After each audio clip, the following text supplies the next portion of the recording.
What's going on, everybody? Hope everyone is having an amazing afternoon, evening, morning, or whatever it is in your time zone.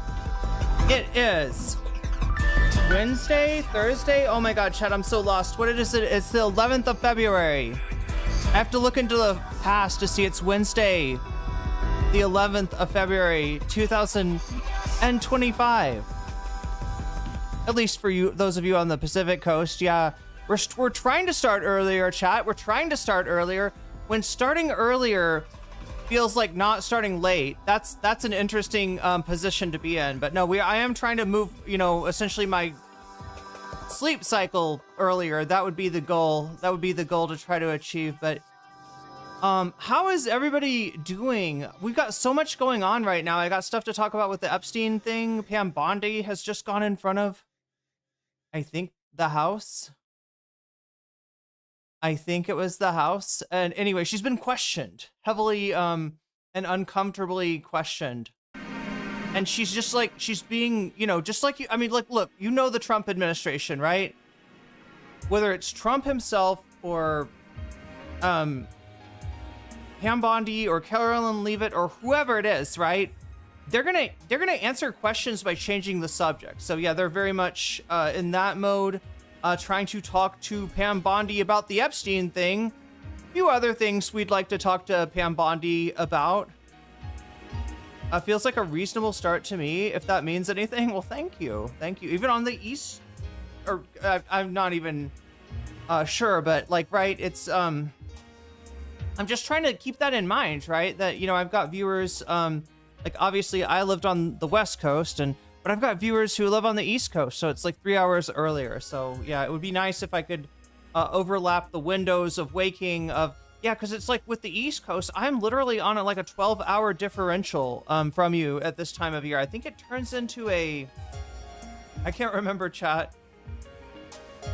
You spring forward. So what would it be, like a 11-hour differential, I think. It was the House Judicial Committee. Thank you, Dan BV. Yeah, I am still trying to hydrate myself here and get ready. I'm trying to start earlier, chat. That's the whole thing. The thing that gets in the way of that is, of course, waking up on time and getting everything ready so I'll be able to stream uninterrupted without having to, for instance, worry about having food and liquids. It's fall back and spring forward. Yeah, so you're going to spring forward. I'm going to stay right where I'm at. So it will change at daylight savings time. It's 1 a.m. where you are, says MC. I'm usually one of the dream characters. I mean, it's hard. It's hard. I know it too. When I stay up too late, which occasionally I do, and this is bad, right, Chad? I should not do this, but I sometimes end up being up late, and what's on my phone? Oh, look, it's Sam Cedar. It's Sam Cedar, yeah. Sam Cedar starts for me at like 11 o'clock at night, so it's not a good sign if I'm watching Sam Cedar. But yeah, when I'm in there, like normally, when I'm watching Sam Cedar and it's in the morning, like I'm obviously chatting, but not when it is 11 at night. I fall asleep to the voices. I fall asleep to the ad read usually. Is what happens. Like I stay up until the I stay up until they go through the headlines, right? And I start listening, and then I fall asleep, and Sam goes into the. I've literally, chat.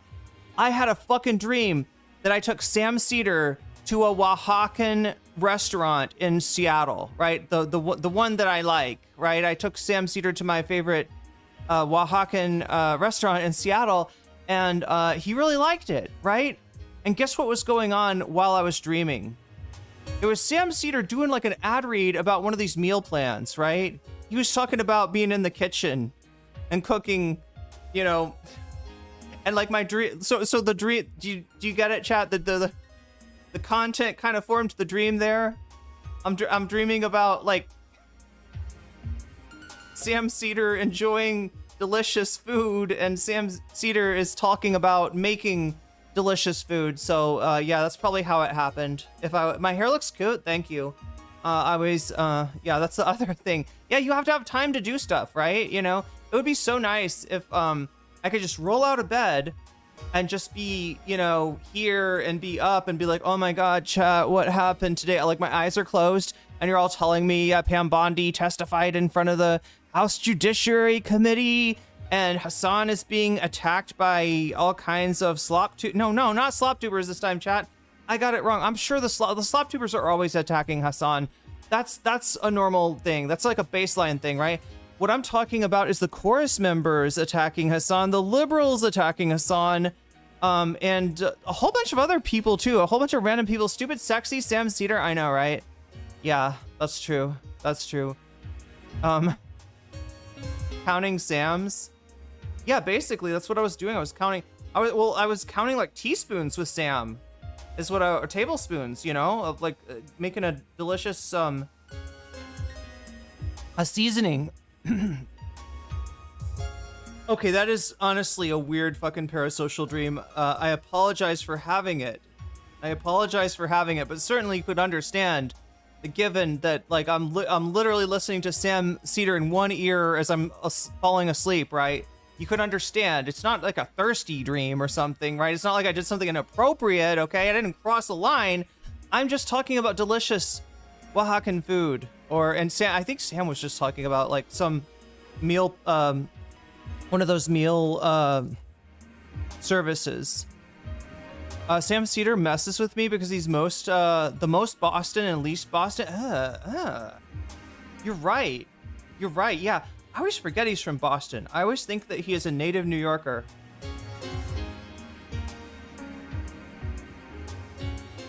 But it makes sense when you know what I mean?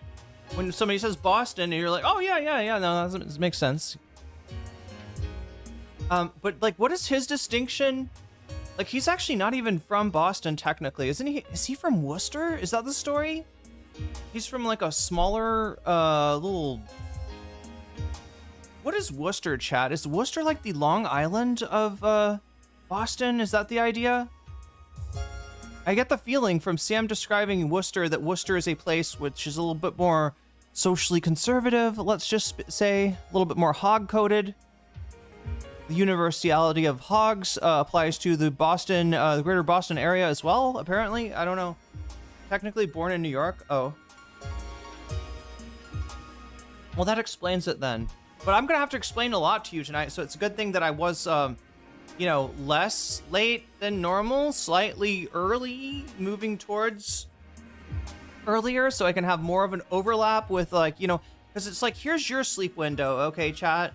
And here's my sleep window. And they're, like, kind of like this, right? There's a little tiny overlap. And that, that's not good. Right? And for some of you, it's all the way, like, over, if you're on the East Coast, maybe... yeah, or even I think Europeans somehow they wake up when I'm streaming, so I do get some of the European audience in, it seems. But yeah, it's got to be really hard for New York. We got Brazil, people from Brazil in here, right? I always forget, chat, that Brazil's actually a few time zones over. The way that the Americas work is that, like, South America is a little bit more east shifted, I guess, than North America. So there's extra time zones even in South America, and we got people listening from there. So, yeah, I gotta try to make it less hard for those people, because we want those people here, and we want more people that are only watching the VODs. What about people who don't watch VODs? Oh my God, chat, they think I'm like gone. Oh, we gotta fix this, chat. We absolutely gotta fix this. And yeah, it seems like it should be easier than it actually is somehow. I had a really good, when I first got here, I was waking up at 4. Yeah, it's like if I wake up at 4, then I can exercise and take a shower, and then, what was I was like on at 7, I think. So 7 is 7 o'clock p.m. Eastern Standard Time. That would be ideal. Don't Brazilians wake up early culturally? I don't know. I should find out. We're gonna move the Sleeperton window. Yeah, we gotta move the Sleeperton window. We gotta establish a Sleeperton horseshoe theory, if we can at all. Oh my God. Brushing your teeth and then drinking like lime coffee. It's time to learn Portuguese. Hey, I'm getting pretty decent at Thai. I gotta say, I overhear people conversations now, and I pick out the numbers that people are saying. It's hard to like catch like, you know, conversations, right? Because the conversations that you learn are like really simple things that most people would never say, and then to actually adapt from that to like the way that, you know, Thai is actually spoken is a whole nother thing. But I do catch words.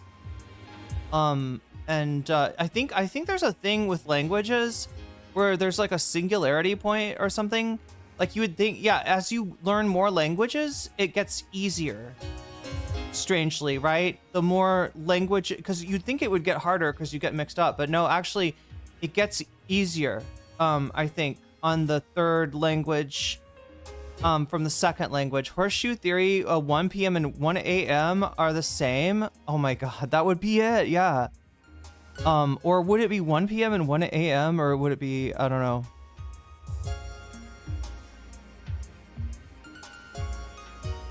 Fishhook theory? Do we do fishhook theory? I don't know how that would work. Like starting like at a normal time is just like starting really late somehow. I don't know. I notice patterns. Yeah, sometimes. Oh yeah, in language, that's how it is. Yeah, you notice patterns, and you sort of break yourself out of this idea, because I think when I just spoke English, I feel like I thought that language was more real than it was. What I mean is, like, I didn't think of the words that I was saying or hearing as sounds. You know what I mean? When you are locked into like a language, one language with definite meanings, I feel like the words that you say are not,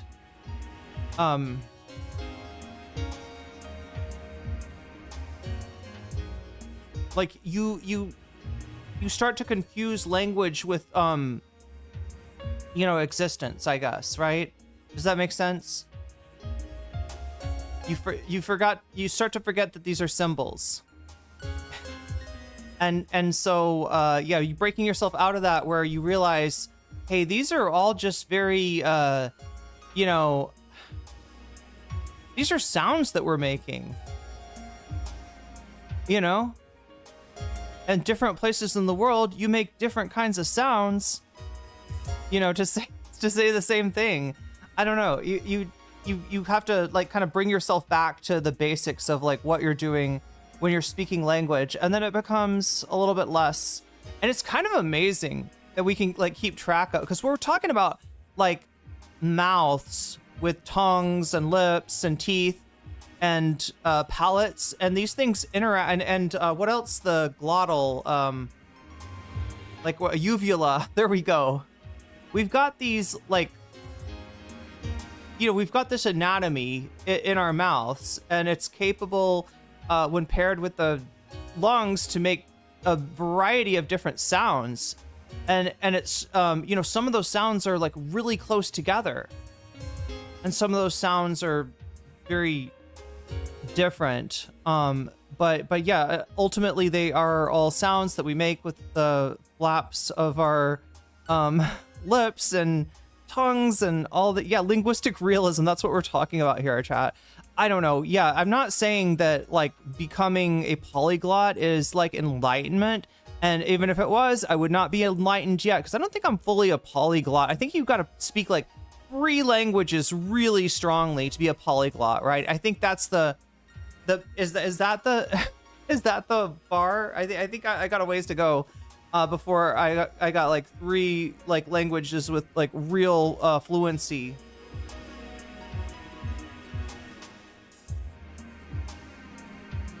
But it does make the next language easier to learn, right? Or less strange, I guess. Anyway, chat, we got to talk about Hasan today, because he's getting dogpiled by the chorus team. This is crazy, right? He went on IHIP, the I've Had It podcast, with his friend Austin, and they were talking about the 2028 campaign and, you know, what to expect. And you know, when they bring up Gavin Newsom, obviously Hasan is not super excited about Gavin Newsom, but mostly like not just about like I don't like his politics, right? He's not good enough for me. But the pragmatic, you know, like the pragmatism, like, does it work? Will he win? Can he win?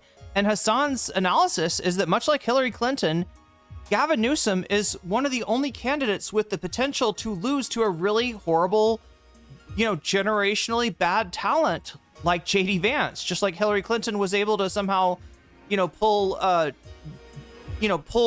defeat from the jaws of victory with Donald Trump.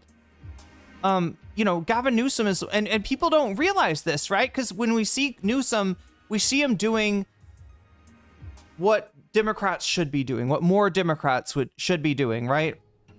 At least on some level. Oh my God, what is even going on, chat? Is that a commercial? What are we even doing? Are we doing a Thai commercial?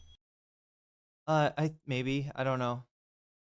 I can't guarantee, chat. I don't know why I'm getting hit with this, but let's just mute this for a second and get past it. That's wild.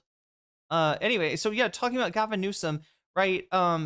You know, is Gavin Newsom like a better outcome than JD Vance? Yeah.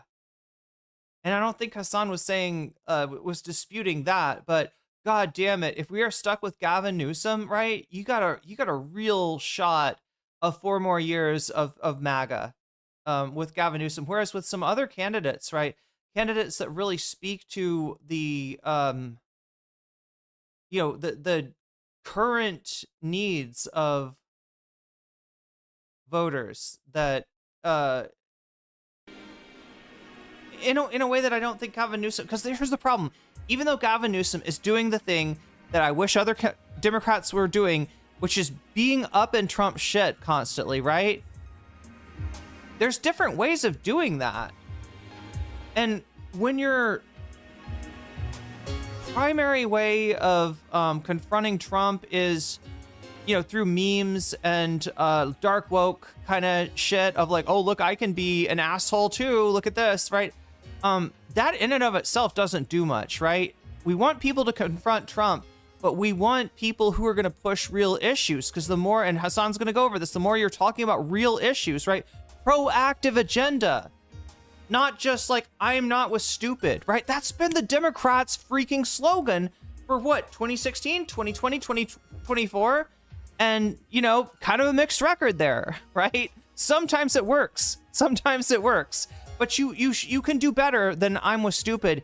And when you do I'm with stupid, you sort of open it up to like, okay, well, now they're going to look through your record and be like, ooh, did you say you were in favor of trans athletes? Well, you better disavow that now. You better say that I don't want any trans people in sports. You know, you better throw trans people under the bus, or else that's going to be your issue that you're going to be running on. And just, yes, I am the person that is advocating for NBA athletes to join the NBA, to join the WNBA, right? To just go straight. That's what that means. Trans people in sports is LeBron James in the WNBA, right? I mean, that's what you're going to be running on, because that's the Republicans will attack you on that. And unfortunately, because of all the ignorance around that issue, it's more salient than it should be, right? The idea of, you know, even what was it with Tim Waltz, Tampon Tim? Something about him. I don't know if this is even true, right? But the accusation, I think, was that there was some kind of school decision where they decided to put tampons in the boys' bathroom in case any, you know, any like trans guys were using the bathroom and might need that, right? And it's not something that Americans are used to thinking about. It's something that a lot of people find weird. But when you really think about it, there's not much of a, oh my gosh, she was making tampons available where people might use tampons. Oh my God, what a crime. What a fucking crime. Oh my gosh, this is so bad. But yeah, you end up getting like tagged with those culture war issues in a way that has nothing to do with your campaign. and end up in a game of playing like, playing defensive, right? And that's when Democratic candidates really lose, because what they do then is they start to like, hey, no, I'm not for, like tampons, of course, should be in the women's restroom and the women's restroom only. You start to like, I actually love J.K. Rowling. Like, I've got all the Harry Potter books. Like, right, you start to like try to make up for the perceived deficit, and then you lose your own coalition that way, right?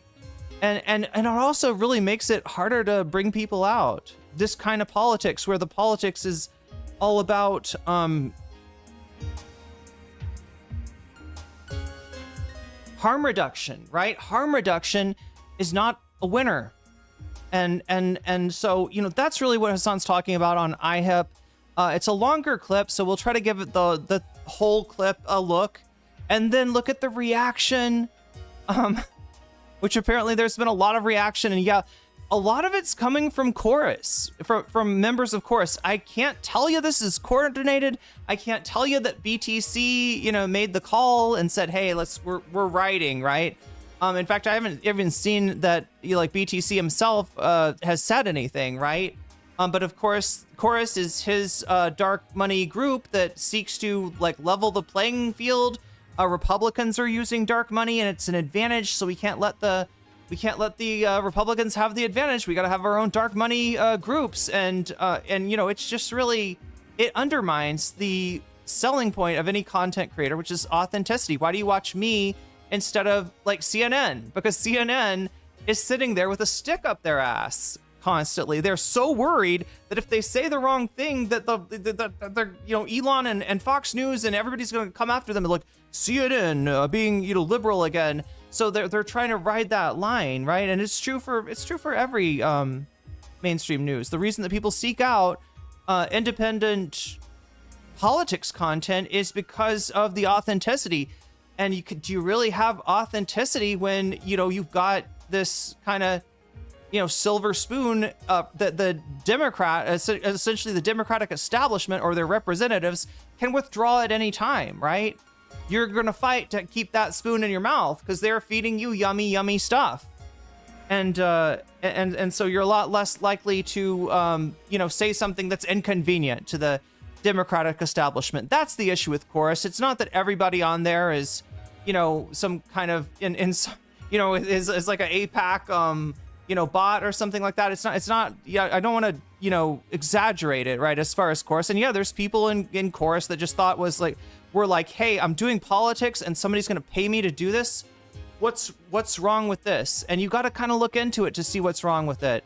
And you got to realize that if they're willing to pay you this much, you're worth more. Okay. That's a rule in capitalism in general. If anybody's willing to pay you something, you are probably worth more than that, right? So don't sell yourself short. Don't sell yourself out, even though it's tempting. And I can see why people, want to take the check.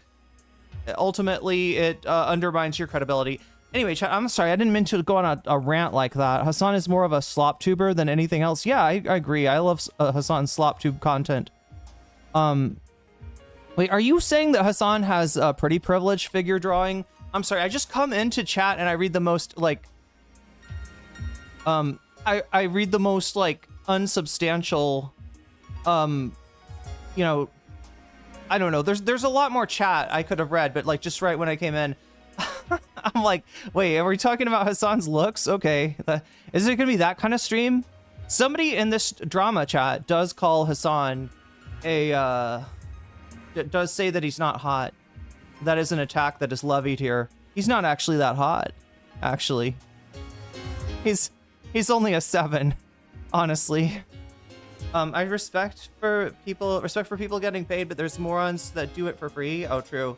Well, yeah, and we're gonna see some of them as well. So, but anyway, yeah, we're gonna get into Hasan versus not SlopTube this time. It's a totally different enemy. It's the online liberals that are already chat. And this is the thing that is USA people are idiots. Wait a minute, Alan Fox, are you quoting that? That came from the what is this guy's name? It's the pedophilic the pedophilic no chat, it's something else. It's the something legume, right? I can't remember what it's called.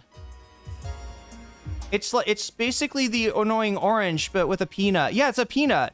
What's his name, chat? What's his name? Peanut Boy, okay? Hasan is also beefing with Peanut Boy. Is that what you were talking about? I don't know. That could have just been like, you know, Kawinky Dink. Ellen Fox. Was that a coincidence? USA people are idiots. Yeah, somebody said something very similar to the Peanut Man, and the Peanut Man launched into a bit of a rant, and now Hasan's going back and forth with the Peanut Man, who is apparently chat. I thought that Asmongold was the top Chud slop tent content creator. I thought it was, but apparently there's this other guy, the ornery, the horny legume. What's it called, chat? I can't remember. I'm not just fact I mentioned, not a quote. That's just like unironically. Okay, well you can call into the angry the angry almond, or what is his name, chat? The angry almond? Have I got it right yet? Some kind of nut.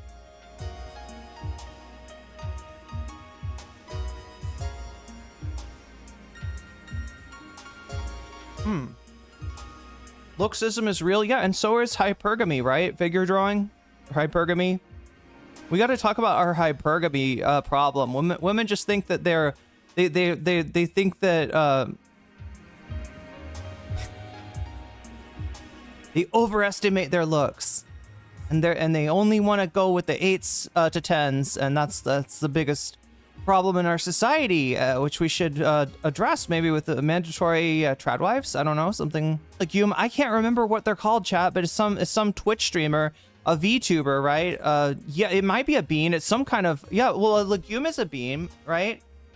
Are legumes different than? I thought they were the same thing.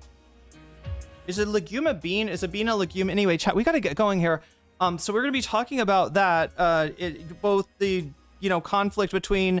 And really what this is liberals thinking that if they settle on a candidate that is not too radical, right? They can build bridges with the people on the other side, but they will still punch Donald Trump in the nuts. If they can just settle on this, the earlier they think the earlier they settle, the better. And it's just not true. It's just not true. The earlier you settle on a candidate, the less of a show the primary is. And look at what the primary for the Republicans in 2016 did.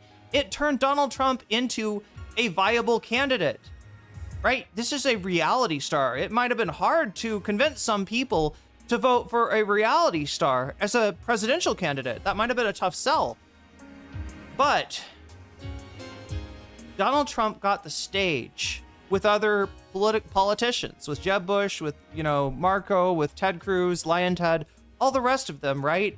And seeing him up there night after night turned him from a joke, from a meme, into a real candidate. Yes, primaries can be powerful, right? And look, you should want the primary to happen, even if it ends up in somebody's shit getting pushed in, right? If better that your shit gets pushed in, okay, by a candidate in the primary than by a Republican candidate, right? If your shit is push-inable, you got to kick the tires.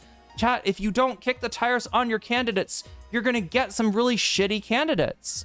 You're going to get candidates that don't even have an engine. Oh my God, chat, we're back into automobile metaphors, and I don't even know automobiles that well. Yeah, botanic truths. Beans are nuts. No, beans are... Wait, what? I'm not sure that's true. Nuts are beans? I think some nuts are beans, right? Like a legume is a bean. Wait, no, is a legume a bean? Oh my God, I'm so confused now. If they want someone who's moderated, then Jay Jones is the nominee. Well, you don't need to, the point is you don't need to settle on a fucking candidate already, right? A lot of stuff is gonna happen. And honestly, with Gavin Newsom, like, please don't settle on a candidate before talking about the French Laundry. All right, this guy has got so much baggage. He is going to have to answer and give a convincing answer for, what he has done about homelessness in California. And that's both in a, you know, disingenuous way with Republicans that think that California is too generous to homeless people somehow, and you know, from the left, and a real question of, you know, what he is doing, how bought this guy is by, you know, real estate interest, essentially.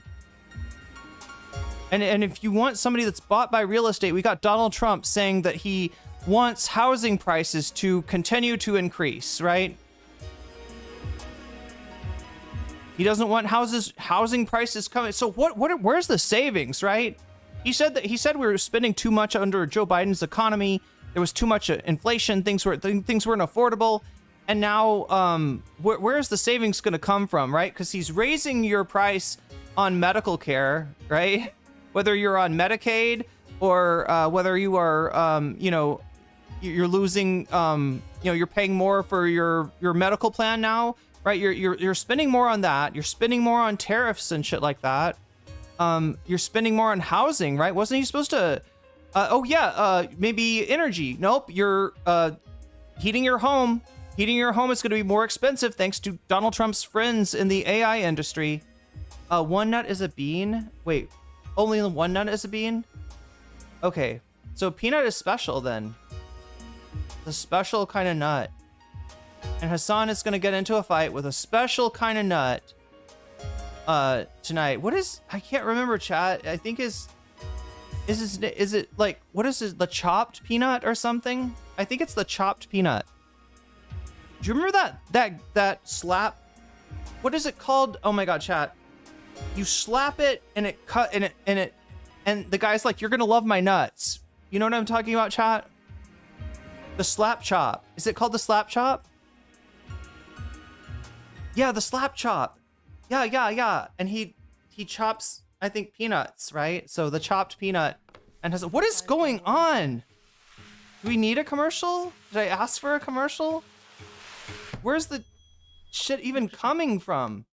Oh my god, chat. Oh my god. Infiltrated in my secret lair. Let's try this one. Oh, that's a longer song. Yeah, there we go. I like that. His name is Matt Schlapp.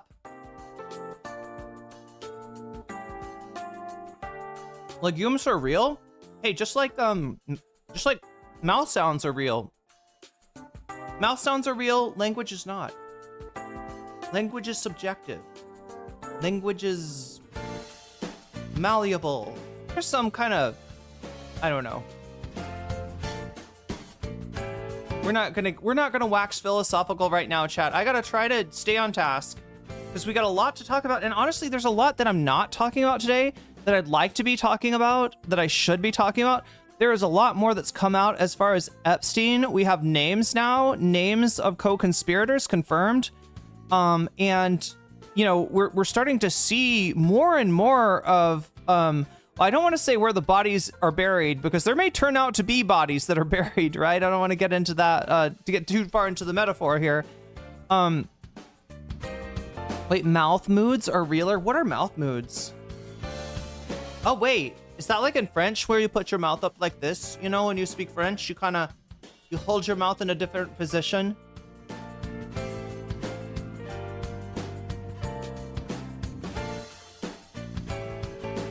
But yeah, the Epstein stuff is honestly busting wide open right now. More and more has come out. People are talking about the video and the strange orange shape moving up the stairs. It really does look like we could have caught like a glimpse of Epstein's killer in that video. And then Pam Bondi is testified before the House Judiciary Committee, and she kind of got torn up. So I don't know. I want to talk about that. I need to talk about that. We gotta talk about, like, there's so much chat. I don't know. I can't concentrate. It's too much. So I'm gonna try to keep us moving forward by mentioning that, yeah, we have bonus content, right? In addition to like regular content, which I do for free every day. Not every day. Every day I stream. That would be the days that I do it.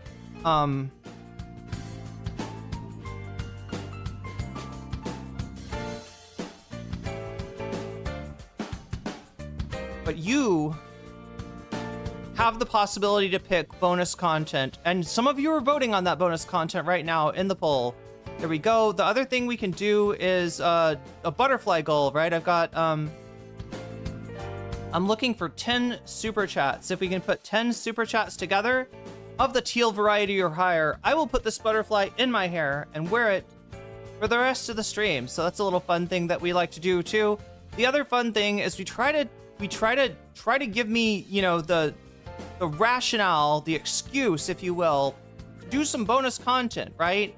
So like I say, I do, you know, I do the research and the analysis and all of the content that goes up front in the free half. You get to I must ask, is he playing Fortnite in Israel by chance?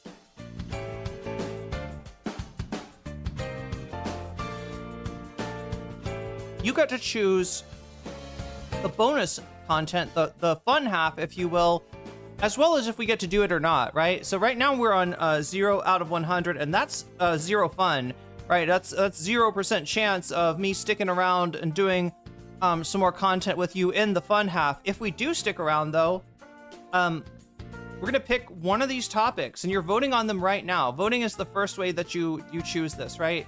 36 of you have voted so far, and most of you are choosing Epstein, Bannon, and 4chan, which is a really interesting subject that I've wanted to get to for a long time. The links that are going on there, some of the ops that went on that 4chan kind of midwifed that might have, you know, might have had some Epstein involvement. It's looking like now, right? That's in first place. Second place, we got Kid Rock sync clipping, yeah, prop clipping, Kid Rock prop clipping scandal. No. Kid Rock lip syncing scandal, right? Kid Rock got on a scandal. The scandal is about lip syncing. He looks weird in the Super Bowl halftime performance.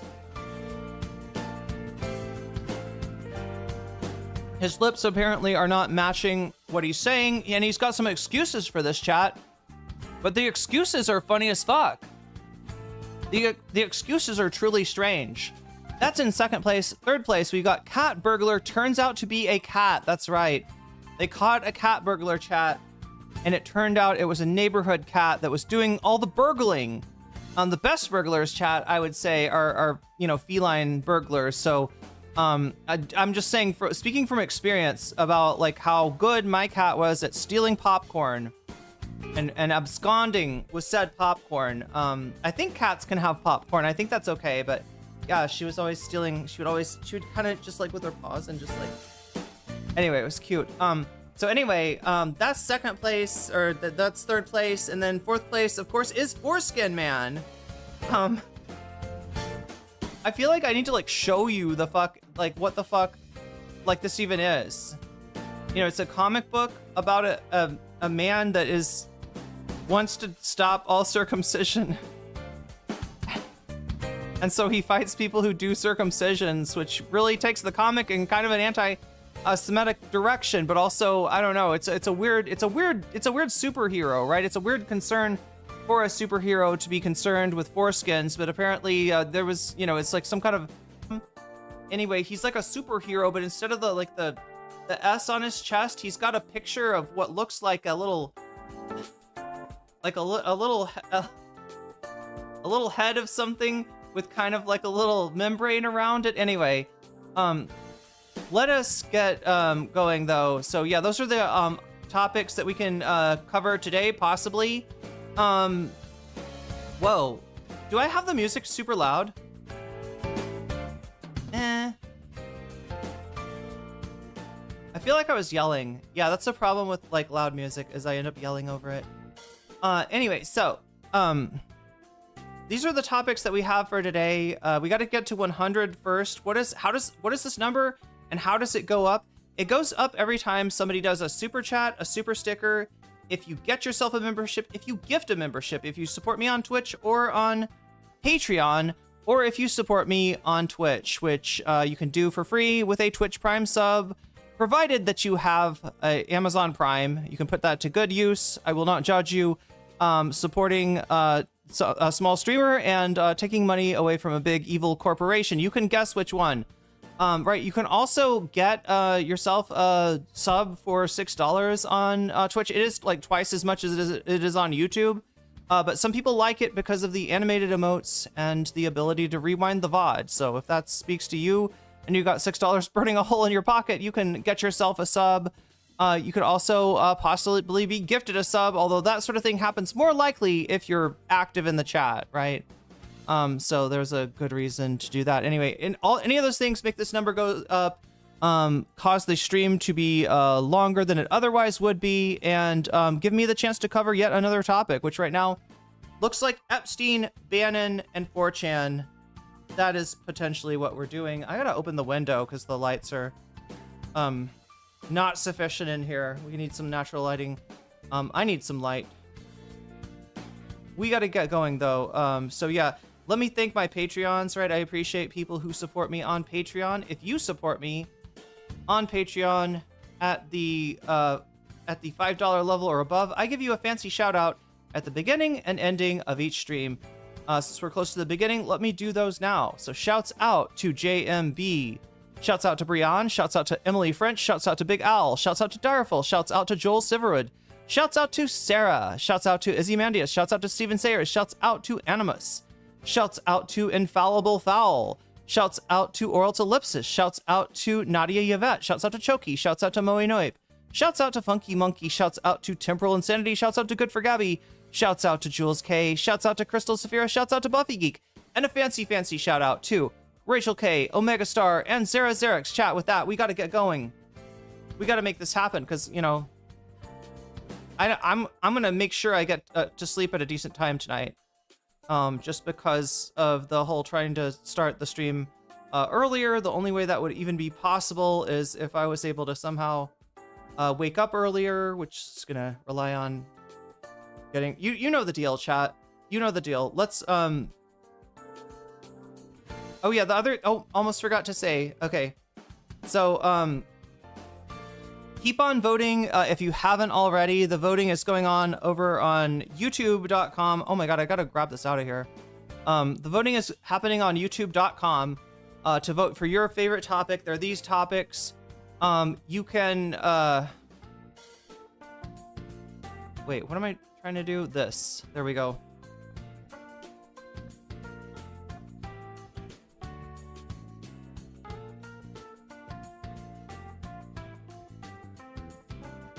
Sorry, I had to throw something into a browser window here. There we go. Okay.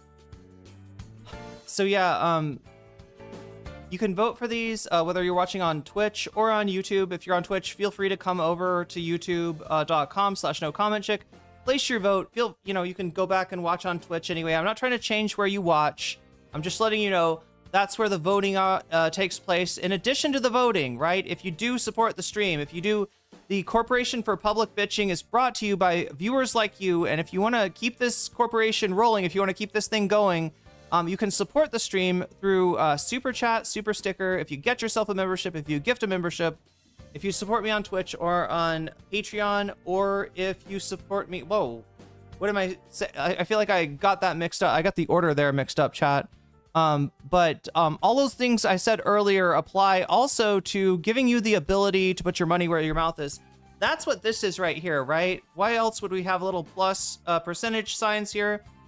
That's for you to possibly sway the poll in your direction, right? If you have a topic that you'd like to get seen and you're going to support the stream, I will be happy to put your money where your mouth is, adding it as a percentage to the topic of your choice. You need only let me know in chat that that is what you want to do with your donation, and I will add it where I will add it to one of these topics, right? And you can make that topic more likely to get chosen. The other thing you can do is, if you don't like the idea of people swaying the vote via donations, you can say Vox Populi, in which what you're saying there is like, yeah, I would like the poll to decide what we choose, right? It's almost like an anti-influence. You're like, you can say, oh my god, chat, video game stream is at 400. I need to do a video game stream. You can say video game stream to put more pressure on me to do that, chat. When are we gonna have time for that? We gotta have time for it. Yo, Narwhal by Nature, thank you for the 5 gifted memberships. Let me try to click that. Is it right there? Right there. There it is. People just got weaseled, I believe. And also MIDI Doctors has just donated a membership to somebody. Kraken, you just got weaseled. Figure Drawing, you just got weaseled. Suzanne McCarthy, you just got weaseled. Benjamin Bug, you just got weaseled. Light Codes, you just got weaseled. Keltrack, you just got weaseled. And yeah, thank you, Narwhal, and thank you, MIDI Doctors, for the generous gifted memberships. And I'm sure those people that just got weaseled, thank you as well. I don't know, maybe I shouldn't speak for them, but I would be thankful if I was them. Narwhal by Nature says 15 plus for Epstein, 4chan. That's winning already, but look at that. If you want to lock something in that's winning, you can vote for it via your donation and add that. So I added 15% for Narwhal by Nature, and anybody can do that when you're when you donate, right? That's your way to kind of sway the poll. Let me so yeah, we're supposed to put it's supposed to be 18 right here. Okay, so we're at 18 out of 100. Chat, if we get to 100 by the end of the stream, we will stick around and do one of these topics. We get to 200, we'll do 2 of these topics. 300, we'll do 3 of these topics. That's how it works. That's how it goes. And even if I somehow can't do the number of topics that get, you know, then it goes into tomorrow's stream. So it will get covered. This is political corruption. Well, I mean, MIDI, you can always put your you can put your gifted membership towards the Vox Populi. That's maybe the principled thing to do, some would say. I'm not going to speak for you, though, chat. Let's get into this here and see what we got today, because we got a lot. I wanted to cover more, but I know that this is my downfall, right? When I try to do multiple subjects, it somehow just ends up in an incomprehensibly long stream, so I'm trying not to do that as much. We're keeping it to one topic. I do want to get to Pam Bondi and to Epstein, because that stuff is truly interesting. Democracy has been averted by the donor class again with no, let's not say the Epstein class, chat. Oh my God, the memes are out of control, chat. And just a little preview. A Houston area neighborhood is being tormented by a longtime cat burglar. A cat burglar, you say? Yeah, that's the cat burglar story. Oh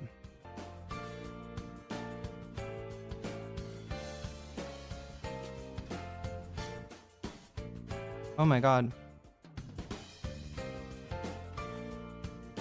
A Houston area neighborhood is being tormented by a longtime cat burglar.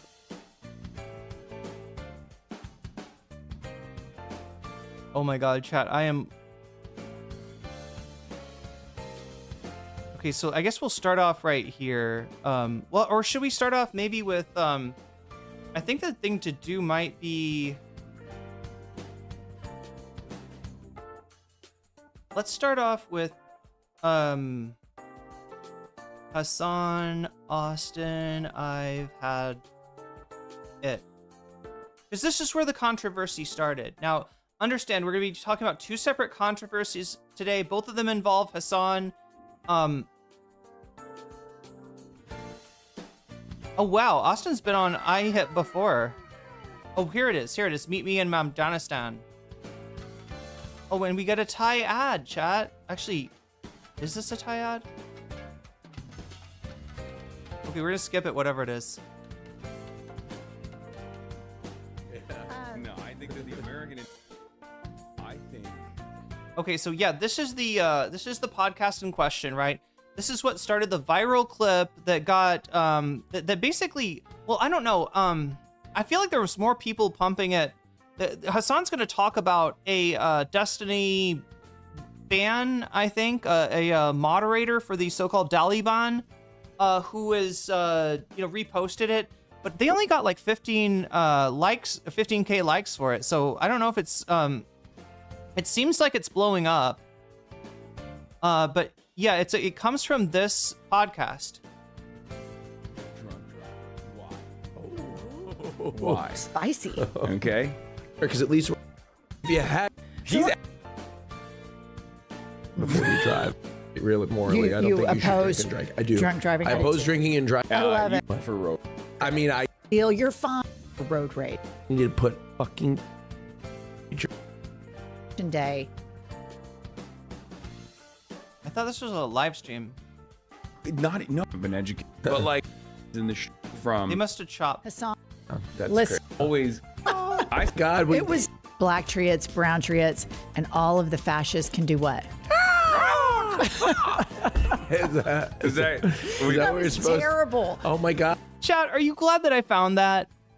I had a feeling. I had a feeling that if we didn't watch from the beginning, we were gonna miss something. Yo, Darful, thank you for. Is that a member chat? Let me grab that and put it up. I'm saying it. Hasan has the right to defend himself, but drinking and driving. Yeah, I don't know what that was about. We're at 21 now out of 100. About a fifth of the way towards bonus territory, bonus content, and I am realizing I'm nowhere near hydrated enough, chat. So don't mind me. I'm gonna shut up for a little while and like just watch this. We also need to find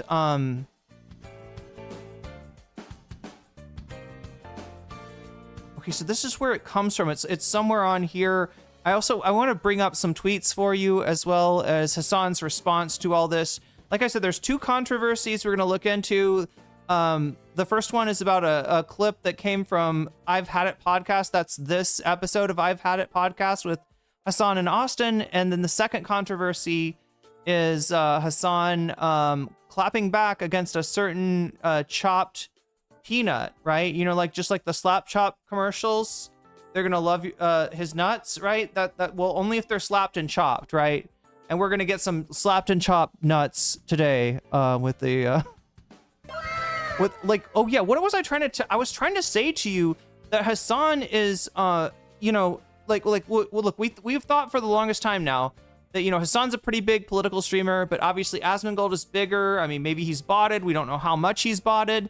But Asmongold is bigger. We thought, but as far as Chud streamers, right? Chud political streamers, Asmongold's got to be the biggest, right? It looks like maybe we were wrong. There's a VTuber that is anyway. There a VTuber is now the top, and it's not Nuxtaku. It's some kind of cursed angry orange clone, or what is it called? The annoying orange. God, It was terrible. I did exactly what you told me to do, Jen. Oh, fuck off! Hasan. Fuck off! I said caca. Yeah, this dumbass. I couldn't. You I couldn't. didn't say anything. Well, you I was were worse than me. No, I got thrown off. You know were what I mean? worse than me. Why do you always want to impress her so much? I've already. does. I always impress her. You're trying. How are your parents? My parents are great. See, he didn't fucking even know they Yeah. To me, why do you always? I said caca. It was terrible. Brown triots, and all of the fascists can do what?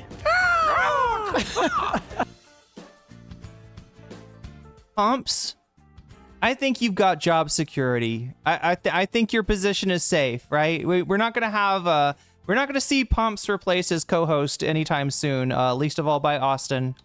Is that what you're supposed? Terrible. Oh my God! It was terrible. I did exactly what you told me to do, Jen. Oh, fuck off! Hasan. Fuck off! I said caca. Yeah, There's only one Pumps, chat. That's all I'm gonna say. There's only one Pumps. dumbass. I couldn't. You didn't say anything. Well, you were worse than me. No, I got thrown off. You know were what I mean? worse than me. Why do you always want to impress her so much? I've already. does. I always impress her. You're trying. How are your parents? My parents are great. Yeah, attack the block. The eggs are low key kind of cheap, but yeah, now we got bigger problems, right? Now nobody's worried about their omelet. Did you know that if you live in Thailand, you can have an omelet with a delicious herb called it's called ka om, and it's I don't, it's kind of sulfury. Anyway, I don't eat eggs, so I have to eat my ka om on other things, but it's got a very distinctive smell, and if you cook it in an apartment, you will smell up your whole floor with it. He didn't fucking even know they Yeah. were Austin is a terrible listener. Could not have predicted that. in town. That's Listener, crazy. we are Yeah. in New York City. New York. With part of Fear and. That's right. Yeah, Mumdanistan, baby. That's right. That's right. Yes. With Hasan and Austin. That's right. And Hasan, what have you had it with? I've had it with a lack of accountability. Is it like Tom Ka? Oh, I gotta turn the music off, chat. Why do I still have the music on? Tom Ka is like a soup. I'm trying to think of the herbs that would be in Tom Ka. Galangal, lime leaf, maybe ginger. Definitely some shallots. Austin is like the alpha Estonian gay man who serves as Melania's vassal. Nice. Wait, is this wait, I've heard this, chat. I've heard that Melania has like orbiters. Has anybody heard about this? What Davi's saying, I think, like, I mean, obviously not true about Austin, but no, kaom is just it's a like a herb. It's hard to describe. But it's really sulfury, and so as a result, the main thing people put it in are like egg dishes.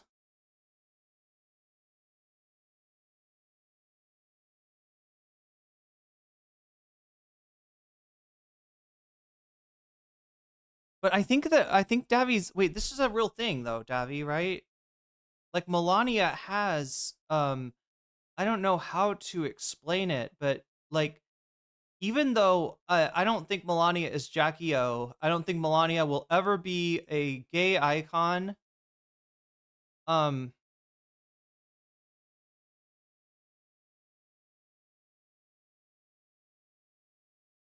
Wait, why am I not seeing? Oh my God, chat! I'm reminding everybody now to turn into, switch to live chat if you haven't already. I wasn't able to find Davi's chat. There it is. Boom. I wasn't able to find the chat that I wanted to put up there because I was in Top Chat, and Top Chat sucks. You might think that Top Chat is cool because it sounds like Top Cat, but you'd be wrong. And also Top Cat, not that cool. I think Heathcliff is no, chat, I can't say it. I can't pretend to be a Heathcliff fan. RIP Heathcliff fans. Anyway,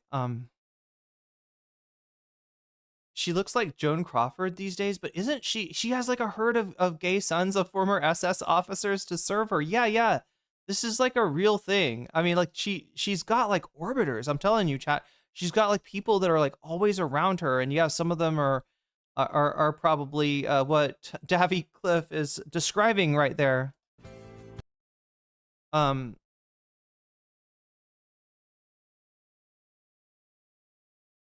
Okay, from the international elite pedophilic cabal getting zero accountability whatsoever to ICE agents gunning down Americans in the streets. I'm done. It's time for punishment. Okay, I know a lot of people will say Hasan, oh, classic, he's a communist, he wants the gulags, but like a little bit of re-education I think is a necessity. Just a little bit, not even re-education, because for many Americans, make gulags great again. Yeah, right. Gulags, they're not just for leftists anymore. How about that?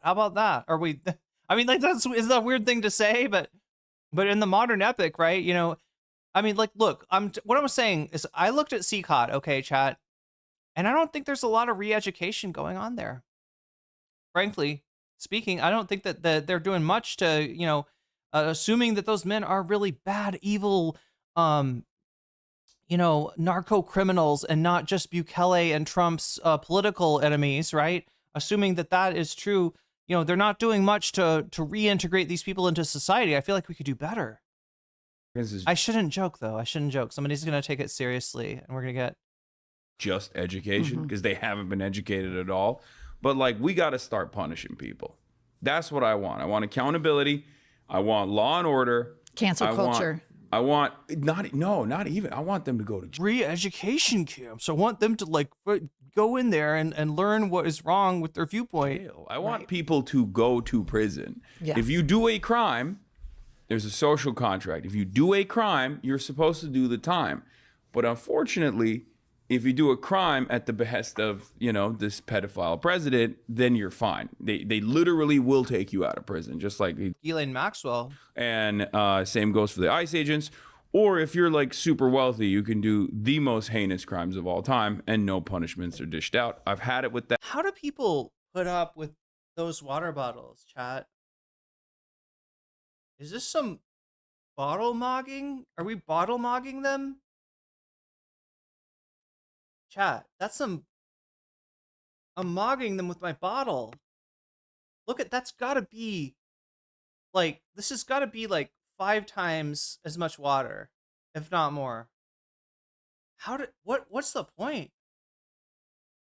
That we got to bring. Are you gonna, next are you just gonna give like me a ketchup packet of water? You know, I just like open the packet and like, oh, thank God my lips are moist to get, my lips are not drying out, you know, like, right? No, you need like serious water. They're in New York. Back punishments. I completely agree. I'm going to ride on that, coattail ride on that I have had it with corporate Democrats telling us that they are going to rearrange the rules for ICE and then expect a convicted felon, a criminal that hasn't served time, to enforce those laws when they don't care about the laws. And what I think they're trying to do, Hasan, is I think they're trying to say, okay, we'll behave for now. And then come midterm election day, it's full tilt ICE voter suppression. Why should we believe the corporate Democrats when they patronize us to say, oh, we trust this convicted felon to follow the law? Yeah. They've shown that they don't want to follow the law at all. Austin? Well, I've had it with road ragers. Oh my God, me too, chat. I finally saw Mad Max 2. Wait, what is it called? Mad Max oh my God. The Road Warrior. Yeah. The big dude in bondage gear with the hockey mask, right? Humongous. Lord Humongous. Yeah, I've had road rage, like, right? It's a slippery slope, is what I'm trying to say. Okay. Do you want Mad Max 2? The Road Warrior? Because this is how you get Mad Max 2, the Road Warrior. Okay. Don't do road rage. I thought it was coming. I thought something was coming, but I thought it was going to be like airplane food. No, I don't get it, chat. The fucking great, like, you know, the cataclysm that befalls Mad Max world is peak oil, right? Is that right? Like they run out of oil basically. But then why are they all in cars and motorcycles? It doesn't make sense. You'd think it would be like there'd be like a solar revolution. It needs to get better. I was just getting a little uncomfortable, not because I agree with both of you but I was like, I didn't, of course I do. Something with so much moral clarity. Yeah. Well, but anyway, I've had it with road ragers. I'm sick and fucking tired of these people existing. Wait, it's nukes? I thought they didn't. Wait. Is it Mad Max 1 that's about peak oil and then they drop nukes? I thought they dropped the nukes in Mad Max 3, right? On planet Earth and pretending that they're the only one. So they feel as if they need to put our lives in danger on the road in the pursuit of some sort of petty victory. Let me ask you this. Yeah. Do you ever road rage? I used to.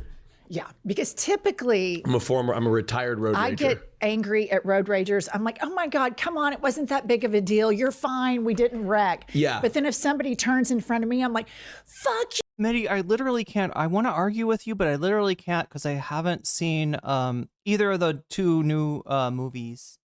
I should probably, I mean, I've seen clips from them, but I haven't like watched them through. I just really enjoyed, you know, honestly, like Tina Turner's, like, presence, music, character, like her fucking aura in that. I don't know. I don't know how you beat that. But then again, MIDI Doctors does have a point, maybe, because like Fury Road and Furiosa, right? They're done without Mel Gibson. Am I right about that? Mad Max 2 is unbelievable. I mean, it's definitely a wild ride.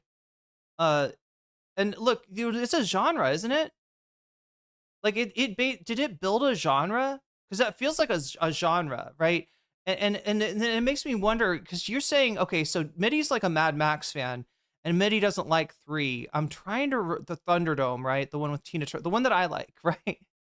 And I'm trying to figure out why. Maybe it's because you're into the, you know, because the genre is not like the walking around Bartertown and you know, meeting interesting characters, right? The genre is being on the road and fighting, right? Driving and fighting and, running each other off the road and, that kind of shit, right? That's what it's really about, right? That's the essence of Mad Max, right? And so when you're not doing that, you kind of aren't Mad Maxing, right? So I think that's what, there's too much other stuff going on in Thunderdome, including the Thunderdome, which I would argue is a pretty Mad Max world thing without being a car chase on this one, right? For the pure Mad Maxing, it's got to be Mad Max 2. Business. I'm a complete hypocrite on the Road Rager issue. I guess total hypocrite. I mean, you're right. When I do something wrong, I tell the other. It's like fucking relax. Yeah. Oh, good point. Good point. Yeah. Chill out. Chill the fuck out. Yeah. Well, was there not enough repurposed BDSM gear? Did the gear look like less BDSM in 3 maybe? I got a solution. What? For road rage? Just drink a little bit. Just keeps you locked in. Midi Doctor says Fury Road is a Maoist critique of liberal revolutionaries unwilling to take required steps. Hasan Piker called out. We'll get to that. Okay. It cures your anxiety. The counter-revolutionary sins of Hasan Piker, which are also being discussed on Twitter.com today. I love it. New York Post. Hasan Piker comes to New York and says people to drive drunk. Now, I disagree with him on that, really morally. I don't think you should drink and drive. I do. Drunk driving? I oppose drinking and driving, but I do. Can you say that? That's brave. I do. It's a brave But thing. I do think if you smoke a little pot before you drive. Okay, no, I'm joking. I don't know if you are. Are you serious? No, I'm not serious. But That's I'm just crazy. saying. He's actually endorsing DWI. No, guys, I'm don't not. smoke pot and drive, but it's better than drinking. If you had to choose one. That's right. You know what I mean? Okay. Let's not get into like hypotheticals of if you had to choose one, right? I see where this is going, right? Well, what if it was Trump versus Epstein, right? But Epstein's got a D next to his name. If you had to choose one, I'm not not endorsing either. but Okay, if would had to you choose rather one. get Yeah. behind the wheel of a person that's stoned or a person that's drunk? Yeah, a person that's stoned. I'm taking the 100%. stoner. Yeah, taking the stoner because at least we're going to move slowly and methodically. I think drunk driver. Why? Oh. Why? Spicy. Okay. Okay. First of all, drinking alcohol is legal and driving is legal. So why is the merger of the two illegal? Nobody knows. That's number one. Number two, it's not about drunk driving per se. It's more so about drunk crashing. And it's the drunk crashers that actually ruin it for the rest of us who just For want to the have drunk a good drivers. time. Yeah. Yeah. And That's true. And for that reason, if you have an experienced drunk driver behind the wheel, you don't want them sober anyway, because they're going to be cranky. They're going to get into an accident. They're going to be too anxious, too nervous behind the wheel. So I'd rather have them be, a little bit on Here's the the sauce. thing. Remember that guy that drove Princess Diana? I think he was an experienced drunk driver. Yeah. Well, they're And British. then now No, let's not. Let me here. You know what I'll do? I'm gonna put it back on, and I'm gonna open the curtains because not everything requires a take. well, he was French. Oh. Also, not as much. And now Princess Diana, the people's princess, dead. She's no longer with us. Yeah. Yeah. No. I thought that was an assassination. Of course you did. Yeah. I still think it's an assassination. You do. Well, he So also get- thinks Bush did 9/11. Oh, really? I mean, I think that the American intelligence community had a lot more He information. thinks we deserved it, which I think is disgusting. brave take number two. No, I think that the American intelligence, I think the international intelligence community had a lot more Right. pre-warning about Here we go. what potentially could have happened. And I mean this stuff is not even in the realm of conspiracy at that point. Right, It's just like they just kind of didn't take the necessary precautions. Well, there was a memo. I believe it was Condoleezza Rice that read it that said Bin Laden determined to attack inside the United States. Yeah. That was a complete, security collapse on that. I believe that that's been corroborated. Yeah. I don't know how you read What that. do you think about that one building? Like there were the Oh, two. 7. Yes. Tower 7. I still Fishy to this as day, hell. I still Wasn't to that the this Marriott day, Hotel? No, it was some other building that No, like World Trade Tower 7. who was officed in there? I don't I think it's like some documents were in there is what conspiracy theorists say, but like I think that tower is falling has never had like a good answer. I agree. There's just and it's just something that we just kind of gave up on. Completely. It's so weird because you've watched the video and it completely pancakes like a like a controlled demolition. Yeah, of like a Las Vegas hotel. Now we're That is talking. weird as shit. Speaking of Las Vegas Hotel, nobody really can Stephen explain Paddock, another conspiracy that the government just kind of gave up on addressing at all. Stephen Paddock, the shooter in the Country Club Festival from Mandalay Bay, the Mandalay Bay shooter. Right. Yeah. Now I'm just like imagining, like I'm charting it in my head, right? The idea of if you pull certain blocks out of Jenga, you know Jenga, chat. Here in Thailand, we play Singa Jenga, and that is like stacking like multiple 6-packs of Singa on top of each other and trying to pull them out. But that's impossible, chat. But Jenga, you know, conspiracy theory Jenga works like this. You start to like, okay, you imagine maybe Trump didn't, you know, maybe that guy wasn't actually trying to shoot Trump, right? Maybe that was something else. Maybe that was staged. Maybe that was bullshit. Or just maybe he didn't get a little bit. Like, you know, he definitely won an election that he wouldn't have won if people had, you know, if people had come up with that takeaway. But then you say something like 9/11, right? That's the one that's one that like, right, the conspiracy would have to be so large. But then again, there are some strange things when it comes to 9/11.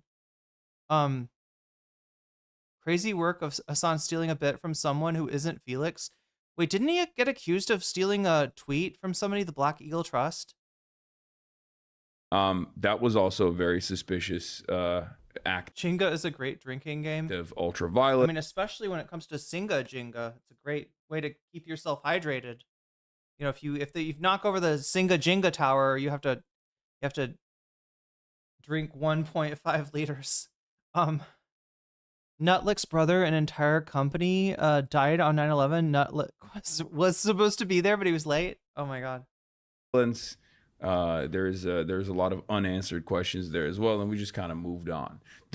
This stuff happens all the time, and we just kind of move on. Yeah. I think that in that argument, I think Yeah, I can't believe they didn't use this to cancel him. Look, I mean, when I guess they've got something else they're going in with this Gavin Newsom thing. where we are right now was incubated by moving on. Obama didn't charge the black sites and Abu Ghraib. He didn't hold the George W. Bush administration torture. accountable. And all of this stuff gets incubated, anti-black police, over-policing. And now all the white people are like, oh my God, a person got shot in the streets. And all the black Americans are Okay. like, this has been our experience. That's a conspiracy I'm willing to bite on, Davi. Yeah, I think the real conspiracy is a conspiracy of negligence. And I've always said this about 9/11. Jen mentioned it. Bush received a memo saying bin Laden determined to strike in U.S. And his response to that was, okay, well, I guess you covered your ass then. Get the fuck out of here, right?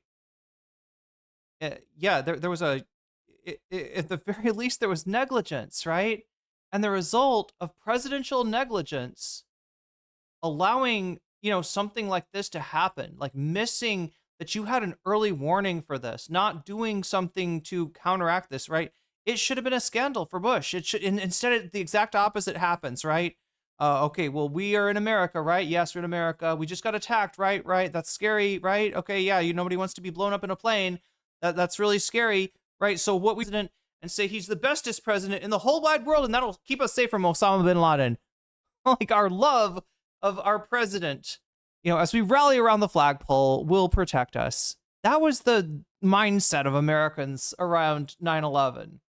And it should have been that the president is supposed to protect us, not the invisible like aura of our patriotism, right? It's the president that's supposed to protect us. We're not supposed to protect the president. What the fuck was going on in people's minds then? Bush should have been fucking impeached for 9/11.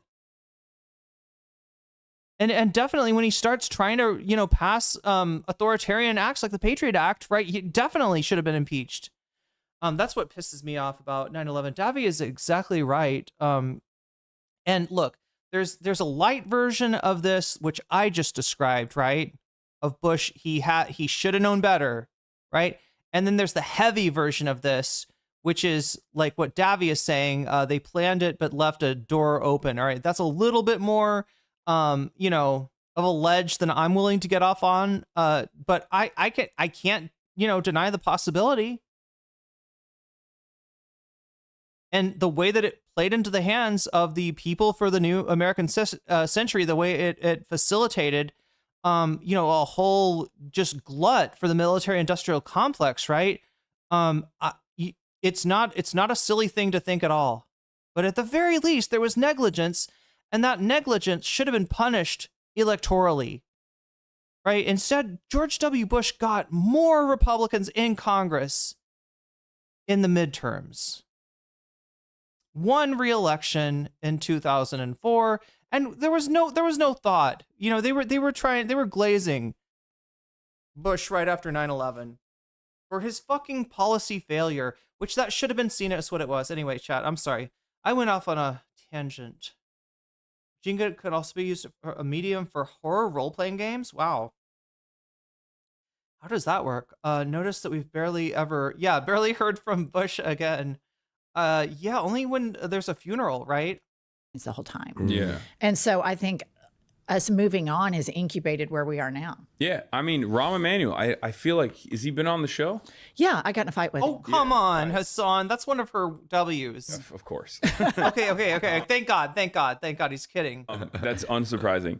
But Wait. Does he know or not? Did he not react to their Rahm?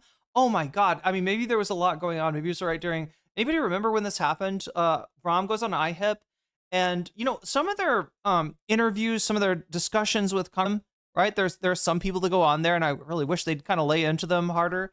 But Rahm Emanuel, I don't think he knew what he was in for. I think he'd seen other, fairly mild representatives and senators go in there and kind of have it easy, right? And that is not how they played Rahm Emanuel. Had to resign in disgrace because of the torture of Laquan McDonald in Chicago in one of these black sites that the Chicago Police Department was operating. Like, they took the CIA's methods of having like tortured black site facilities where they could like disappear people and started using it at the domestic level. And we've just, I guess, forgotten about it because now he has ambitions for higher office. And it's like, Rahm, there's a reason why you were the Japanese ambassador.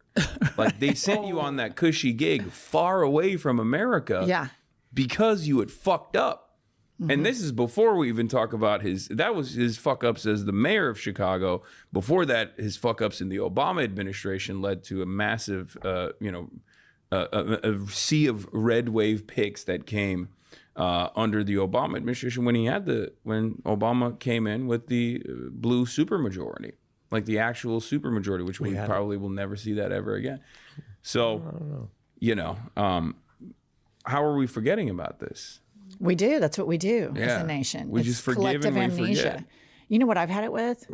Tardiness. Oh. Uh-oh. Called out, chat. Called out. What if she's an NCC viewer and that's what she's talking about? She's like, I've got this one channel that I like to watch. And she says day after day she's going to be early to stream. And yet day after day she is often late to stream. So, listener, we were supposed to start the podcast promptly. I'm so 10. sorry. And then the guests and their producer, Mark, who I believe is innocent, March is. He's never innocent. I believe March is innocent. I believe he is. They start messaging that they're late. I messaged. They would have never said a word. He would have never said a word. That's true. He would have. Oh my God. No, this is the worst. This is one of my worst. I have this problem too, chat. It's one of my worst characteristics. If I'm late to something, I often will not notify people because in my rationale is that like I'm already late if I notify them, I'm going to be later. And obviously that's not good logic. Like, this is the time now. Let me 'cause ask it's you all this: about him. does it cause you anxiety when you're late? Well, It was a good takedown. it was a good exactly takedown. what that was. You said selfish, self-indulging millennials. Incompetent, self-indulged millennials is what I referred to you Incompetent, to as. self-indulged millennials. I actually physically started sweating. I was in the back of my Uber and I was like, "Sir, could you please drive faster?" Mother is Please, angry. mother's very angry. And then I was like, I couldn't tell. I was like, oh, maybe. Is that what's missing from my life chat? If I had like a mom to be like, give me the side eye. She's joking, but I was like, it felt a little serious. I was like, I need to maybe ask her if she wants a coffee or something. You did. I did. And I was like trying to pass the time and maybe not have you look at the clock. And I don't know. I was sweating. He didn't give a shit. I know he didn't give a shit. We were locked in on the car. We were supposed to be here at 10:03. So it was going to be 3 minutes late, pretty close. Which is like fairly, I mean, it's fine. My helicopter didn't show up. But unfortunately, New York time, like New York traffic, doesn't operate that way. It's just a little bit more congested than usual. It is. Why I was The late. snow. Have you noticed that too? Well, it's the snow on the side of the road. Yeah. It kind of makes the roads a little smaller. Yeah, what's going on with that, Zoran? I can't. Did you see where Bill Ackman is blaming Zoran for the weather? Yeah, I that's not surprising to me. Well, here's my thing. New York Post has been doing that a lot. Bill Ackman, like this guy. How does that work, chat? How does that work? Did they find something with Zoran talking about climate change? And like, oh, the global warming? Ha ha ha ha. Look outside, Zoran. Looks like you were wrong about global warming. He's a billionaire, right? Why hasn't he left New York? It's unbelievable. Nobody has. Did you know the luxury real estate market has boomed since Zoran's victory? Steven Spielberg's coming out here. Yeah. He left LA to come out here to be in Memdanistan. So, and I find it very strange. I was looking forward to getting a brownstone from a family that was escaping. You know what I mean? Right. I was just going to enter the New York real estate market. And now I can't because nobody's fucking leaving. Let me ask you this. On a scale of 0 to 10, how jealous are you guys Oh my God. that I live in New York with Zoran Mamdani as mayor and you don't? It's like everywhere. It's 10. Everything is collapsing in America in real time. And it's like you guys are just like having so much fun. You have competent governance. Oh my God. If it were up to me, obviously I would. Zoran hasn't done the correct spells. Is there an anti-Snowmageddon spell? I want Zoran to be a little bit more radical, but he's done a phenomenal job so far. And he's basically showing the rest of the world, like, no, you can do these things. You can just kind of do good things for your constituents, things that you promised that you were going to do for them. They're actually very easy to do. Maybe not easy to do, but like if you have the willingness to follow through on your promises, you can accomplish them. And people really love that. Shocking.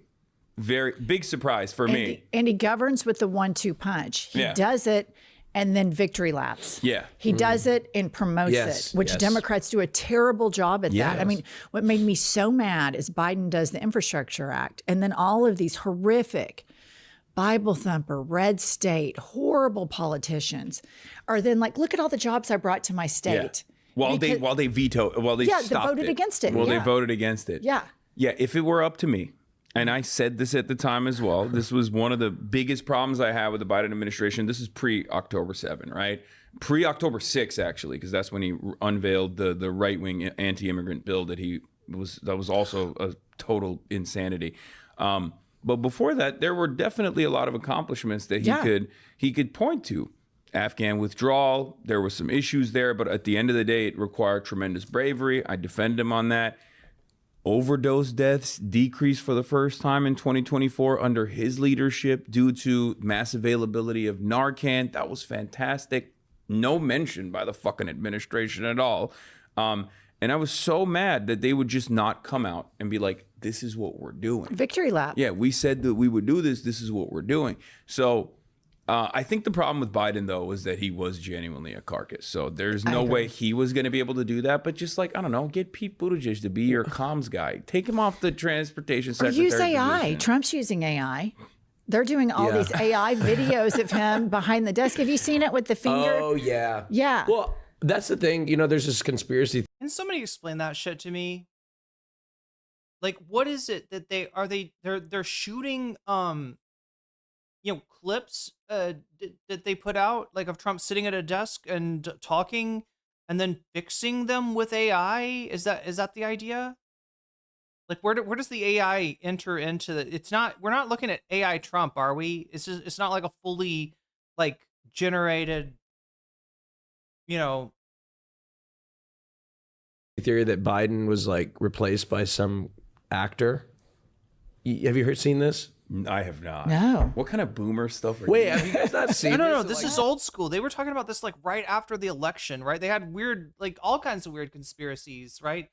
From everywhere from Trump actually won the election and he's still in charge, and you can tell by like looking at like the yellow trim around certain military flags or something like that. There was all kinds of wild conspiracy theories that Trump was somehow still in power, and that there was some kind of secret op going on where they're gonna arrest, like Hillary Clinton has been arrested and executed. It wasn't just Biden, right? They had Hillary Clinton, Barack Obama, all the Trump enemies had supposedly been like executed and replaced with a robot. There were even theories that Biden, what was it? Oh my God, I'm trying to remember.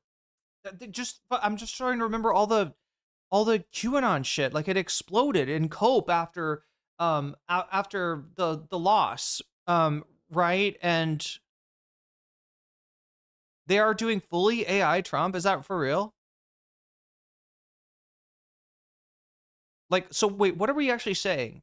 Are we talking about like they're writing this stuff, right? That for the AI Trump to is it? I don't know whether to believe this. Is like, I've seen the clips where there's a little something weird going on, right? But I didn't realize that was like fully. I thought that was some kind of AI filter or something. Biden wasn't real, and he was replaced Biden by wasn't another real. Biden with a mask. And I'm like, if you're gonna replace Biden with another person, why would you replace him with another demented dude? Yeah. You know what I mean? Well, because if he was Why too would like, you if he not? was too young, then all of a sudden it's. Well, I just know, like but like, people- I don't know. I was like, if It was always predicated on some idea that Trump is good. There's a bunch of like satanic pedophiles. Trump has caught them, but they need time to prosecute them, or I don't know, some kind of shit like that. They don't want to like alarm the other pedophiles, so they just like keep on. They'll like prosecute Hillary, they'll execute her, they'll replace her, and then they'll replace her with either a robot or with an actor, right? And then they'll do it to Obama, and then they'll do it to Biden. And the reason they were doing this because they didn't want to, they don't want the other pedophiles to get alarmed and to try to, I don't know, cover their own shit up. AI Trump is better than real Trump. I gotta see this for myself. Is there like a comparison? for this theory to work, like what's the advantage of replacing him unless if not for? I can't believe you guys haven't heard of this. No, I What haven't. part of It's just something that I don't think they talked about a lot. And again, chat, like QAnon, it did fizzle out to some extent, right? Some of those beliefs stuck.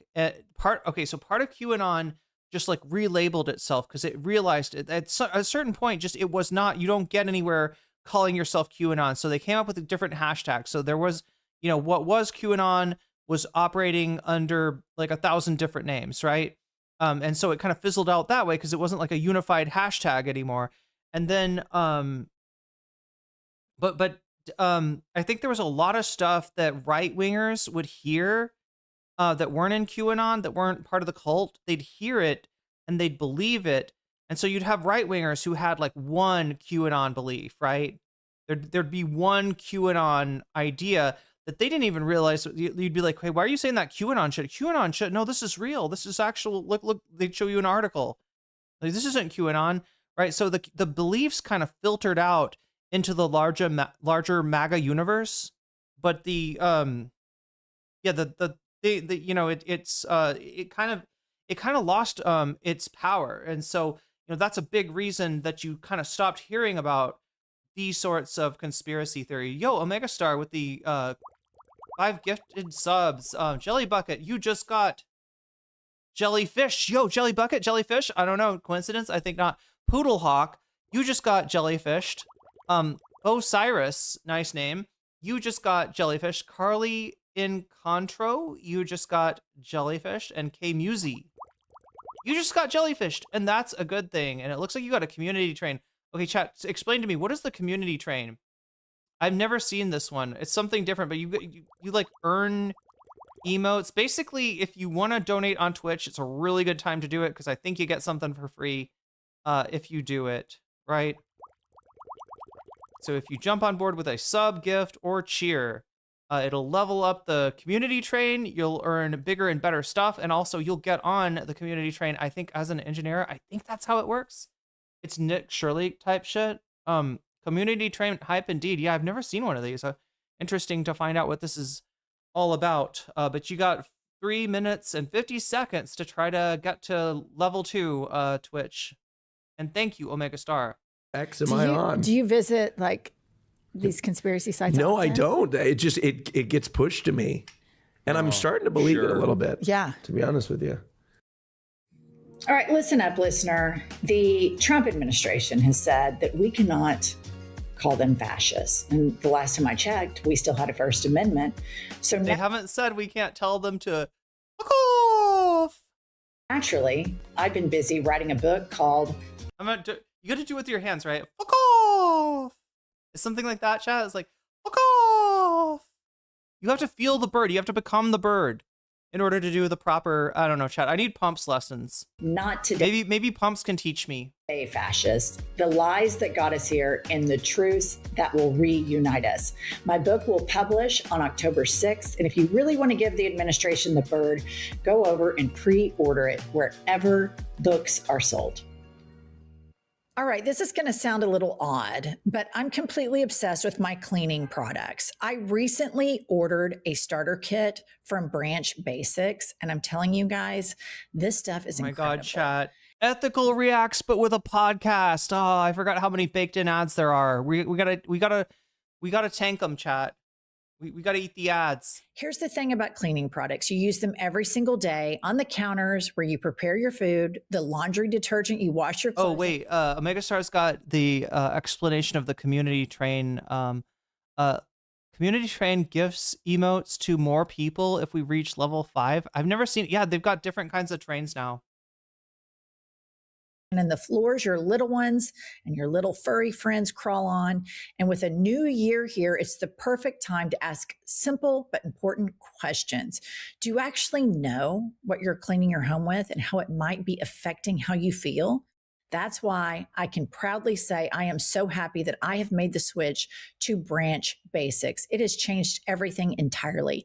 This female-founded brand is redefining transparency and eliminating toxins. Ranch Basics? That sounds delicious. Does it make your house smell like ranch? From our homes, starting with the products we use most. Their premium starter kit, which is what I started with, completely obsessed with it, comes with one powerful concentrate that makes everything. Laundry detergent, bathroom cleaner, glass cleaner, even pet wash and vegetable rinse. And listener, here's the good news. Branch Basics is now available everywhere you shop at Target, target.com, Amazon, and of course, branchbasics.com. Tossing the toxins has never been more convenient, and for anyone grabbing the premium starter kit, you can still get 15% off at branchbasics.com with our code HADIT. Just use the code HADIT for 15% off the premium starter kit at branchbasics.com after you purchase. That's a lot of burned in ads. Where you heard about them, please make sure to mention our show. I'm just going to tell you one of my biggest pet peeves is like that heavy caked on makeup look. That's why I'm so happy that Pumps and I have partnered with Jones Road Beauty. It gives us this effortless, natural look. It was exactly what we're looking for. I personally love their Miracle Balm.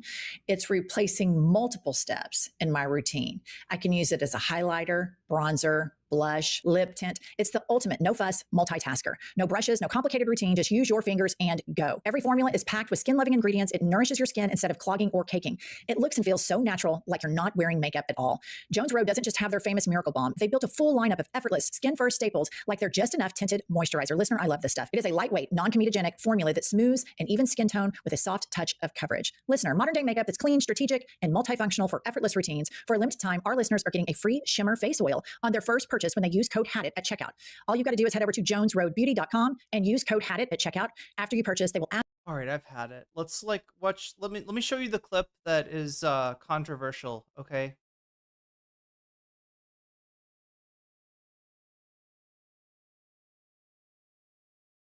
Yeah, this is the one that Hasan's going to talk about. This is apparently some kind of Destiny fanboy or girl or the Emperor potentially that is also a moderator at the Taliban at the Dan Saltman led harassment YouTube or Twitter group. For him. Disappointed in Who do you Gavin vote Newsom. for, J.D. Vance or Gavin Newsom? Well, I'd have to vote for Gavin Newsom, Me of course, too. 100%. I wouldn't blink. There's no What doubt. about you, Hasan? I'd probably vote third party. You would? Oh yeah. I mean, at that point, it doesn't even matter. Like, because my policy on this is the same as like my refusal to endorse Kamala Harris. The reason why I did not endorse Kamala Harris was because she did things that were not only unproductive but also unconscionable. And I still stand on that. I still talk about it all the time because people constantly bring it up. They're like, you didn't sufficiently like promote Kamala Harris. You're the reason why she lost. And I'm like, I am incapable. There is no singular force in this country that is capable of making or breaking an election. And if that was real, then it is the most idiotic thing not to listen to my demands. But everybody knows that that's not real, right? Mm-hmm. If I had this singular force to be able to make Kamala Harris the president, then Kamala Harris should be coming to me every day and being like, let me do a collab with you, please. Totally. Right? That's not the case, of course. And they know it. That's why they didn't do it.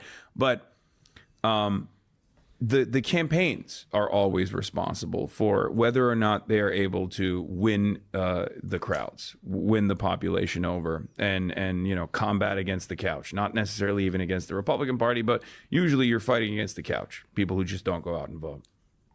And for me, the way I see it is if the Democratic establishment makes this decision one more time, just as they did with Hillary Clinton, Yep. just as they did with Kamala Harris, and in some ways, just as they did with Joe Biden as well, which led to Trump too, then they just don't care. And there's not much I can do. Let me beyond tell you that. something. I agree with everything you say, but as a person who lived in a red state for 50 years, I would crawl through 10 feet of concrete to vote for Gavin Newsom, even though I think he's duplicitous, a hypocrite, a thirst trap, hungry for power, all of the things that you Wait. Is a thirst trap? Is that a bad thing? I'm sorry. Wait, what?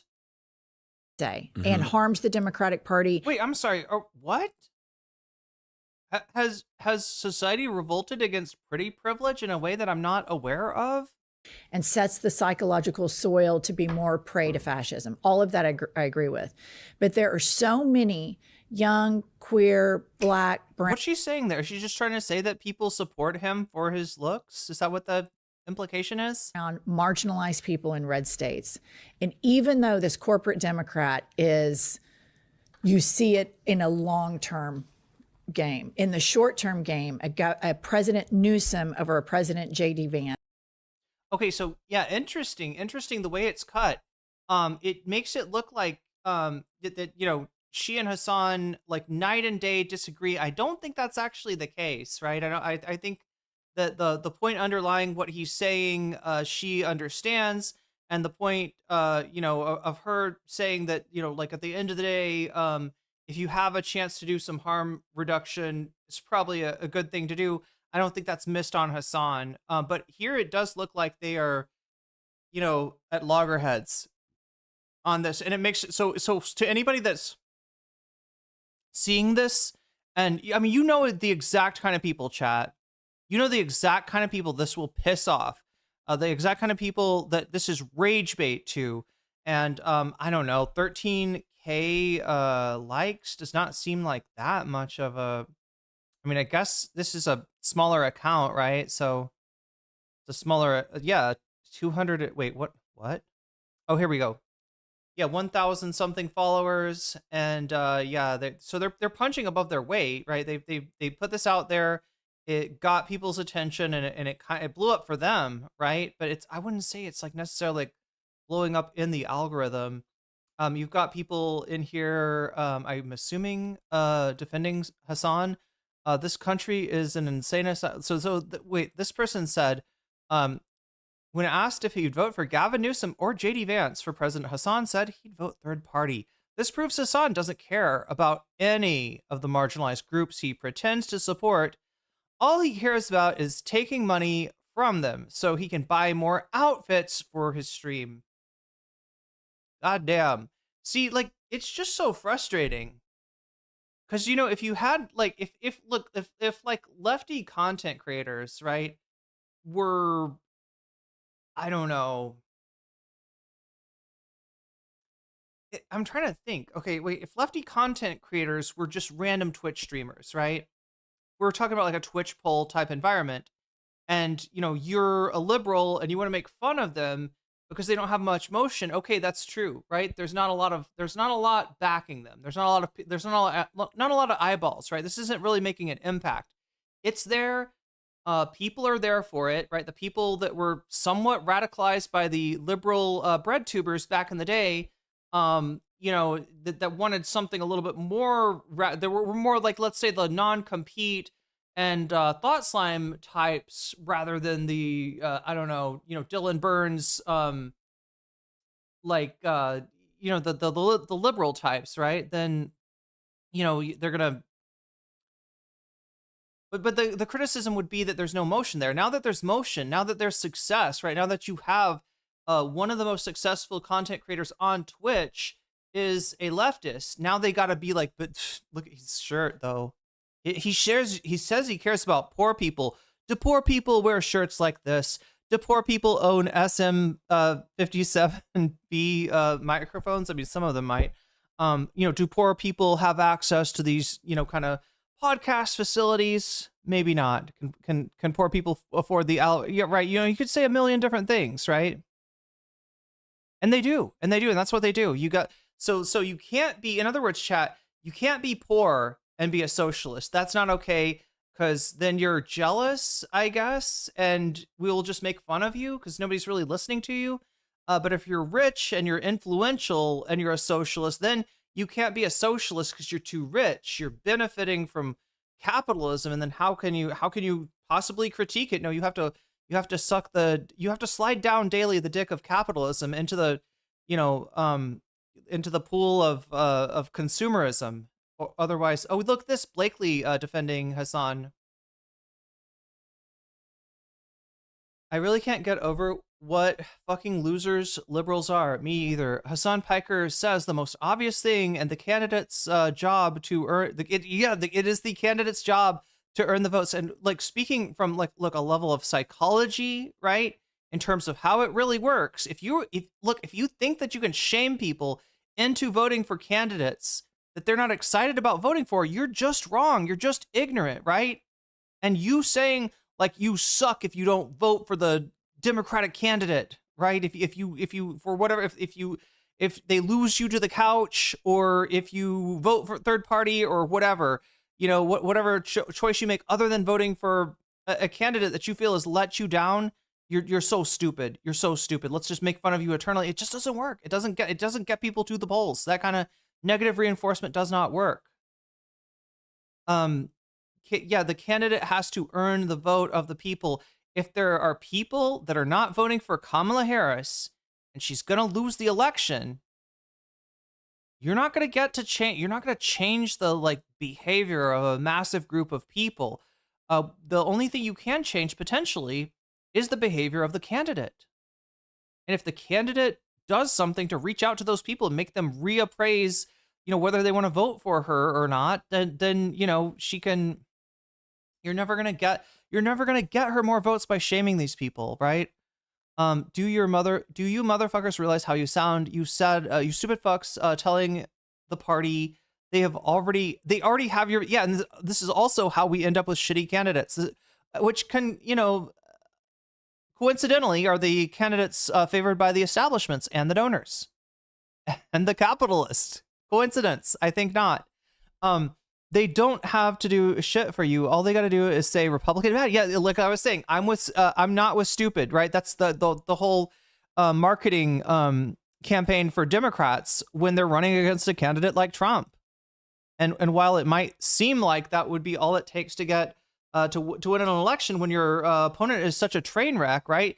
You may not be aware of how uncharismatically you are coming off. And also the fact that, yeah, you leave yourself so vulnerable. If you don't propose anything big, right, on the line of Obamacare, right? That should be like the low bar. It is some proposal like that, because obviously shit is not okay. The government does not need a little tiny tweak. The government needs wholesale change, because this economy is not working for the vast majority of Americans. And if you don't have a massive fucking proposal that you can get behind and defend and be morally consistent about, then instead, yeah, they're gonna go back in your record and see something you said about like supporting trans people and tell everybody and recast the campaign as if this is your main issue, because you don't have a main issue. They get to define your main issue, and in this case, they will define it as that you only care about people that the average voter is not even aware of, right? That's essentially the tactic of, and it's been the tactic of Republicans forever, right? Civil rights happened, right? The Republican tactic was they are for black people and brown people. They are not for you, right? And any of these things that happen. And so we shouldn't be surprised that, in absence of a real proactive platform or proposal that Americans can get behind, hopefully a proposal that Republicans even have trouble opposing because people realize this is something that we need, right? That's what you need to focus the discourse on. And when you don't have something like that, yeah, the discourse, goes into something you said about trans sports, right? And again, issue that should not be politicized in the first place becomes the biggest issue in the country. So anyway, yeah, Usurp the Chief, the Destiny Orbiter put out this. A lot of chorus people seem to have glommed onto this. Oh, look at this Hutch. Oh no, he's picking his nose. He's always picking his nose, chat. Pointed in. How are there any boogers left? How is there anything left to pick, Hutch? You were picking your nose all day, every day. God damn. Hutch says the fact that there's even a debate about whether or not to consider Hasan Piker opposition is hilarious. He just flat out said today that he would vote for a third party in a Vance versus Newsom potential 2028 matchup. He is indifferent to the consequences. Republicans gaining power. Would you vote for J.D. Vance or Gavin Newsom? Well, I'd have to vote for Gavin Newsom. Me of course, too. 100%. I wouldn't blink. No What doubt. about you, Hasan? I'd probably He's eating it. go third party. Bro just ate it. I just fuck him, dude. Fuck him. Opposition. You're rolling your boogers. What the fuck, dude? Political opposition. Not on the team, guys. He is not on the team. He is indifferent. Look. One of the reasons that I'm always, I come to stream later than I'd like to is I try to take care a little bit. I mean, I could definitely do a better job. I should, invest in some makeup from Jones Road, perhaps, right? And be, at least have, I don't know, like lipstick and foundation and eyeliner or something like that when I'm on. But, I do it. I mean, there's some stuff that I take care of, right? This guy can't even be bothered to blow his fucking nose before stream. It's like Hasan, is always eating on stream. Some people are annoyed by that. I know I do that from time to time. I sure fucking hope I'm not like displaying a disgusting habit on stream. But yeah, there he is, chat. There's the man, the myth, the legend. I don't even want to scratch my nose now, chat, because I feel like after seeing Hutch just go to town, like I'm gonna be self-conscious now. Republicans having power. And all of the people that are harmed by that happening. He is opposition, okay? in no uncertain terms. This is nuts. This is a fucking bananas thing to say a year into this administration. 2 dead people in fucking Minnesota. Wow. Minnesota.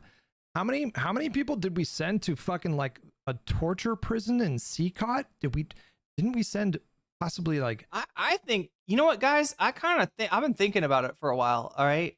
And I think Trump is bad. I think his policies are bad. I think his, the effect that he has on the country, the lack of, you know, the way that the United States cannot be loved or respected anymore. I think maybe Trump's a bad choice for president. God damn, Hutch. God damn, incisive analysis here. American citizens there on accident? The mass deportation program. Blade says it does kind of seem like more moderate Dems don't have an ideological foundation. It's kind of like as long as the candidate on paper is a Dem, yeah. I mean, isn't this the guy that said he'd vote for, like, what was it, like Epstein over, if Epstein had a D by his name, right? If there's a presidential election, Epstein's running as a Democrat. Hutch, I think he said, anyway, we'll get into that. We'll see exactly what he said. I think he bit the bullet and said that, the famous thought experiment. I don't know what Hutch said about this, but Destiny said he would rather vote for, oh my God, I'm trying to remember. Was it Hitler over Hasan? Did Destiny bite the Hitler bullet? ICE terrorizing civilians, millions dead, USAID cuts, 11-week blockade. Yeah, there's a lot of bad things. Into Gaza, Wow. which very nearly. Yeah. So if Hasan was like justifying all that and saying like that's not important, that's okay, we should accept that in order to, you know, make some kind of principled stand and say we didn't vote for the, you know, we didn't vote for the imperfect Democrat. That if that's what Hasan was saying, that'd be crazy, right?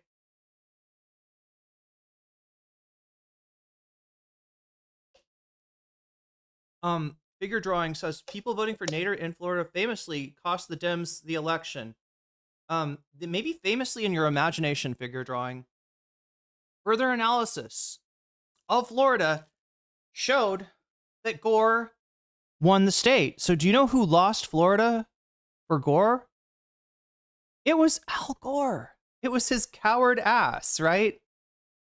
He surrendered an election that he fucking won. But yeah, let's blame Ralph Nader. Starvation event got very close. Let's blame a washed, consumer advocate from the 70s. Close to being officially designated a famine.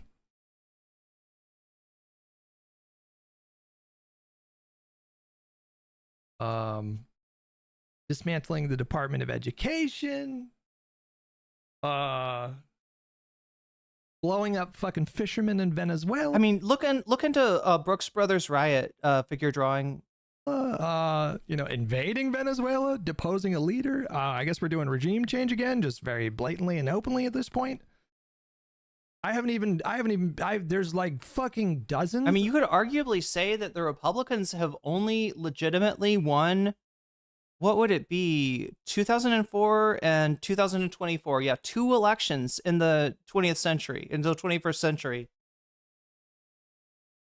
Of other just really awful, damaging things that he's done as president. And like, after this, you're like, nah, I don't know if I would vote third party. Fuck you, bro. This guy, man. See, this is the problem. Hutch, much like corporate Democrats, feels entitled to your vote. Hutch has the analysis of who else are you going to vote for? And what he doesn't realize is that that's not a winning strategy. That's never been a winning strategy. Harm reduction doesn't bring people to the polls the way you need people to come to the polls in order to win an election. Oh my God. Wait.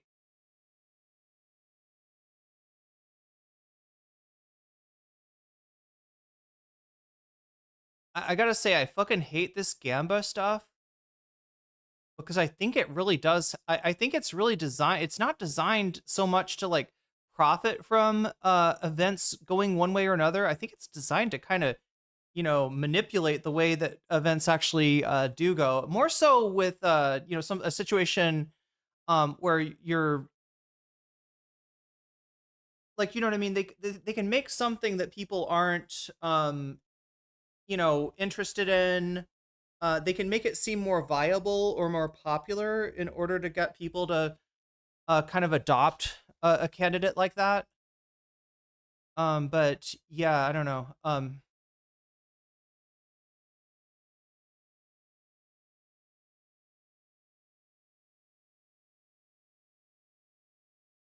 Hasan wants a Republican office because he cosplays a revolutionary, which raises his profile and makes him more money. Look, Tyler, if you think that Hasan Piker's take is deciding any election, you really do have him living rent free in your mind.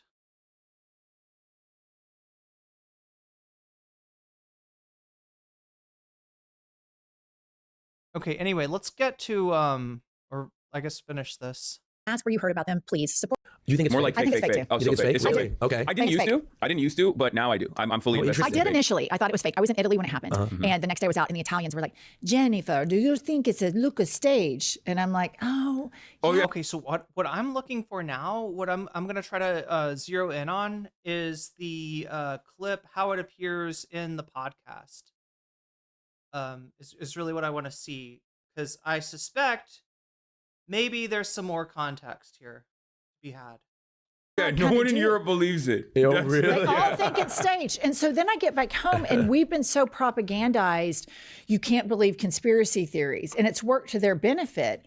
But deep down, I was like, oh my gosh, well, I have this nephew that is in. Isn't Kalshi the cereal company? That's Kashi. Is that one good? I don't even know. How is Gavin gonna pull off the Los Angeles Olympics and run for office? Good question. Hopefully he won't, right? Hopefully, you know, I mean, he hasn't officially, has he announced? I don't think he's officially announced, has he? Federal law enforcement. And he said, there's no fucking way that was. He's not washed. I'm sorry. I don't mean to say he's like washed. I just meant to say that he's not as you know, big of a factor on the outcome of the election as shitlibs try to make him out to be. Wasn't staged because there was one roof. Right. And as But and also that he was more influential in the 70s. I guess that's really what I was trying to go for there. a federal, you would immediately secure that roof. Yeah. Immediately. It's just impossible that the Secret Service, local police would not secure that roof. And then if you really start diving into it, the Trump's people allow the press to come instead of Yeah. squishing them down if there's an active shooter, right? Yeah. And then they lower the flag for the photo up. And I Yeah. always thought it was sus. Wait, like, they hey, lowered the flag. Yeah, bro, they it's right lower here. the What do you mean? flag. Oh, my. They lower the flag. And then when he's saying, hang on, just a second, let me put my shoes on. This doesn't sound like somebody who Who's like worried about just getting- got their ear shot Oh off. shit! I didn't even realize where she was I didn't realize what she was cooking, chat. I was paying too much attention to Hutch picking his nose and not wanting to scratch my own. And chat, what chat was saying to notice, yeah, what she's cooking here, which is a theory that maybe Donald Trump was not in as much danger as he presented himself in on the supposed assassination attempt #1. benefit. But deep down, I was like, oh my gosh, well, I have this nephew that is in federal law enforcement. And he said, there's no fucking way that wasn't staged because there was one roof. Right. And as a federal, you would immediately secure that roof. Yeah. Immediately. It's just impossible that the Secret Service, local police would not secure that roof. And then if you really start diving into it, the Trump's people allow the press to come instead Yeah. of squishing them down if there's an active shooter, right? Yeah. And then they lower the flag for the photo up. And I Yeah. always thought it was sus. Okay, that's sus. Is that true, chat? Can we confirm that they lowered the freaking flag? Wait, Like, they hey- lowered the flag. Yeah, bro, They it's right. Is that fucking real? That's fucking The real? flag. They lowered the flag. Oh my god. No. Can you think of an excuse for that? Because I can't. Do you don't even know how you'd fact check that? Yeah, that's Oh, my. well. I mean, I don't know. There's, you know, you shouldn't claim that unless you've got like some evidence, right? There's a video or something that, but he's acting like there is, right? They lower the flag, and then when he's saying, God damn it, Trump assassination, lowered flag. Let's see, is this a thing? I mean, I'm guessing if they're saying it, it is a thing that at least some people think. Trump assassination, lowered flag. I wonder if it's on Snopes. Trump assassinate. Well, hey, you know, good for the I've had it gals, and for I said rump assassination. God damn it, chat. Trump assassination. They're eating well tonight, right? They're this assassination. Oh, there's 4 S's in assassination. Okay. Assassination attempt. Flag lowered. New angle. Flag lowered into position. What the fuck is this? Okay. Chat, I don't know if I can. Yeah, this is purporting to be new footage or a new angle. There's definite. Okay, there's Wall Street Journal debunking conspiracy theories. I wonder if they go after this one. No, the only. Okay, I'm seeing one that is supposedly showing. Let's see if this is a thing, chat. Hopefully this doesn't show anything. TOS. Oh my god, did I lose my cursor? Where's my cursor? That's not good. Where's my cursor? There, it's back. Anybody else have that problem where your cursor disappears? What is this? Moments before. God damn it. Yo, this man really. Oh. I fucking hate shorts. I fucking hate shorts. Wait, I gotta. President's been shot. Shot. Oh no. No. Either that or they're covering. We don't know. Either that or they're.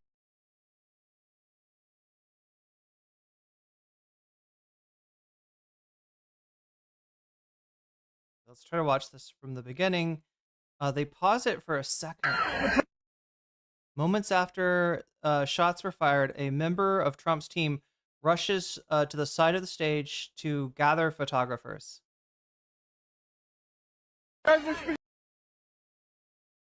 Shot. Oh no. No. Either that or they're covering. We don't know. Either that or they're covering him. We love you. We love you, President Trump. We love you. We love you. Odd behavior. Oh, wait, what is this? He ushers photographers in from the left side of the stage. Odd behavior shows how they staged the famous photo. President Trump. Flag lowered into position. Okay, chat, has the camera moved? Has the camera been drifting up by chance? Is there a possibility that the flag's not really being lowered here? There is a man moving people into the position to take the famous photograph, and there is a flag being lowered into position where it will be part of the, because that's what makes the fucking propaganda, right?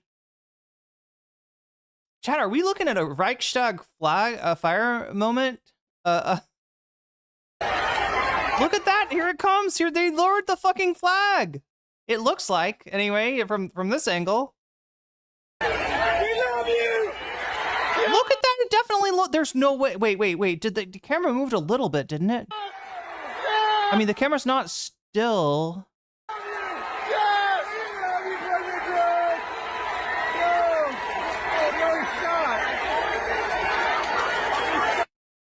No. He continues to move the photographers into position with help from his colleague.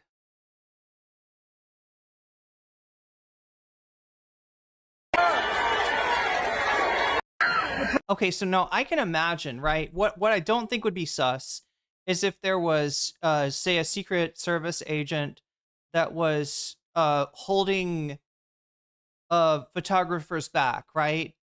There's an event going on. It's really dangerous. You know, maybe photographers are trying to get a certain shot, and Secret Service comes out and says, you're not going here, right? This is, you know, or right, or if they decide to, you know, let people through to a certain, I don't know, right? This kind of shit right here, where they're guiding them. I can't really. I mean, I don't know. Is that Secret Service even? It might not be Secret Service. Yeah, I don't know what reason they'd be guiding photographers. I mean, look, there's a less seedy, explanation from this. It's just that the, Trump staff are political animals, and they wanted to make the most out of this moment. That doesn't necessarily mean that he wasn't shot. I do want to look at the flag lowering thing again, just like confirm. All right, so look, right here, we're starting with, we can see the stars down here. I think maybe the camera drifts up. Maybe we're not seeing a flag being lowered. President's been shot. Oh no. So we're moving down. We can see the full stars. Either that or they're covering. We don't know. Either that or they're covering him. Now we're moving up. We love you. Moving up above the fence. We love you, President Trump. We love you. We love. Are we continuing to move up though? It doesn't. It feels like we moved up to above the fence, but we're kind of steady there. But yeah, this is the same guy ushering the photographers. President Trump. Oh, we're still moving. We're still moving.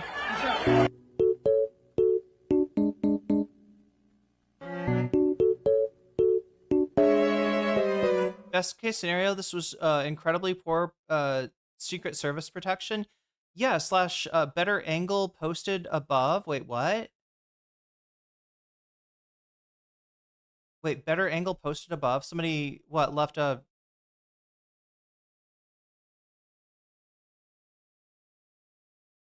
It's just an angle thing. Shows it. So there is a video that shows it not moving. I'll try to look at that too. Because like I was saying, it does when we really watch. I mean, it's definitely we've definitely moved the angle at this point. Okay, so we have. Yeah, just try to like gauge, like see if it moves from here. We love you. Okay, it's angling. It does look like a flag being lowered into position. What do I have? Another YouTube video here. Let me.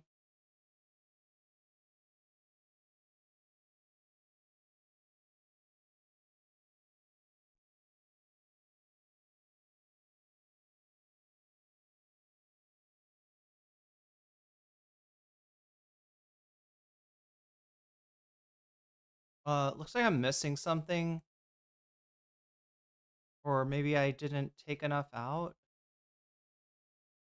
B equals SM2 YouTube. Oh, .com. Okay, I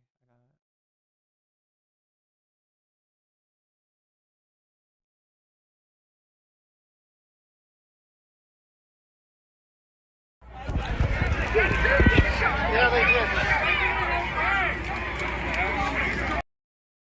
Okay, video shows moments after shots heard at Trump rally.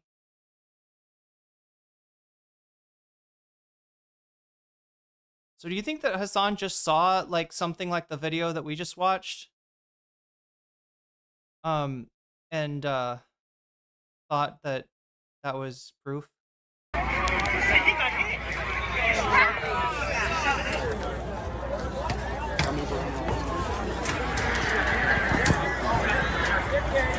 Okay, so we see the flag. The Secret Service. He's up already, though. I don't know if this shows like right. I don't know if this one disproves the other video. I do think the camera was moving, right? So there is some chance that the flag appearing in the picture is kind of more of an optical illusion rather than a like an actual movement of the because there's like it looks like there's two cranes. You'd have to adjust both cranes right at the same time to lower the flag. They might have a control that you know adjusts both at the same time. Okay, so like, wait, I'm trying to see what's going on. Oh no, he stood up. He stood up.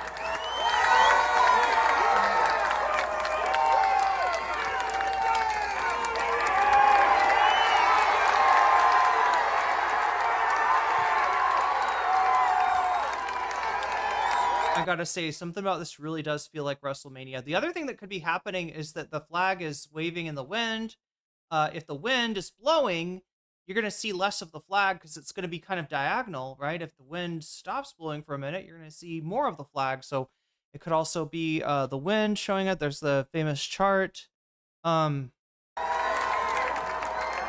yeah, let's try to line this up a little bit, chat. Okay, so where is Trump at when we first see the flag?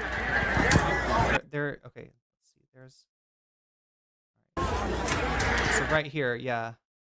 Secret Service rushing over. It does. No. Okay, so here's the problem.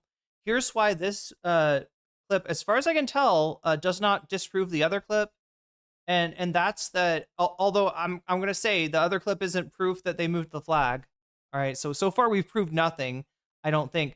The reason it doesn't work, right, is the time code. Let's see. Where are the Secret Service at when we think we perceive the flag moving down in this picture? Where are they at? We love you.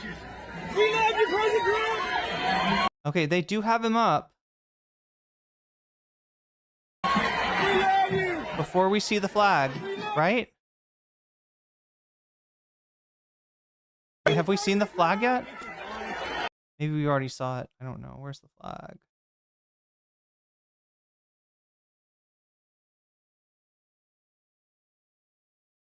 We love you. We love you, President Trump. So yeah, this kind of starts before they've even gotten him up, right? At this point, they're covering him at the beginning of this. Oh no. Either that or they're covering. We don't. Also, chat. I just realized I want to hear that "oh no" sound again sometime. know. Either that or they're covering. Sometime soon, it would be great to hear, like, I don't know, 80,000 oh no's or 80 million oh no's. We love you. We love you, President Trump. We love you. We love Okay, he's ushering the photographers. Come on. President Trump.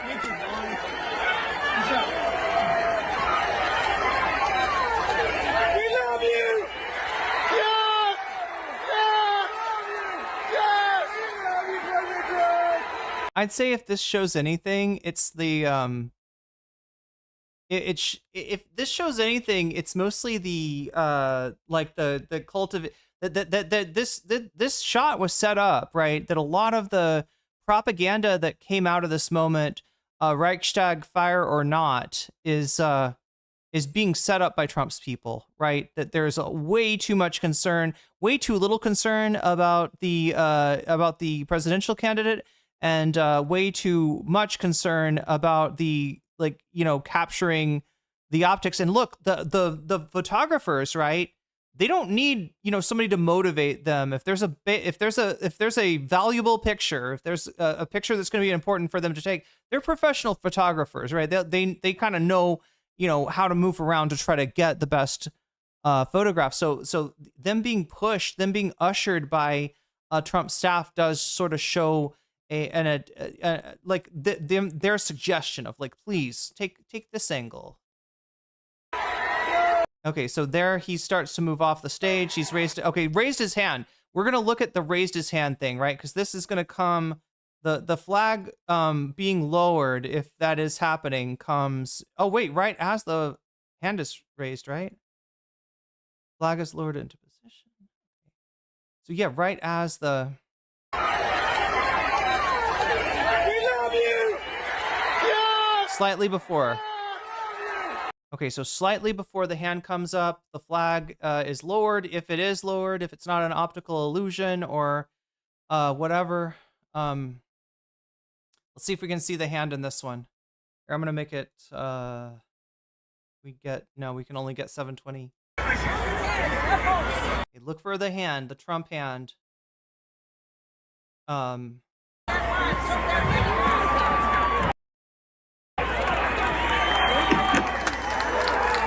I mean, there's a clap from the crowd, which may indicate that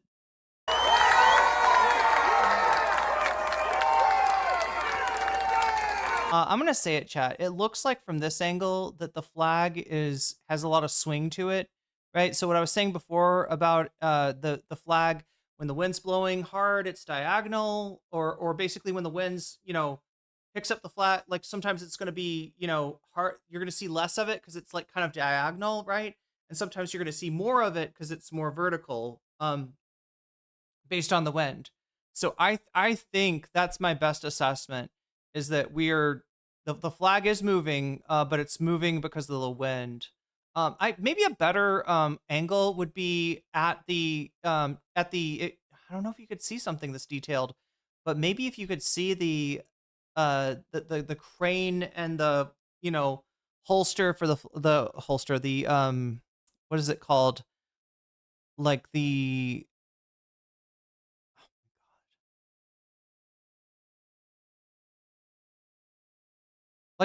the how the flag is held up, right? Maybe we could see that. We could be, but yeah. We have Newsom on for a combative interview. Gavin Newsom is not coming on the broadcast. Oh my God, chat. Gavin Newsom may not be coming on, but my real question.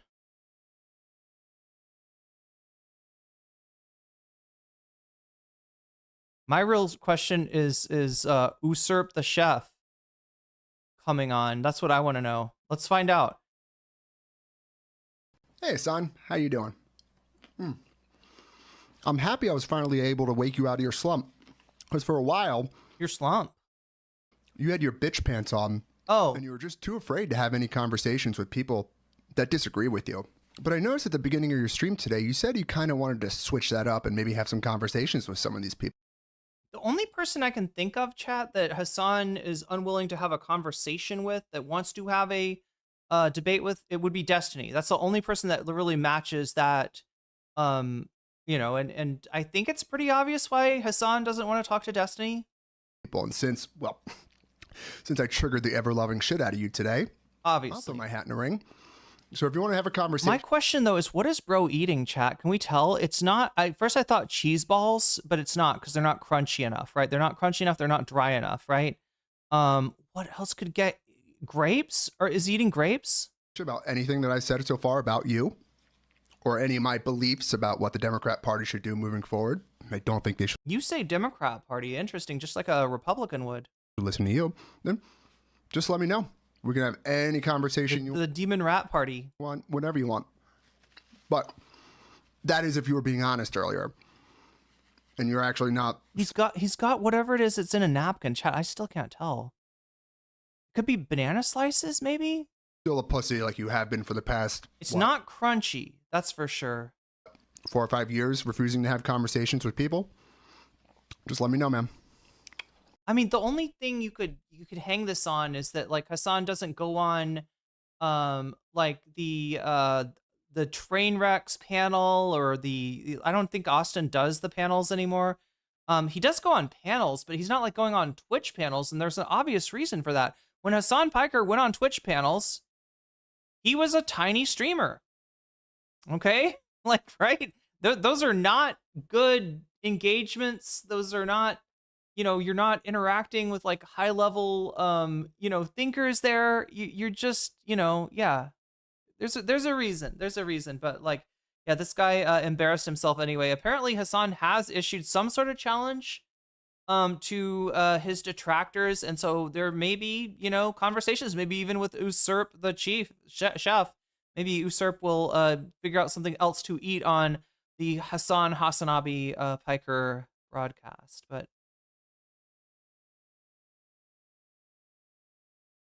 hang on. I still want to see the original clip in its full context. hang on just a second. Let me put my shoes on. This doesn't sound like somebody Who's like worried about just getting- got their ear shut off. The Gavin Newsom clip that you're looking for is 55 minutes into the podcast. Oh, right after the ads. Okay. Fake. Totally fake. I'm on board. Yep. It's fake as hell. And then they find what? that the supposed shooter was actually in a like BlackRock ad or something many years prior. Yeah, that's true. That's real. The BlackRock went. Oh my God. Yeah. This was the Republican. There was some Republican conspiracy. There was a teacher that there's some kind of retirement plan that BlackRock offers. And I think, what's his name? Matthew Crooks's teacher was, somehow he had this retirement plan. So they did like a video where he's like, I feel a lot safer putting my retirement in the competent hands of BlackRock, right? But they shot it and he was talking about when he's teaching and stuff like that, and so they take a shot in the classroom, and the shooter was in his class. So that part's real, but they tried to make it I don't know, BlackRock is assassinating the president or something like that, right? Went to their school and they were doing some sort of initiative and he was filmed in it. But I think he was an actor. I think they put him there. They already domed him. Loser, no real social media footprint. Like, these are people that are the forgotten people. There's millions of them. So out what did there. they do with him? They put him in- So kind of like a what is his name? Jack Ruby shot him. Lee Harvey Oswald, sort of like. I don't know. No, Lee Harvey Oswald wasn't really like a loser in the same way as Thomas Matthew Crooks, right? Prolific traveler, and if somebody who's very interested in political philosophy, let's just say, in jail, didn't they? No, they killed him. They domed him, and then they put his body up Oh my there. God, I'm so sorry. And It's then been they so were long. like, "Oh my God, There's been so here's many. the shooter." We thankfully also Megastar, thank you for the bits. shot him, and it's like, no. Best scenario is incredibly poor Secret Service protection. Yeah. Trump wasn't the official candidate with the required number of delegates until March, and Butler happened in July. I don't think you get full Secret Service detail until you're official. Wait, he got the delegates in March, and July comes after March. Wouldn't that be like? There's 0% chance that shooter pulled off. How did they get him to agree to it? Do you think? Like, They didn't. They just he's a loser. He was a. Oh, you're talking about official. When Girl Friday on Tuesday says it wasn't official yet, we're talking about the official. The convention hasn't happened, right? The convention is where they're officially named the candidate. Do they get more Secret Service after that? Also, Trump is an ex-president. Yes, Davy Cliff. Ex-presidents have large Secret Service details. Although, didn't Trump take that away from, who was it, chat? Trump was taking their Secret Service details away from people. You get partial once you are a candidate, but ex-presidents, have permanent security. That's what I thought, yeah. A total forgotten soul, and there are millions of them. And okay, so I think I put it forward for you guys. Ash made a important observation that this does not happen. The clip that we're looking for doesn't happen until way later, almost at the end of the podcast. Can we just finish the conspiracies though? They got me hooked, chat. What can I say? I love conspiracies. And I think the CIA or the FBI was like, all right, yeah, this one. But if it's the CIA or the FBI, that would have been under Biden's authority. Yeah. I think it was well, there's still different ideological components within the CIA and the FBI as well. I mean, they're not all woke under the Biden administration. Right. And then magically Good question, Dissident Bot. Is this his podcast? Okay. Let me see if I can describe you in this to you in the most accurate way possible. The studio's in New York. I think it's the studio that IHIP is contracting for their podcast. Don't quote me on that. I could be wrong. Obviously, they moved, and so they're gonna, potentially, I don't even know if they've settled on one, but I'm guessing it's something that they're renting. There is let's see. So this is officially an episode of IHIP, I believe, right? There's also an episode of Fear and that is, I think, Hasan, Brace, and Jennifer. Right. So we do, if anybody ever wanted to bring yeah, here it is. Political Super Bowl on Fear and. Yeah, so officially this is an episode of I've Had It. You can find it on the Fear and channel as well. I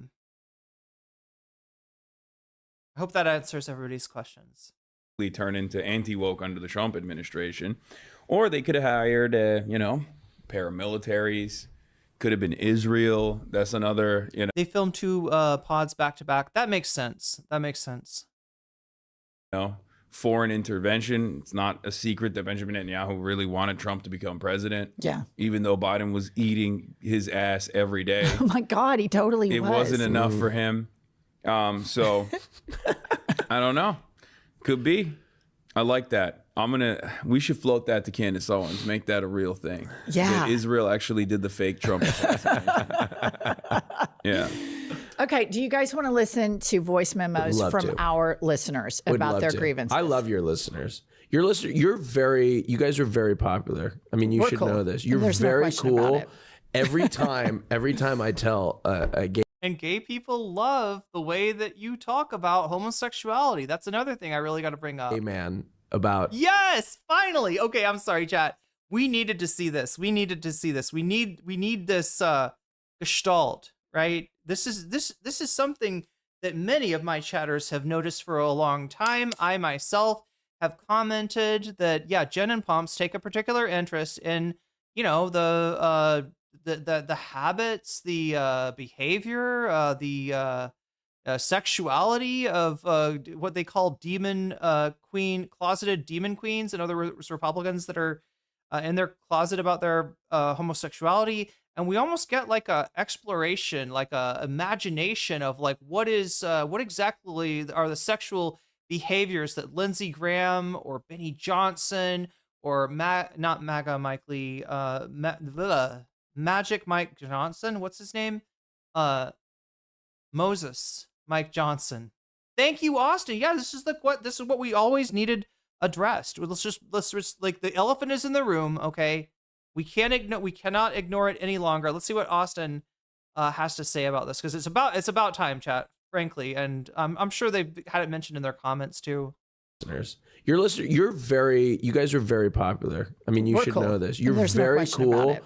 Every time I tell a gay man about that I'm going to see Jen and be on I've Had It, there's an audible gasp. Hell yeah. She's very popular. You need to start doing appearances at gay bars. I want to be with you. Yes. I cut my teeth going out when I was 18 or 19 with gay men at gay bars. Yeah. That was my, because my choices were in Oklahoma when I went to college. I could hang out with. To be fair, chat, a gay bar is like one of the only places that you can. Oh my god, I shouldn't say this. I sound like I'm just like I'm doing the invasion thing, right? Because gay bars do get ruined often by people, but like I will say, like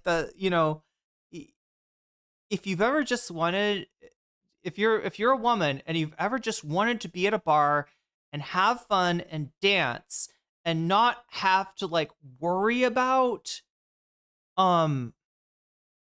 bullshit from guys, very little bullshit generally will happen to you at a gay bar. I sound like I'm advertising now. Yes, please come over, take over and ruin gay bars. That's right. That's what NCC stands for. My peers, the white women, and they wanted to go to Bible study.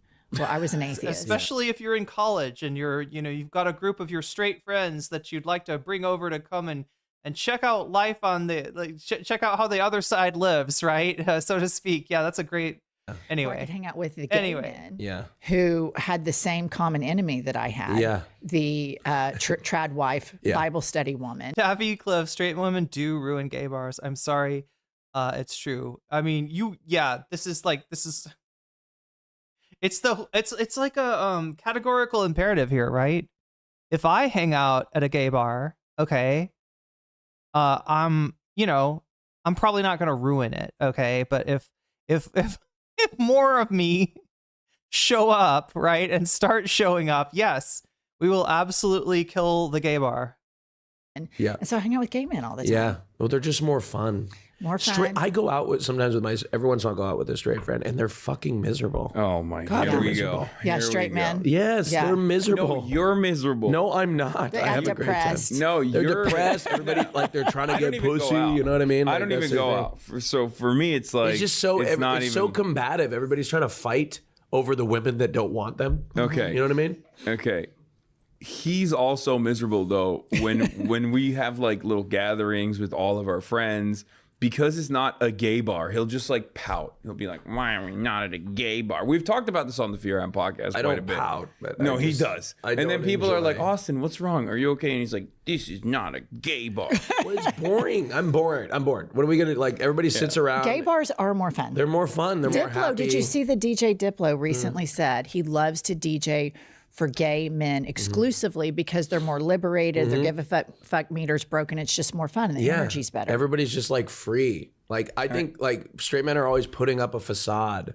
I mean, let's be real. Diplo / Mage. Well, maybe not so. Diplo's kind of made for. I don't know. I feel like he's probably got a lot of gay fans. Trying to be people that they're not. It's Really? it's true. Maybe not so much for Major Lazer, but for his DJing as Diplo, I think so. Though. Present company included or excluded? Wait, say what? Austin the Gay Sasquatch. Present company included or She's excluded? saying, are you ripping on me? Oh, Am I putting oh. up a facade? No, he doesn't give it. He doesn't. He just doesn't have fun in any environment. That's true. So like that's true. Fun he's hater. not at gay bars or straight bars. Yeah. You know. Yeah, that's why I'm objective in my interpretation, and I read you to filth last time we tried to talk about Yeah, this. I did. He wants to fuck. That's what it is. And when God he goes to forbid. like a straight environment, he goes out. Jennifer knows this. Yeah, he goes Shrinkage. Yeah. Shrinkage. out. He goes out, straight environment, not enough twinks, not enough fresh hot twinks for him. Is there any way, chat? Like, is there any way for gay men and straight women to like, I don't know, like, is there a different way this could be done where like gay guys wouldn't get their bars ruined and straight women would still have a fun place to hang out? Like, I just wish there was almost like if there was like a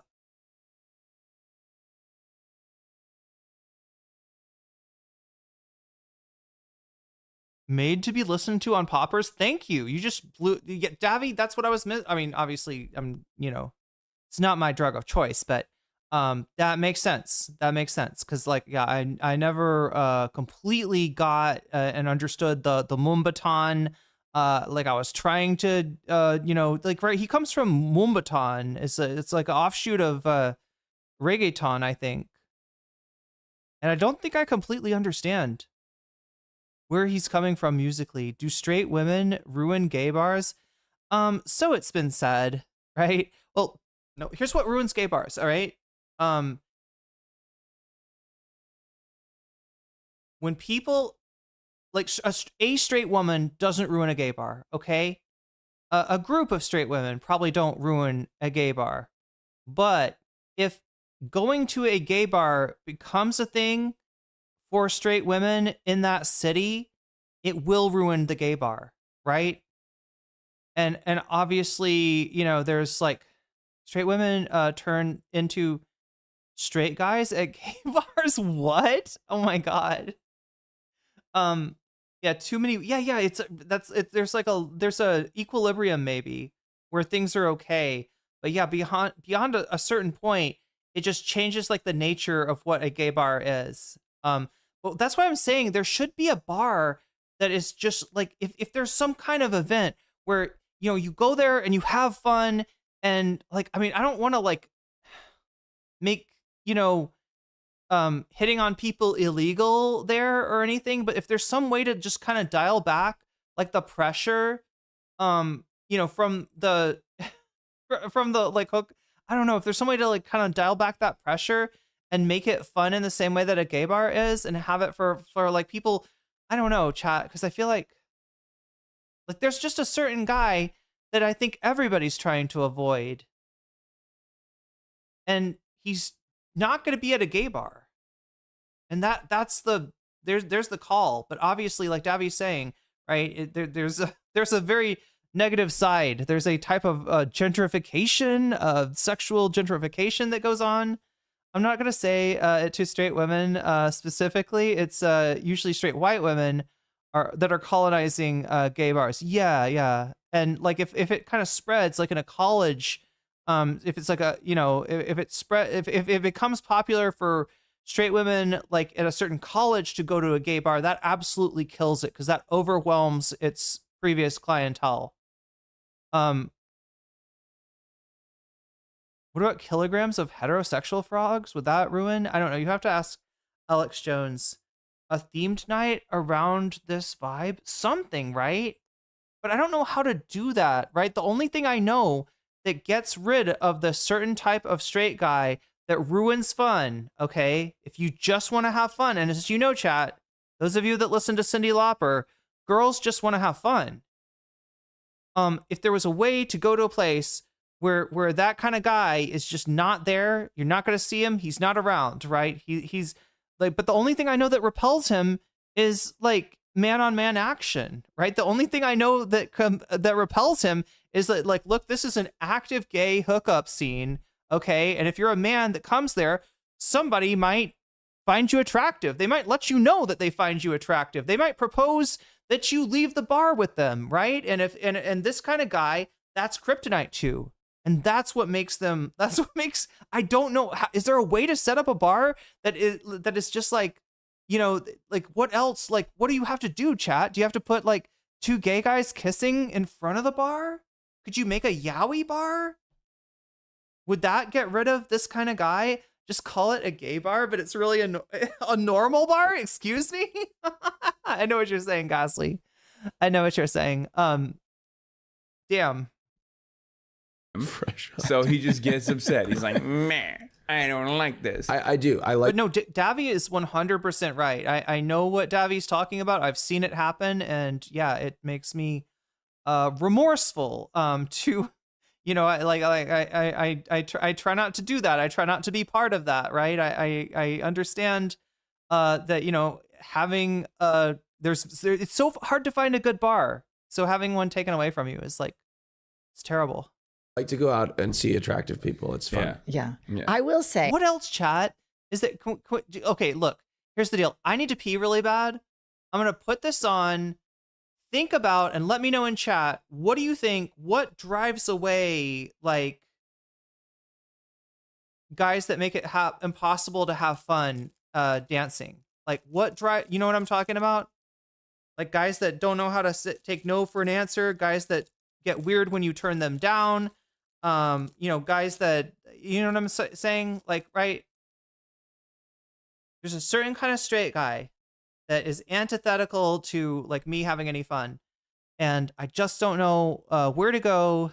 The gay bar is one of like the only places that I can think that this guy is like not going to be. Straight women ruined my favorite gay bar. It was primarily meant for gay Middle Eastern men. See, that's the thing is you got a unique bar that serves a group, serves a customer base and it serves them well. It felt like salt in the wound. Yeah. Of all the bars they could have taken, right? Of all the bars that they could have taken.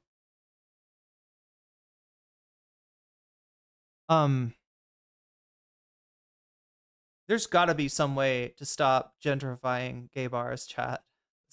That's my mission, okay? That's my mission, to find a way to actually, like I'm in Thailand right now. There's a lot of fun, like, places to go to. Obviously, there's a bar culture here, which frankly scares the fuck out of me. I know it operates on completely different rules. I do not know what those rules are, I know that the more I veer towards the like, that kind of culture, the more sort of that's the dangerous part of Thailand, right? Is all on like that side of things, right? But I mean, there's got to be some places to just go out and like have fun and not feel like super pressured. Hey, I've seen some footage of you. But yeah, anyway, let me know, chat. Let me know if you can come up with ideas. What else drives away, I don't know, what do we want to say? Like douche bros? We know an active hookup spot for gay guys they don't want to be near, right? What else could we use to, like, as the citronella candle on our on our table? Let me know when I get back. I'm gonna pee really quick. If you yell Aussie, Aussie, Aussie, some Sheila will yell back at you. What? At protests lately. Oh. And you seem very alive and Because yeah, chat, we got to come up with an answer for this question. Okay, so yeah, I'm gonna go pee. I'll be right back. When I get back, we're gonna fast forward it to 55. Taylor Swift on repeat. That's true. They don't like Taylor Swift, but unfortunately, people like that's the problem with Taylor Swift songs. They're good songs, but like people like them so much that they get played too much, I think.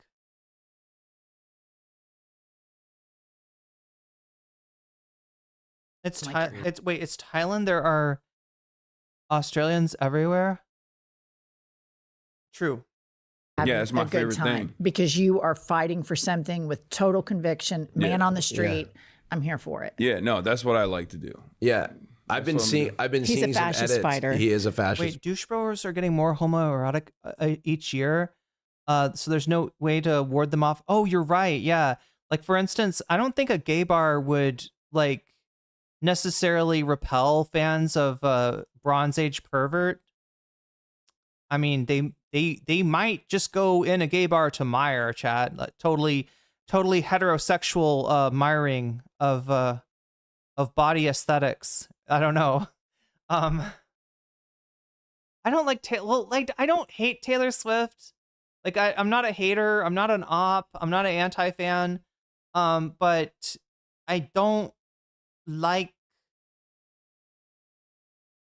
stuff that gets overplayed, and her stuff gets overplayed a lot. That's all. That's literally it, chat. That's literally it. Like, I actually like a lot of there's been a lot of songs that I didn't know were Taylor Swift songs at first, and I really liked. But yeah, obviously she's got good music. It just gets overplayed. Anyway, I'm gonna pee. I'm gonna get back. You're gonna tell me how to solve this crisis, chat. How to solve this problem? How do we make a third kind of bar? Right? It's not a gay bar.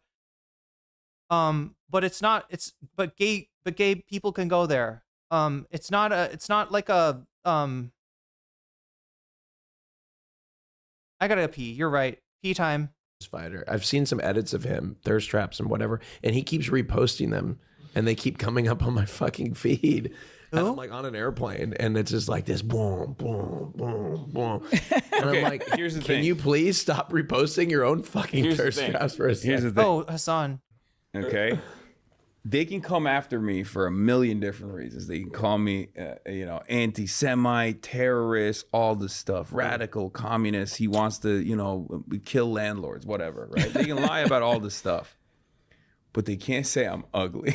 It's true. So I have to use whatever advantage I can get. That's true. That's why, like, when people are like, Hasan, don't you get annoyed that, like, the New York Times or all these other, like, major newspapers, like, when they talk about you, they kind of talk about you like a bimbo. They're like, oh, he's so hot, over and over again. They don't talk about your ideas. And I'm like, listen, that's terrorism insurance. Okay.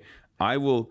If they're gonna write insurance, yeah, that's what I call it. I do all these media hits not because, like, I want to, I'm really excited to go to the, some Times event, right? I do it because I know for a fact that the next week, Jewish Insider, New York Post, Fox News, and all these other, like, right-wing pro-Israel outlets are gonna be calling me a terrorist.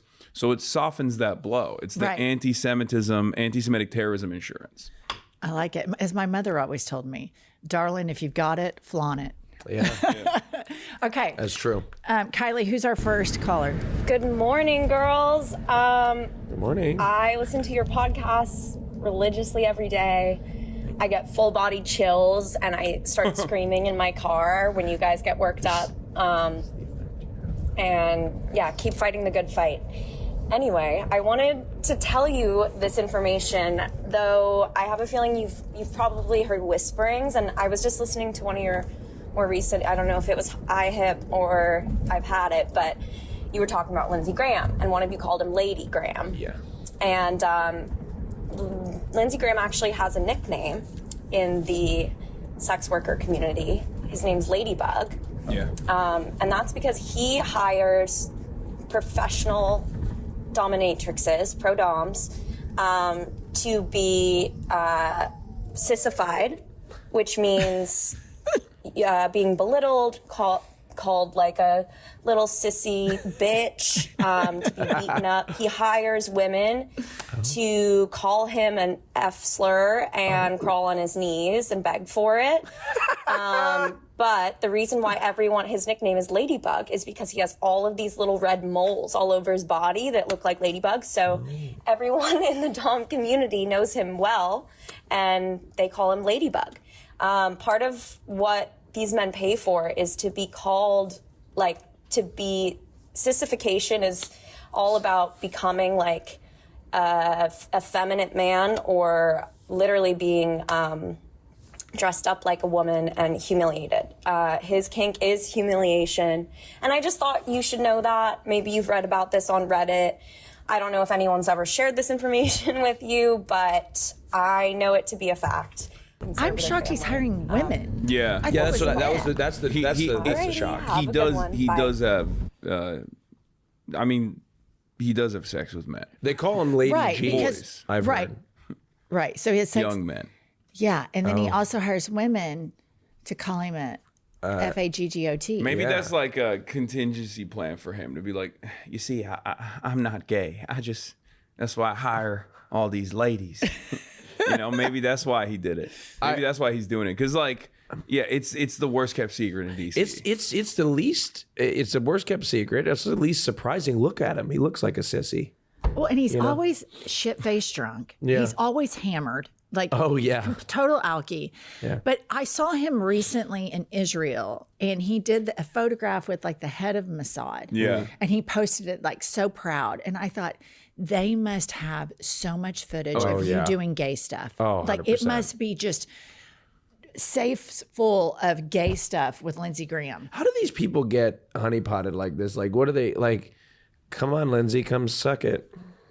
Brother, think if they you've not been looking at the Epstein file releases, they are horn dogs, all of them. They're creepy, horny I monsters. know, but like, do these people have no concept that everything that they write is out there forever? I think that they think Or did they're they just above not have the it, and concept it's at so the time? normalized in their group.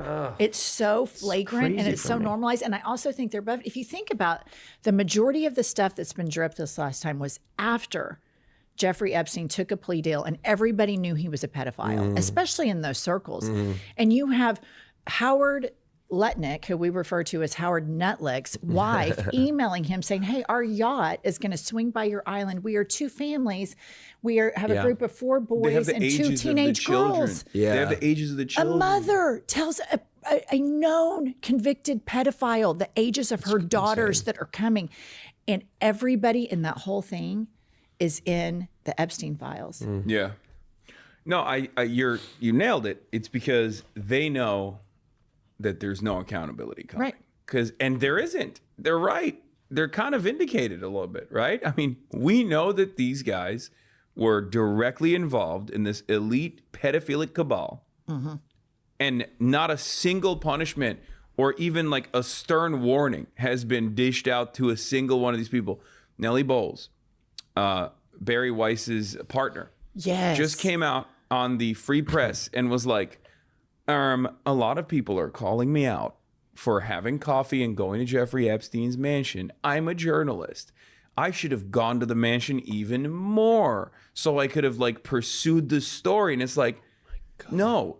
The reason why they don't have a problem with you going to the mansion is because you're the exact type of fake journalist that is glad handling and totally conniving and has no investment whatsoever in the profession and is simply doing it to defend billionaires. That's the entire purpose of the Free Press. That's why Barry Weiss was elevated to editor-in-chief of CBS News when the ultra-Zionist billionaire Larry Ellison David Ellison purchased CBS News with the express purpose of making it more pro-Trump and making it more pro-Israel than it already was.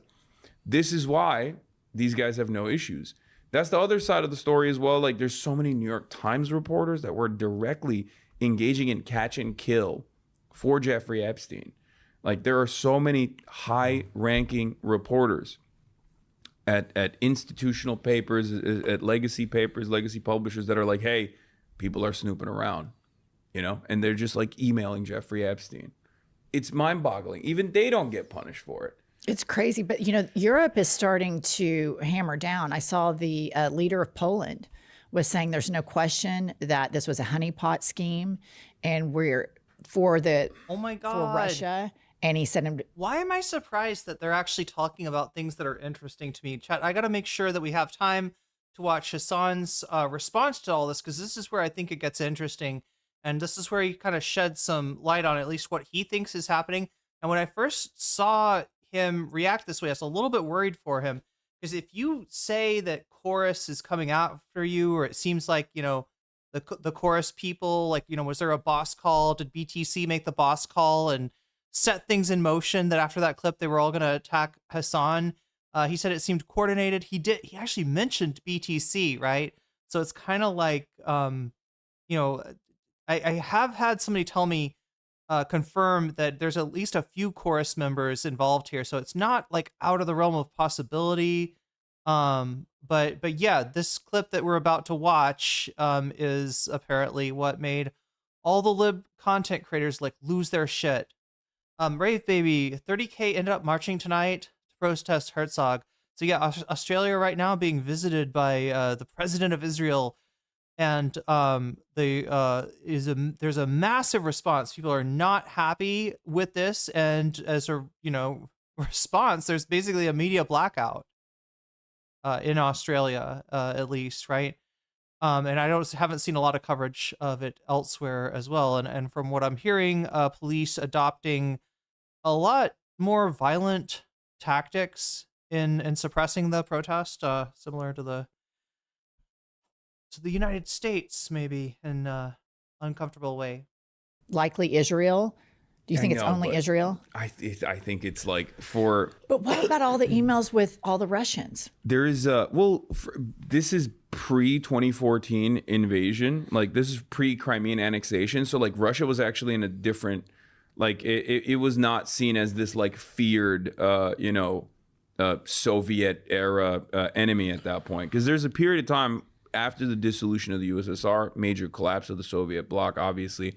But there's a period of time in like from the late 90s to like the early 2010s where the relationship between Russia and all of the European partners and the United States of America was not as sour. It was not like they were not. No coverage until approved. Yeah, that's crazy. That's crazy. So yeah, Australia, a country in which Israel is massively unpopular, the attempts to try to hijack the mass casualty event that happened there to turn people more Islamophobic was not successful, and yet their leaders are talking to the president of Israel right now, and the voices of the people are being suppressed. Treated as like this total foreign adversary. His visit was kept secret. Wow. Oh, whistleblowers brought it out.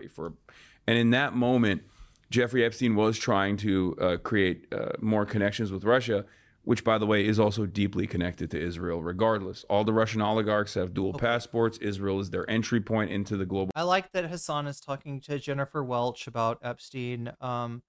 They'll bounce some ideas off each other. I'm told that this is where the controversial, the controversial clip comes from, is around hereabouts. Had it at checkout. Okay, let me ask you this. Let's say that Gavin Newsom becomes the nominee, that we make it through midterms. Devastating. Do you vote for him over JD Vance? I don't know. God damn it. I'd probably be at the fucking DNC. I know. Oh, 100% I would be too. Yeah. But I would. This is what I hope. I hope if for some reason, but I actually don't. I think he's really shot himself in the foot recently. Mm-hmm. What I hope if Gavin Newsom were to ever become some sort of nominee, which I'm not rooting for, by the way, Even though he's easy on the eyeballs. He's very attractive, but I think that because he's such a career politician. Sorry, do other people not see this? She says easy on the eyeballs. I say sleazy on the eyeballs, right? What is up with liberal women? Their other guy was Robert Mueller. Chad, do you remember the Mueller thirst traps? Robert Mueller kind of looks like somebody that could be on Law and Order or something like that. I think he's actually a Republican, right? This is the guy that was investigating Trump for the Russian tie-ins, and honestly, his report was not given real consideration, right? It did not. Yeah, there were anyway. Robert Mueller. But no, yeah, Robert Mueller, Gavin Newsom. Who else? Who else? Liberal women. Who else? Such a thirst trap for the Oval. I know, but like, why? Like, to me, I'm like, my hope is that like maybe he could be a blank canvas, and then he would just be like, "This is you relapsing." No, I'm not relapsing. My hope. This is my hope, but this is if he becomes a nominee. But Hutch was crashing out over this. I think we watched that clip earlier.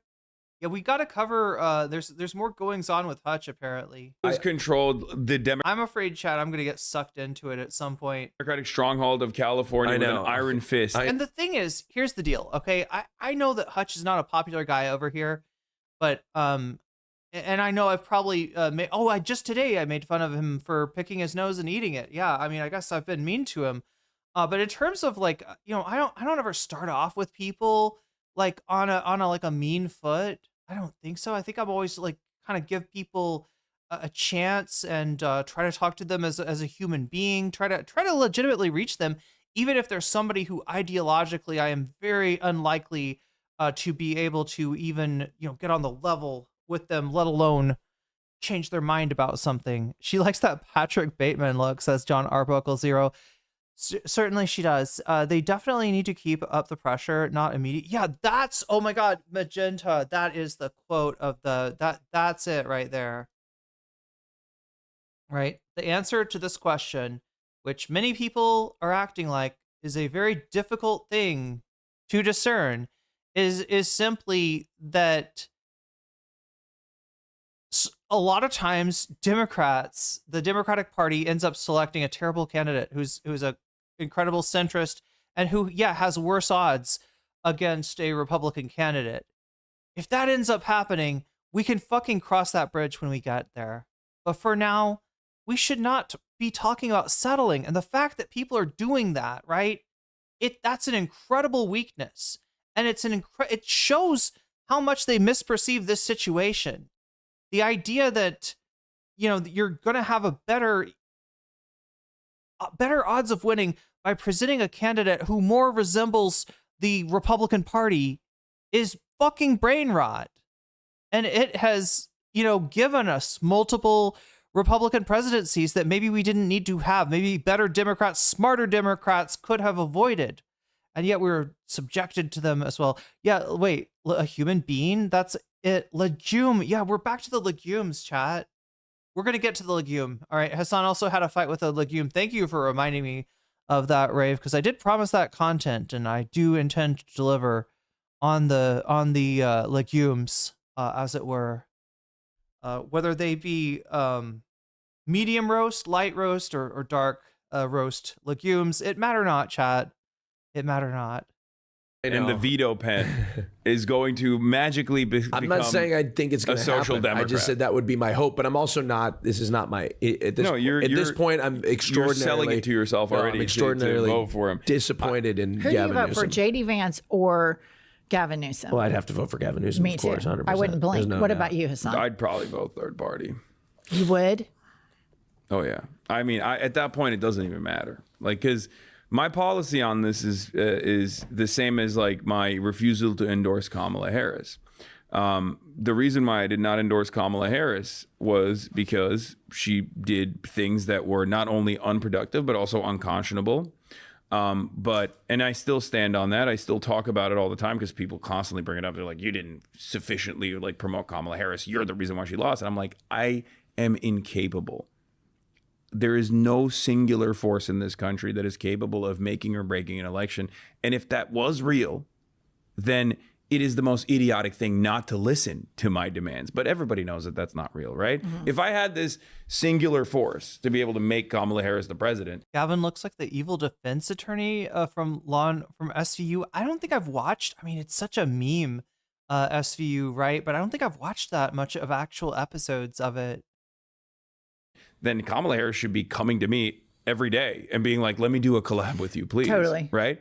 That's not the case, of course, and they know it. That's why they didn't do it. But the campaigns are always responsible for whether or not they are able to win the crowds, win the population over, and you know, combat against the couch. Not necessarily even against the Republican Party, but usually you're fighting against the couch, people who just don't go out and vote. And for me, the way I see it is if the Democratic establishment makes this decision one more time, just as they did with Hillary Clinton, just as they did with Kamala Harris, and in some ways just as they did with Joe Biden as well, which led to Trump too, then they just don't care. And there's not much I can do. Let me tell you that. something. I agree with everything you say, but as a person who lived in a red state for 50 years, I would crawl through 10 feet of concrete to vote for Gavin Newsom, even though I think he's duplicitous, a hypocrite, a thirst trap, hungry for power, all of the things that you say, and harms the Democratic Party and sets the psychological soil to be more prey to fascism. All of that I agree with. But there are so many young, queer, black, brown, marginalized people in red states. And even though this corporate Democrat is, you see it in a long-term game. In the short-term game, a President Newsom over a President J.D. Vance means that these people have some protection, because these red states, like, here's what has happened in red states. The Democratic Party abandoned the 50-state strategy. So you have Republicans or a Republican that switches party as a Dem, and their goal is to out-crazy each other. So in Oklahoma, we have like zero Muslim population, but we have banned Sharia law like 4 times. You have a guy that's running for governor right now that's so against transgender people that he has a commercial where there's a banana and he slices it with a knife, like that. Somehow people are— Is that real? We're going to start whacking wieners off at school in Oklahoma City public schools where they just put the Trump Bibles in them. So you have this, people out crazy each other, and these state governments are so fucking unhinged. When you live in California, or New York, where I live now, you lose touch, even before Trump, of how diabolical these unhinged right-wingers are. And I agree with you. I think Gavin Newsom has committed political suicide.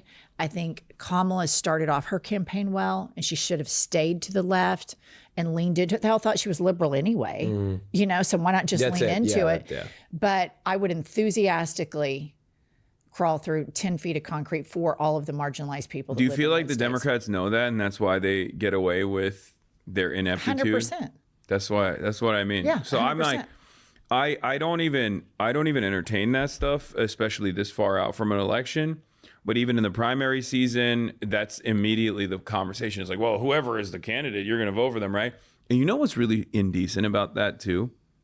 They never return the favor for left flank candidates. Yeah, no. Because no one ever made hay about Bernie Sanders potentially becoming the candidate, and all of the articles that came out about how Trump might be more preferable to Bernie Sanders. Because they were writing those. Liberals were writing those articles talking about how, you know, the head of Goldman Sachs, who was like, I'm a lifetime Democratic Party voter. I think, you know, Donald Trump is better than Bernie Sanders. I know several people personally that went on that Bernie Sanders to Trump pipeline. No, it's a real thing. It's a crazy thing because these, you know, Bernie I didn't know that Austin knew Jimmy Dore. Just kidding. Newsom isn't great on trans issues either. That's coming up. We're gonna get into that. appealed to the anger of these young people that they couldn't afford, the cost of living, healthcare, everything like that. He appealed to them, just like Trump does. But obviously Trump's solutions are, blame it on the immigrants, the trans people, and everything like that. But it's crazy to me that these people exist.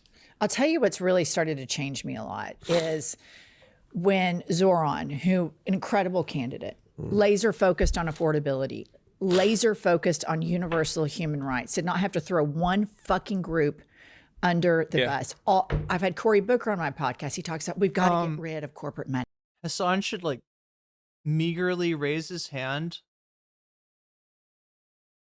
There's one person that Zoran threw under the bus.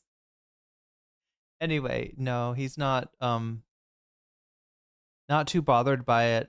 Chat, I hope you're not too bothered by the fact that I haven't let you know, reminded you of the butterfly goal. That is the goal where we try to put together 10 teal super chats in 3 hours. And it looks like we've only got 30 minutes left for that to happen. So I was so good. I was moving so fast yesterday.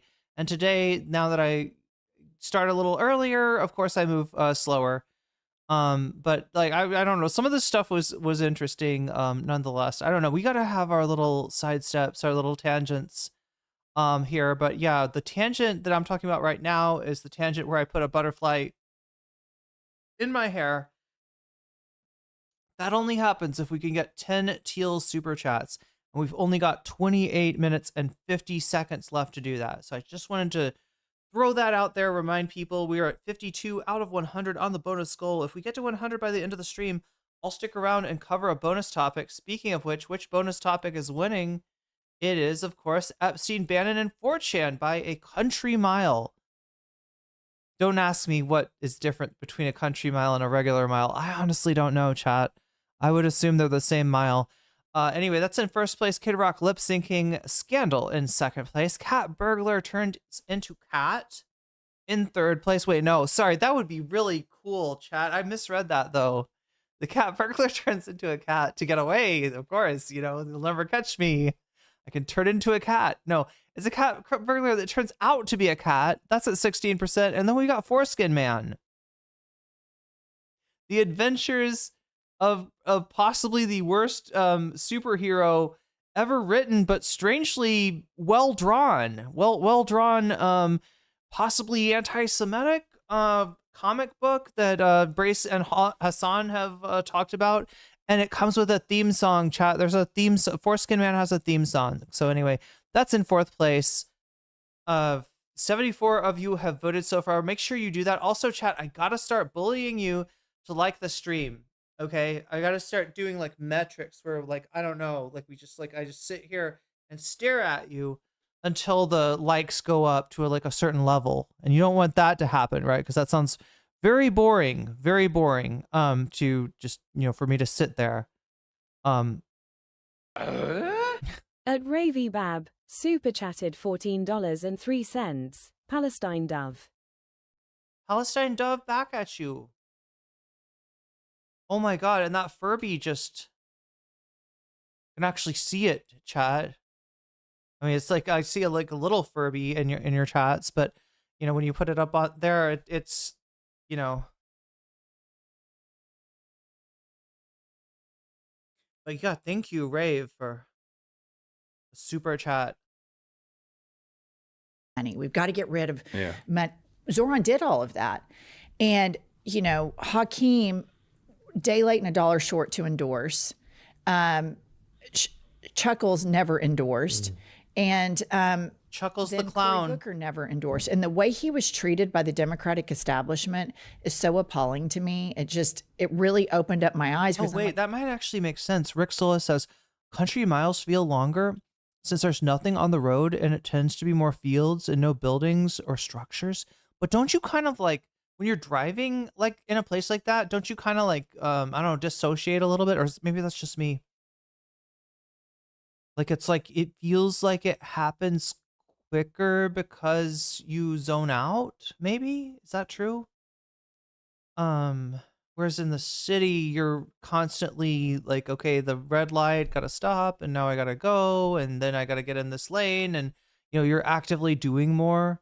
Whereas out in the country, yeah, you can kind of just like drift into the landscape. As long as you don't, you know, miss like a turn or something. You don't get too you know, immersed in the landscape that you go off the road. That's the problem with Country Miles.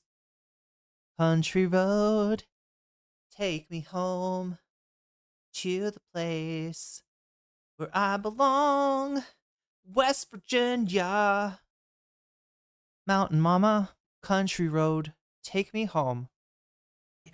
This is the new shiny object right now in the Democratic Party. He has. Do you yell at every animal you see? Like, you don't moo at the cows out the window? Wait, do Americans do that?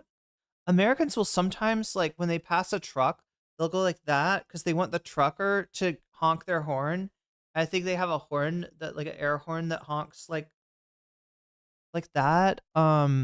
What do Americans yell at? Some Americans will look for VW cars, and when they see that, like a VW Bug, it's kind of rare. And when they see them, they get to punch each other, and they say slug bug. I'm trying to think of what Americans like yell in the car when they see things out on a drive. As a formula. He has it. He has the movement. He took on billionaires. He took on the Democratic establishment, and he kicked their fucking ass and didn't take one corporate dime. And the corporate Democrats, like, trying to distance punch buggy themselves. I was like, oh, they really are MAGA-like. Oh, because if you don't say no return, somebody can hit you back. So you say no return, punch buggy red.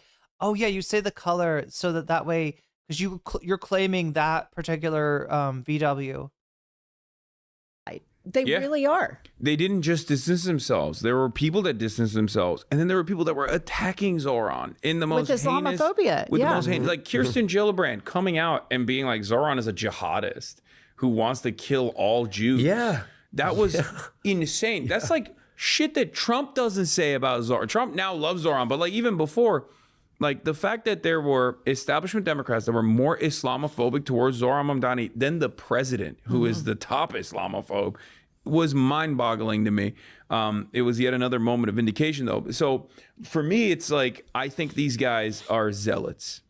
The establishment Democrats are zealots. They have fighting zealots. Have this defense of liberalism that they will not shake off. That they think they will be able to go back to business as usual politics no matter what. And even if it doesn't happen, even if we do turn fascist, they'll still hold their cushy positions, and they'll be complacent, and they'll be fine. And that's what I'm terrified of, and that's what I'm very frustrated about. And I think a big part of that argument does Splashton, if I see a deer, I say oh dear. Revolve around harm reduction voting, because harm reduction voting is correct. It's right. In theory, it is correct. But harm reduction voting does not actually lead to Democrats winning. Okay, so here's the deal. Yeah, if you watch it all the way there, you hear him say harm reduction voting is right.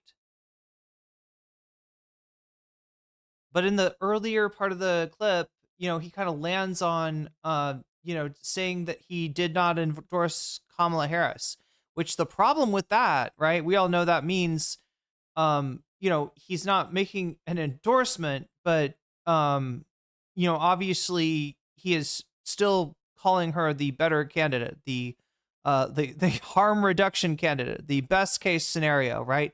He's very clear that Kamala Harris is the best case scenario. So,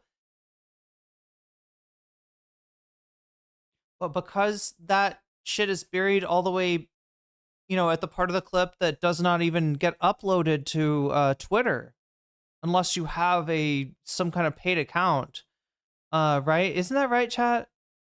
As far as like video clips, it's limited based on like if you're if you got a gold star or what is it, a gold check next to your name, that's you're a company and you're paying for a like corporate membership, and those people can upload, I think, longer videos, right? But yeah, you're limited anyway. What I'm saying, Chad, is that this part is not going to get seen, right? This part makes it clear that he's not saying, actually, Gavin Newsom and JD Vance, there's no difference, or Vance would be better, or You know, you should not vote for, you should not vote for Gavin Newsom in that situation when it's literally the general election. Yeah, he's saying, let's fucking hope that's not the general election. That's pretty clear to me. I hope it's, I hope we've covered enough of the clip to, illustrate that. I want to move on to Hasan's stream now, because there is a lot of good stuff in here, and I want to get as much of this as we can. We are, oh God, I gotta change the goal. We are now at 67 out of 100. Rave, did you have an opinion? Were you putting that dono towards any specific topic? Did you know that you could do that, chat? When you donate, you can let me know in the chat which topic you want to see. Kid Rock lip syncing, Epstein, Bannon, and 4chan, cat burglar turns out to be a cat, or foreskin man.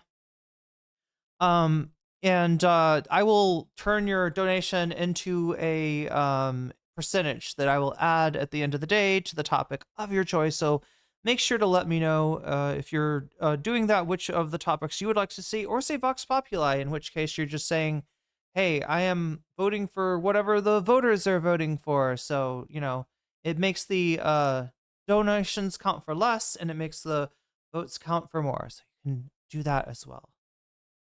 Decisively, and it certainly does not force them to legislate appropriately when they are in power to make sure inside my Furby I'm a Dalek that they're following on their agenda, and that they never have an incompetent fascist win office ever again. That's precisely the reason why I try to stay away from harm reduction narratives to the best of my ability, because that is the reason why democratic complacency is calcified in this Kid Rocket is Rave country. I agree. And I hope that during the primary that we are able to find a more progressive candidate that will run as fearlessly as Zoran Mondale in New York. I agree. Simple thing. And here's the real problem, right? The real problem is not Hasan Piker, not endorsing Kamala Harris or not saying that he would vote third party if Gavin Newsom runs as the candidate, right?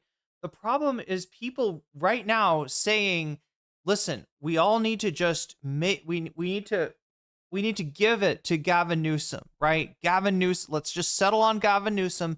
Nobody criticize him. Nobody say anything bad. Let's just we'll act like he is the candidate right now. Oh, the move is to act like you aren't voting for a candidate. Try to get some concessions. In general, telling a kid, saying stuff like, look, I would vote for anybody as long as they have a D next to their name, or it's just a weak move. Like if you're negotiating, right? I mean, it's not exactly like this, because obviously Kamala Harris is not personally tuned in to what everybody's saying. But in a case for somebody like Hasan, look, the Democrats feeling like they've got everybody wrapped up and people are just on board. What that tells them is that their policies are sufficient.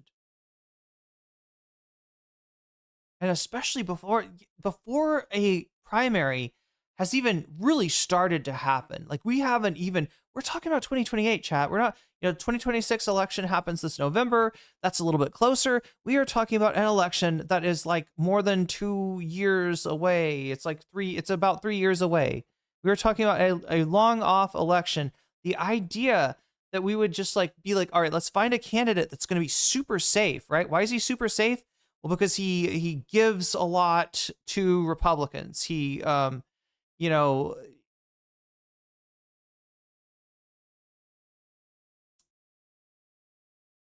he agrees with Shapiro. He agrees with Charlie Kirk on things, right? We should get this guy because this is how politics works, right? The American people, they're looking for the most, the most moderate candidate. And as long as that's our candidate, as long as our candidate is closer to the mythical, ever moving center, we are going to win. That is just not how shit works. And it's brain rot to think it is. Any last grievances that you would like to share with the I've had it listeners? I've had it. What is it? with fucking Bluetooth connections in the car. You know what I mean? Oh yeah. It's like, hello? I've never used that. Anybody use Bluetooth in the car? Yeah, It's that's like the car and the phone act like they've never met each other, but they've done this connection like 20 or 30 times. I have had problems with Bluetooth. Yeah, I like that. And I got to Yeah. pull That's a into good one. I got to pull into the parking lot. I got to get out of the car. The worst was that I had a Bluetooth adapter for my computer, and whenever it was in, my phone would automatically switch to my computer whenever it was in range. So I'm like trying to listen to something on my phone, and it's like, we're getting that computer, and it's good to be able to, connect your, but yeah, I could never reliably get it to, I don't know. It was problematic. Bluetooth can be annoying. Yeah, I think so. Our election is later this year, and I'm begging my flatmate to get registered to vote. Throwing certain folks under the bus. No way. After experiencing the homelessness crisis in California, Gavin Newsom is the one guy I would never give a chance to. This is gonna be one of his stumbling blocks. I think he has a lot. I think he has many stumbling blocks, right? And some of them are bullshit, right? I feel like blaming Gavin Newsom for the fire is bullshit, but I do he is actually to blame for the homelessness crisis, and that is because he is so close to real estate interests. He is so, kind of in the pocket of real estate interests that he's just not, the things that he would need to do to really address homelessness would be, are just not things that he can do.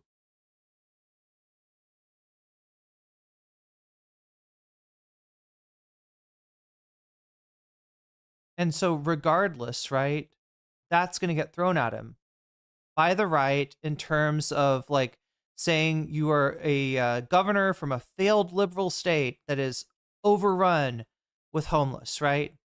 They're the concentration being like, you have too many homeless. Maybe you're too nice to them, right? And the truth of the matter being, no, Gavin Newsom is not too nice to homeless people. He is, in fact, does not seem to care a lot about homeless people.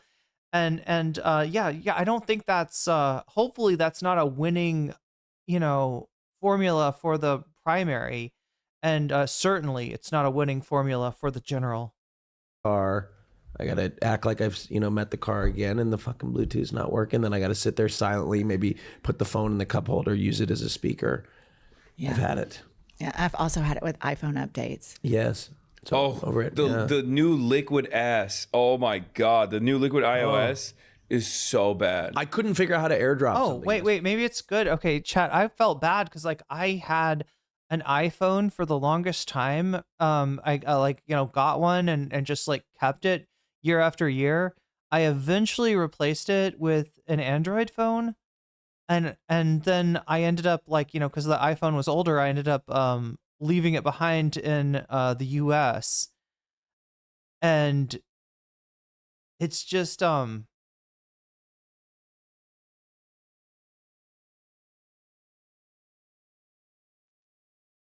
hear bad things about the new iOS, somehow it comforts my soul. That's all.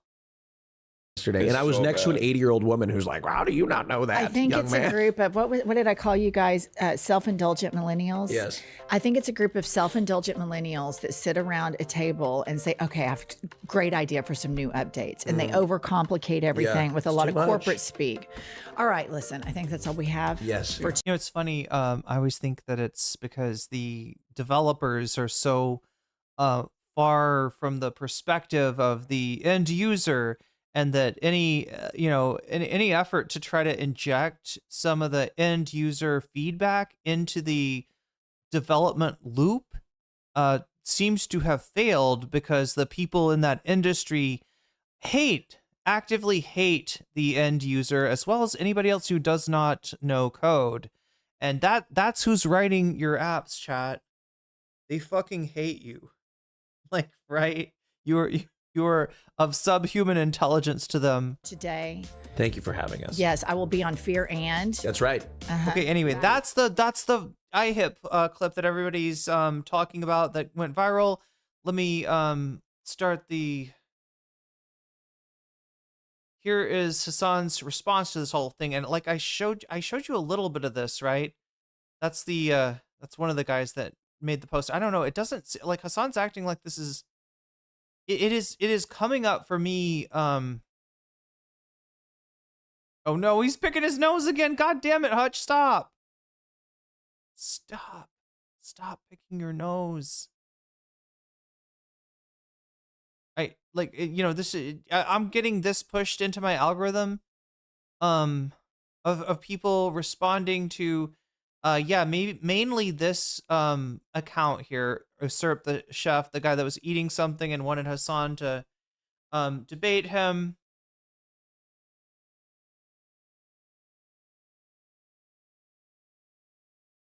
But yeah, it does seem like it's blown up on Twitter, but maybe I don't know, maybe I'm not seeing some of the bigger posts. There's the Hutch post is as big as the usurper, the DGGer person post.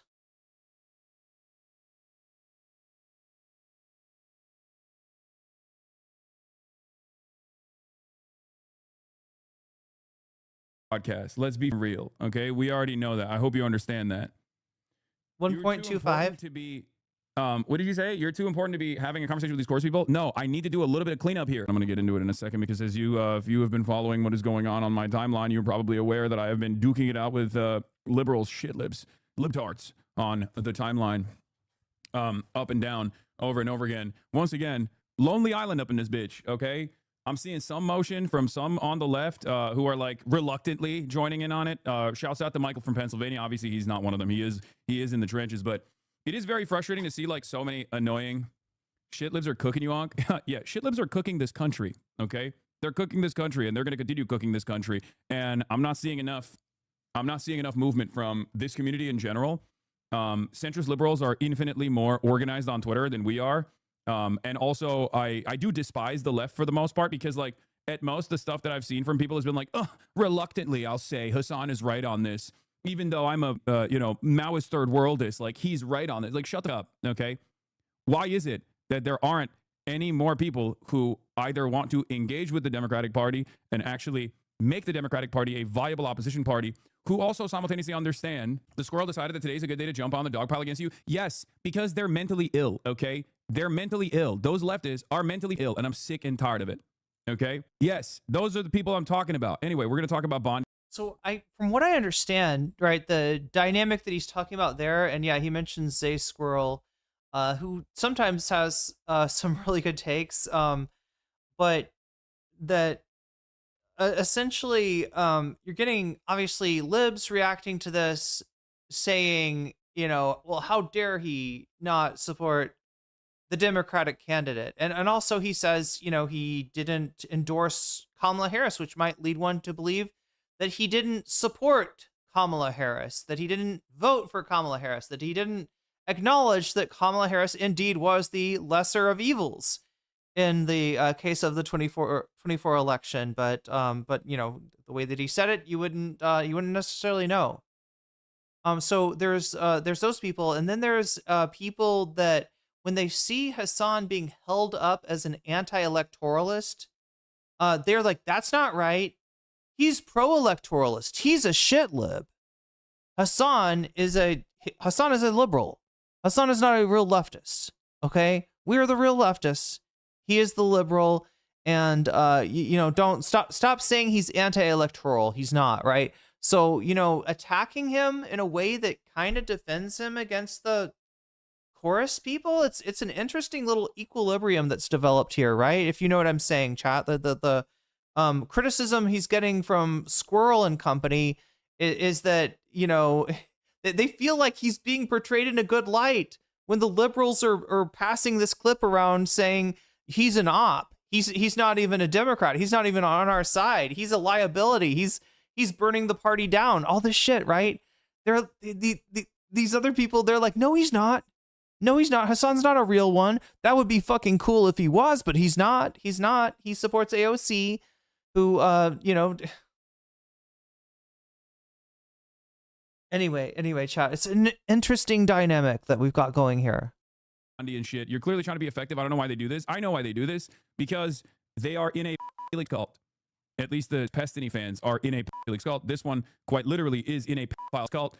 And the only thing that they care about is like coming after me and being like, we need to remove Hasan from the throes of the Democratic Party. It's like, it's not going to work. Okay. It's not, you're an idiot. Like you're literally just consistently advocating for ruining the Democratic Party. That's what you're doing. And it's very frustrating. Like, I want to stop the bleeding. I want to stop the pain. I don't care about whatever Squirrel is saying. It does not matter. Their position is utterly irrelevant in this conversation. They're not here. They're not in America. Who gives a what they have to say? You don't have to rile up the libs. If you'd vote for Newsom and just want concessions, just say that again. No, I don't care. I don't care. I don't think there's any utility in lying about this shit. Like, I'm not going to concede to voting for Gavin Newsom 2 years out of the gate. Like, it's ridiculous. It's ridiculous. Yeah, can't win with everyone. It's more like can't win with anyone. No, I mean I'm sure he does have some support here. But yeah, it's a lot of people going off on Hasan. Oh my god, chat, we have 4 minutes left in the butterfly goal. Okay, get the hell We have one butterfly super chat. out of here. Find a better candidate. Gavin Newsom is currently pushing against Ro Khanna in the state that I'm in for a billionaire's tax, and these are like, no, you have to vote for the guy who is anti-billionaire's tax, and you have to like it. It's like, shut the fuck up. No, I'm not going to do that. Okay, yeah. When are we getting a basketball stream? It's not happening. Anyway, these guys there's like a multitude of different ideologies at play here. There are the vote blue no matter who, harm reductionist postures, people being like, I'm trans, people being like, Democrats are going to protect the undocumented, Democrats are going to protect the trans people. And it's like, Democrats have literally written you out of existence.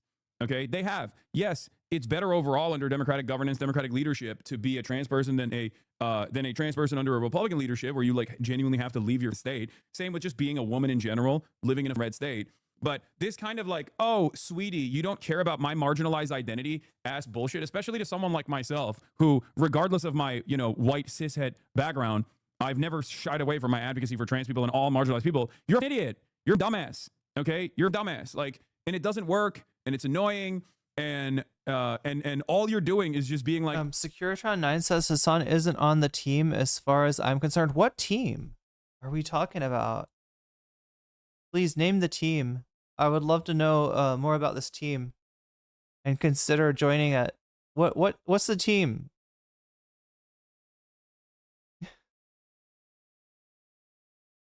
I mean, Hasan is bad objectively, right? But I don't know what the team is.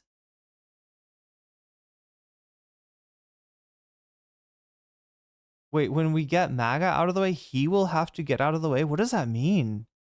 I'm legitimate. I'm not sorry. I'm not trying to, bust anybody's balls here or ovaries. I am legitimately interested and I just don't. The not lib team. Oh, so you're saying he's too far towards the lib zone. I mean, I do think he's got like, kind of some knee-jerk responses to things that are like he kind of plays the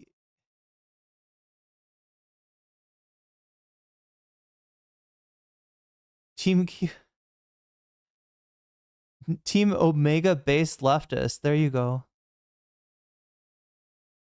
But I just don't understand what. So low. Okay, get MAGA out of the way. So like, is Hasan?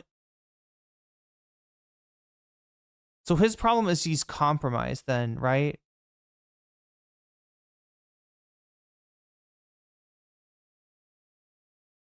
Like he's going on Pod Save America. He's talking to AOC, that kind of thing. Is that?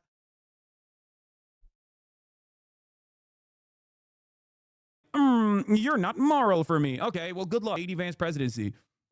We can't be doing this same old business as usual politics. It's very clear. Okay, it's very clear. It's clear to the voters too, and that's ironically what I keep trying to explain. But these guys who are either chorus backed or whatever, I don't know what this guy's deal is, but there's so many of these dipshits who mobilize against the left harder than they mobilize against the right, by the way. Okay? Like, they're all up in arms right now on Twitter. They're all up in arms. Let's have the conversation now, 2 years out, before having the conversation right on the dial. Okay?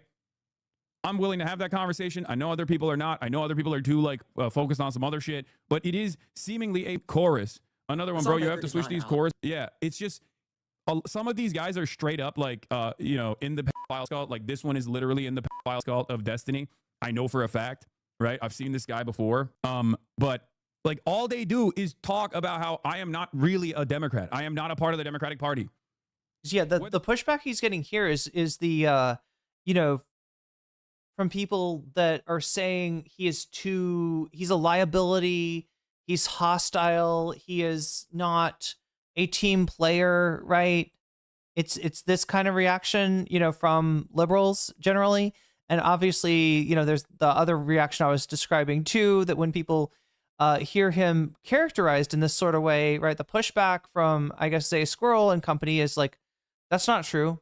He's totally on team liberal. He's totally a team player. Hasan's got the, you know, he's glazing the Democratic Party. It's interesting how, you know, the different perspectives of Hasan that we're getting. Whether you like it or not, we're in it together, big dog. If you hate the Republicans, which I don't think you do, let's be real, then you need to shut the fuck up and listen to what we're saying, okay? I think it needs to be pointed out that Hutch's whole goal of pushing the Hasan Abi actually hates the Dem party is to isolate you from influencing anything the Dems do to put himself in a position to be paid by the Dems. Yeah, but it's not going to work because I still talk to the Democrats. You want to know why? Did we ever get a... I'll have to ask Vadim this. Did we ever get a denial from Hutch? I feel like I saw something at some point that was Hutch saying he was not paid by Chorus. And I'll take his word for it. Because adult Democrats understand that there is a massive audience of voters here. It does seem, though, if like progressive victory is any you know, indication, kind of the forebearer of Chorus, you know, Hutch is the exact kind of loser that they're looking for. Honestly, they think they can sort of prop up people like Xander Hall, right? Like, oh yeah, no, Xander Hall, we're getting in on the ground floor here. Nobody knows how good, what a great asset Xander Hall is. We're just gonna we're gonna give him the exposure that he never had, and then he's just gonna blow up, and he's gonna be this huge asset for us, and he's gonna go everywhere, and all the Zoomers are gonna be like, yeah, fuck that. Xander Hall says that you should go canvass for progressive victory. Well, sign me up. Sign me up because I want to be just like Xander Hall. Wow. Miscalculation. But like, can you imagine like what demographic would Hutch be going after? At least Xander Hall, you could imagine you know, a type of you know, a type of a viewer. And not only is there a massive audience of voters here, but also we're right.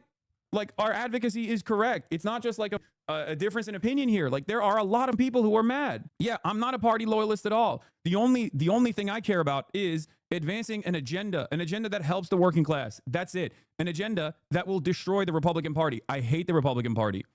Okay, I hate the Republican Party. I don't want to concede to the Republicans on policy. I don't like the closeness of a lot of establishment Dems to the Republicans. You literally just have to point them to Zoran to see what you want a Democrat and how you supported them from the beginning. Exactly, but it doesn't matter. They're literally like, no, we love Zoran more than you now. And the problem is, half of these Twitter Squirrel going after Hasan and these chorus gifters is so frustrating.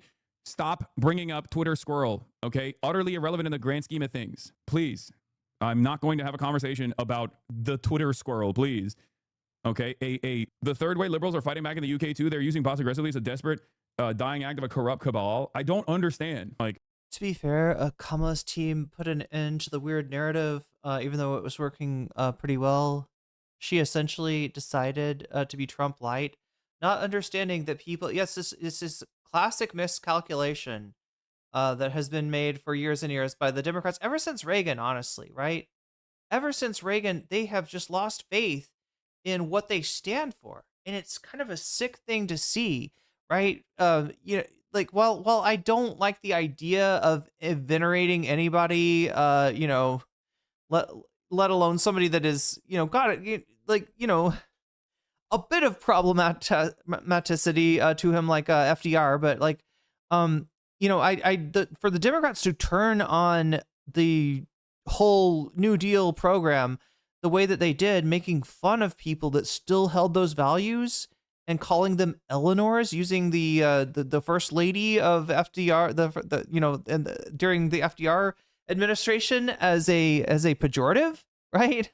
I mean, they've really changed, and this is the problem with them. They don't believe what they're selling. They don't believe what they're representing anymore. They doubt themselves. They are like fucking convinced by, you know, the Reagan Revolution.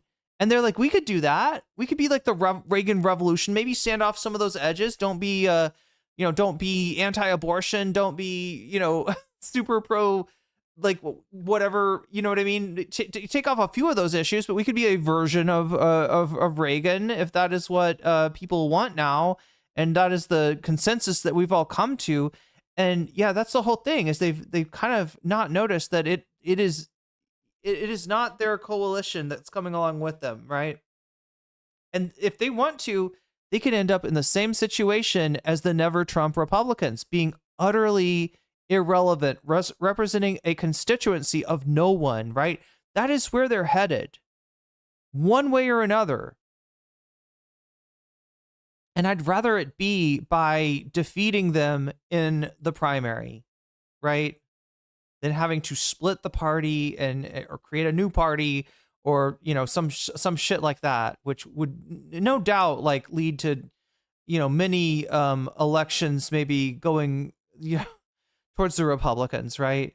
I would much rather have it out in this election and just end the question once and for all about like what voters on the left actually want, what lane is actually open, and just stop letting the Epstein class use the Democrats as a way to drag their feet on any popular progressive priority. That's what happens with the Democrats. When you have them, you know you've got somebody who's going to be responsible. In other words, they're going to water down whatever program people are actually voting for.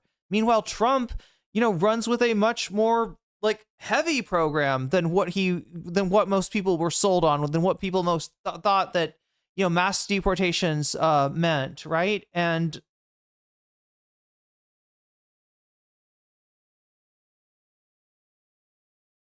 I don't understand. I mean, I do understand it to a certain degree, but it's just like unimaginably frustrating to have to deal with this.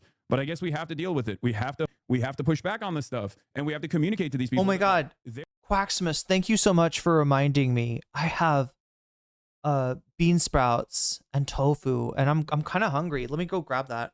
Their way is dead. Okay, their way is dead. By the way, dude, are you leaving for Canada tonight for brief personal news? No, I'm not even doing personal news. There is no personal news to be had. I worked out this morning and I'm angry. Okay, I'm also working on going to Cuba. Okay, I said last month, and I'm saying it this month, that we need to start treating leftists like Hasan Piker and his followers the same way we treat their MAGA counterparts. Centrists would rather lose every election than stop punching left, and you wonder why we hate you. You hoes have been enabling evil since Reagan. Okay, dude. Dearborn. All my homies hate Dearborn. Your mom is a hoe. Your opinion has no value. Read the GIF. You're an idiot. Exactly. Hey, man, real quick. Who ran as a third-party candidate in New York City mayoral race? The Dem-endorsed candidate or the Hasan-endorsed one?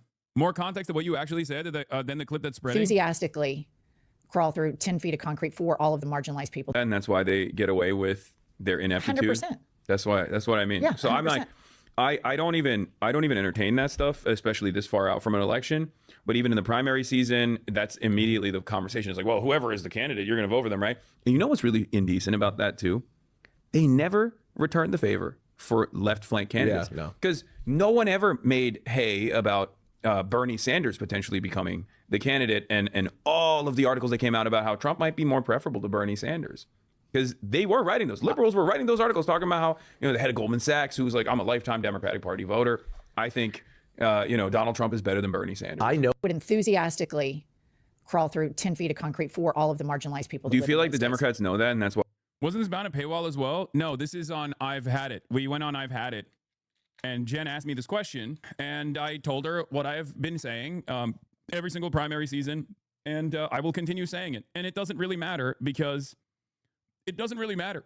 you can cry all day, every day. You can work aggressively to try to cast me aside as an outsider, as someone who is like trying to ruin the Democratic Party's chances. Ironically enough, this was where the clip started. Okay, I'm gonna blast off right now, real quick, and then we're gonna get into this. Did he say people keep on asking him about Zay Squirrel and other people that, like I said, their issue with him is that he is not anti-electoral enough. He is too close to the Democratic Party. He is compromised, right? You notice that he shies away from like clapping back on them or making the. Has he gotten into this, right? It's kind of what I appreciate about Hasan. Hasan's not perfect. I don't agree with everything that he says, obviously. I think he has this weird like reflexive anti-id poll thing that got inculcated in a lot of us after 2016, where identity was used cynically by the likes of Hillary Clinton to imply that she was somehow to the left of Bernie Sanders on these issues, right? So he's got a little bit of that dog in him, but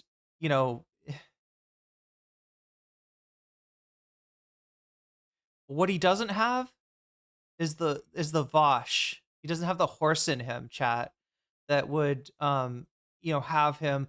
Or I mean, I don't know. Sometimes he does, but here he is, keeping his focus off of people like Squirrel, right? Because again, I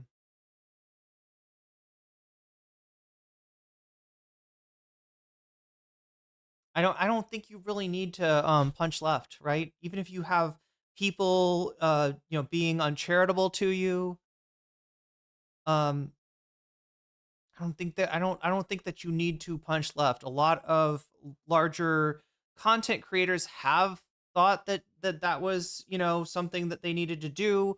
Always be on guard on their left flank. Never allow somebody to exist to the left of them that might that might attract a portion of their audience that agrees with that, right? It's a very different tack than what Hasan. Not that Hasan never falls into that. I mean, we've seen him kind of get into shit with chatters and stuff, but at least right now he's kind of concentrating on who he should be concentrating on, which are the Hutches of the world, rather than the Zay Squirrels. Rather than like, let's do a Zay Squirrel expose. Let's find some tweets from 10 years ago where Squirrel was inconsistent with what she's saying now, right?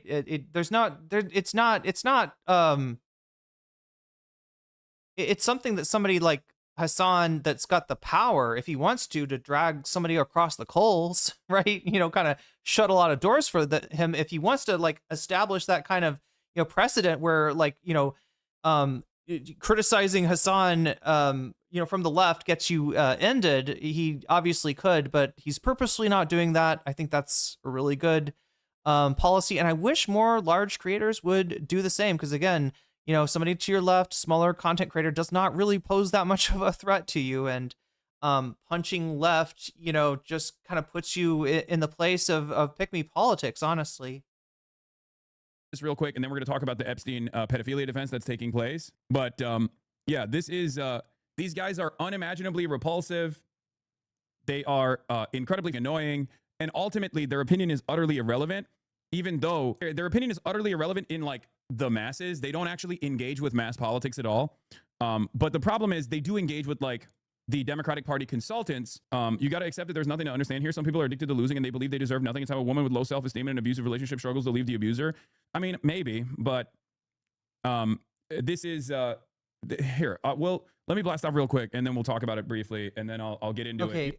God damn it. I always forget to do this, chat. We're going to blast off too. Okay. At least those of you who use Blue Sky, we're going to blast off, all right? Because I've got a post on there.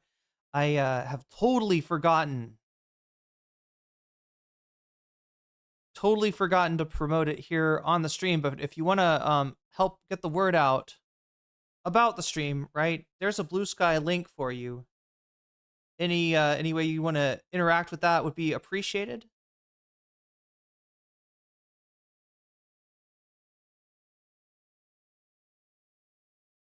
You should drag some of them in to see if they can debate their position. Yeah, I think I'm going to start doing that. I think I'm going to start cooking these shit libs a little bit. Okay, the entire liberal timeline. For the record, Chad, I don't think you're gonna like really blast off on Blue Sky, not the way that Hasan does, but basically, I've got a thread that's got the link to the stream, and the more people that interact with it, the more people will see it, and there's a good chance of pulling someone new in, someone who has not been watching the stream before. So it's always a good thing to do. And if you want to have a conversation about the topic in the replies, feel free to do that as well. Is baying for blood. El Paso airspace shut down. Pan body crash out over Epstein hearing. Canada shooting. Get in now. Do we have a blast off meme chatters? Oh, I think we do. Yeah. Hold on. Satan Yahoo in DC. Another incident with ICE in St. Paul. Yeah, we'll talk about that. El Paso airspace was shut down because the DOD thought a party balloon was a drone. I know. I'm going to talk about that.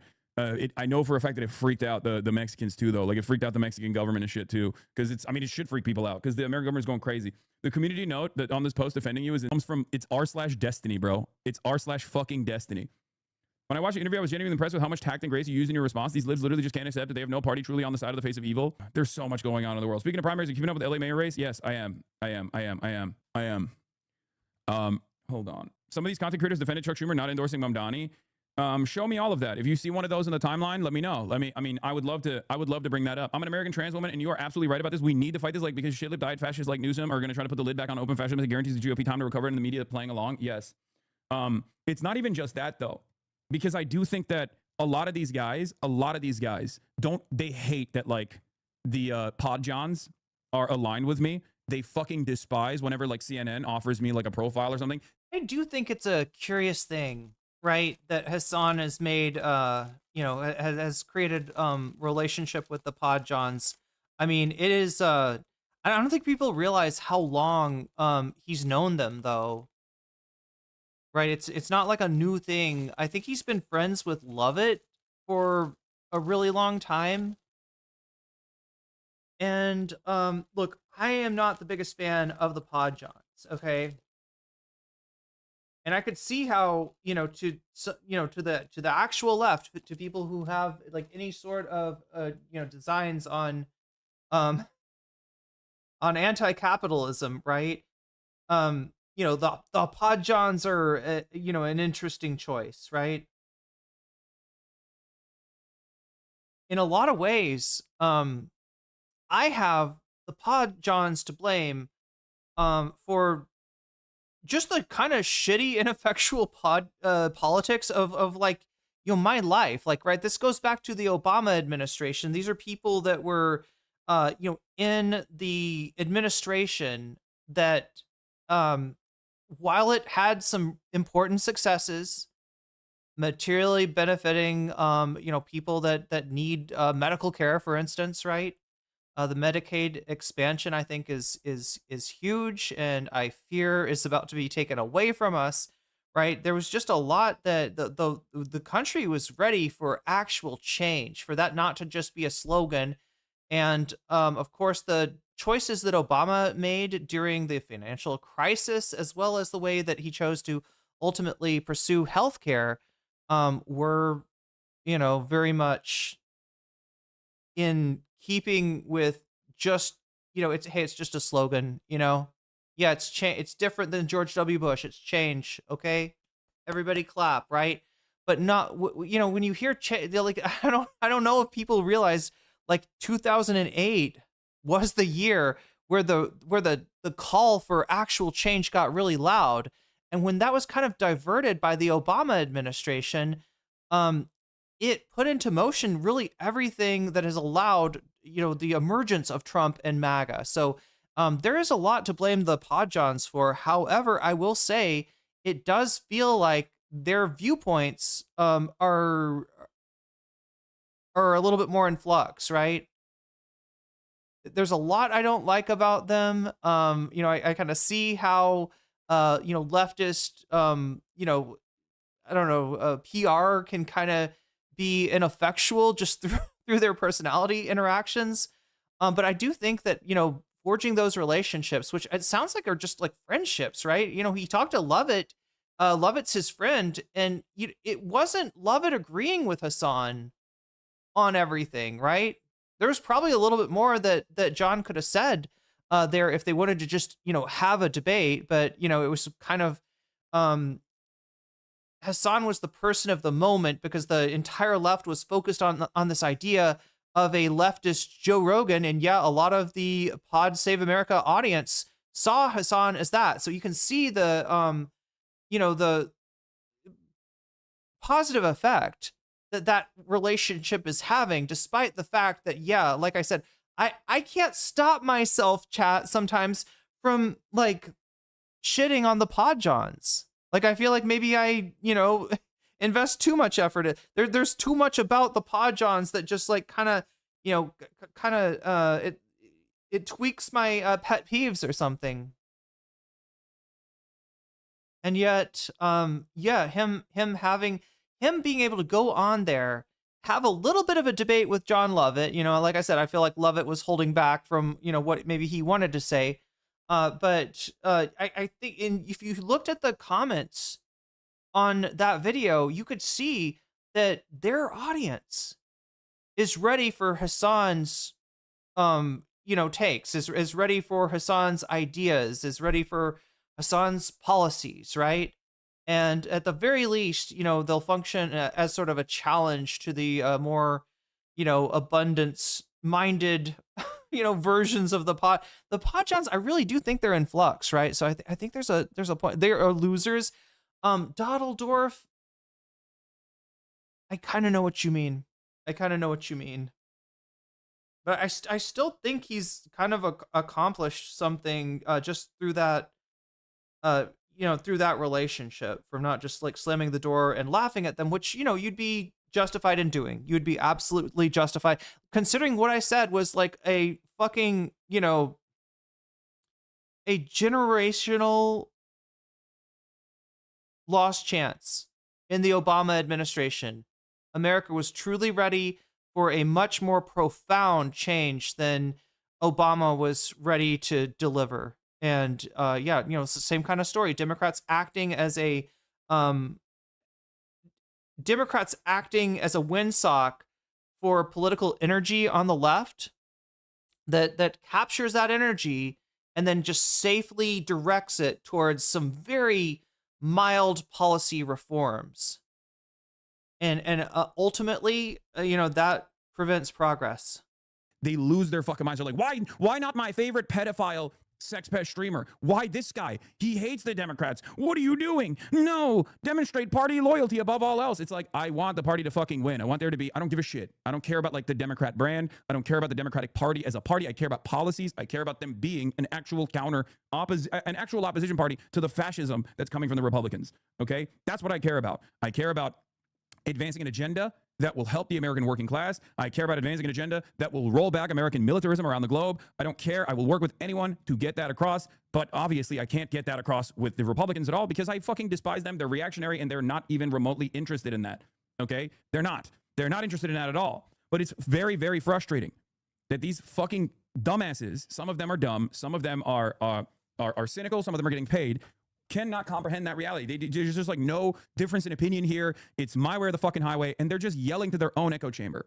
They're yelling to their own echo chamber. Unfortunately, that echo chamber has elected representatives in it and their own consultants. Anyway, we're getting fucking stomped on by fascism. These like diet right-wing libs are just hitting their left flank. I do suspect a little bit of fuckery here because like they are so united. There's another good point, right? It would be a little bit hypocritical for Hasan to criticize for Hasan to criticize these people for constantly punching left and then to just do the same thing to also punch left. They are so goddamn united and they are so aggressive. It almost feels like there was a boss call being made on chorus or something. And I don't know, because guess who I also talk to? Like, guess who I'm, sometimes at events with? Brian Tyler Cohen. I see him at those events. I don't know what his like personal opinion against someone like myself is, but like, there is a connective tissue here. So I don't know why the fuck these chorus guys are coming after me so goddamn hard. Midas touch too. Yeah, this shit is so funny, bro. Looks like the Kamala head. So yeah, anybody kind of grossed out Hasan's friends with BTC? it's understandable, right? But also notice that he just called out Brian Tyler Cohen, right? And I'm not even sure if there has been, if this is coordinated at all, right? I mean, the chorus commentators, the chorus creators, like, I think hate Hasan. Oh my God, chat. Where does this go back to? Does this just go back to the exposition? Yeah, it's because of the connection with Taylor Lorenz, probably, right? Taylor Lorenz exposed chorus, and Hasan as kind of BFFs with her these days. I don't know. Headquarters 67, Labubu Macha, Dubai checks one out. Yeah. Is crazy. They just flat out went as aggressively as possible. We need to start educating people on who the fuck Newsom is. Yeah. Anyway, let's show them Newsom with Charlie Kirk and Ben Shapiro. Yeah. Chorus is not your friend. Hopefully understand. I don't think it's my friend. But I do think, so what spurned all this? Hold on. I'm going to get into it in a second. They want to lose to the Republicans again. You got to do a Newsom coverage. They are not going to let up otherwise. I don't think they're going to let up even after I do a Newsom coverage. It's so funny because most of like the hardliners on the left hate me because they say I sheepdogged for the Democratic Party because I work with the Democrat electeds. I try to get them to push. I try to push them on this policy side.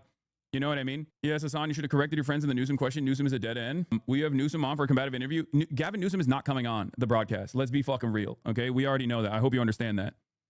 You're too important to be, what did you say? You're too important to be having a conversation with these course people? No, I need to do a little bit of cleanup here. I think you guys don't understand. There needs to be a cleanup here. Hold up.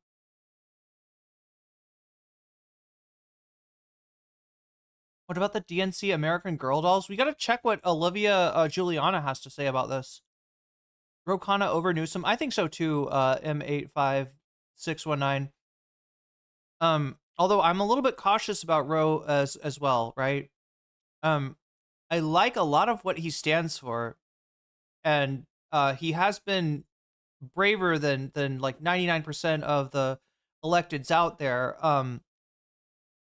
The connection to Silicon Valley is really what kind of concerns me.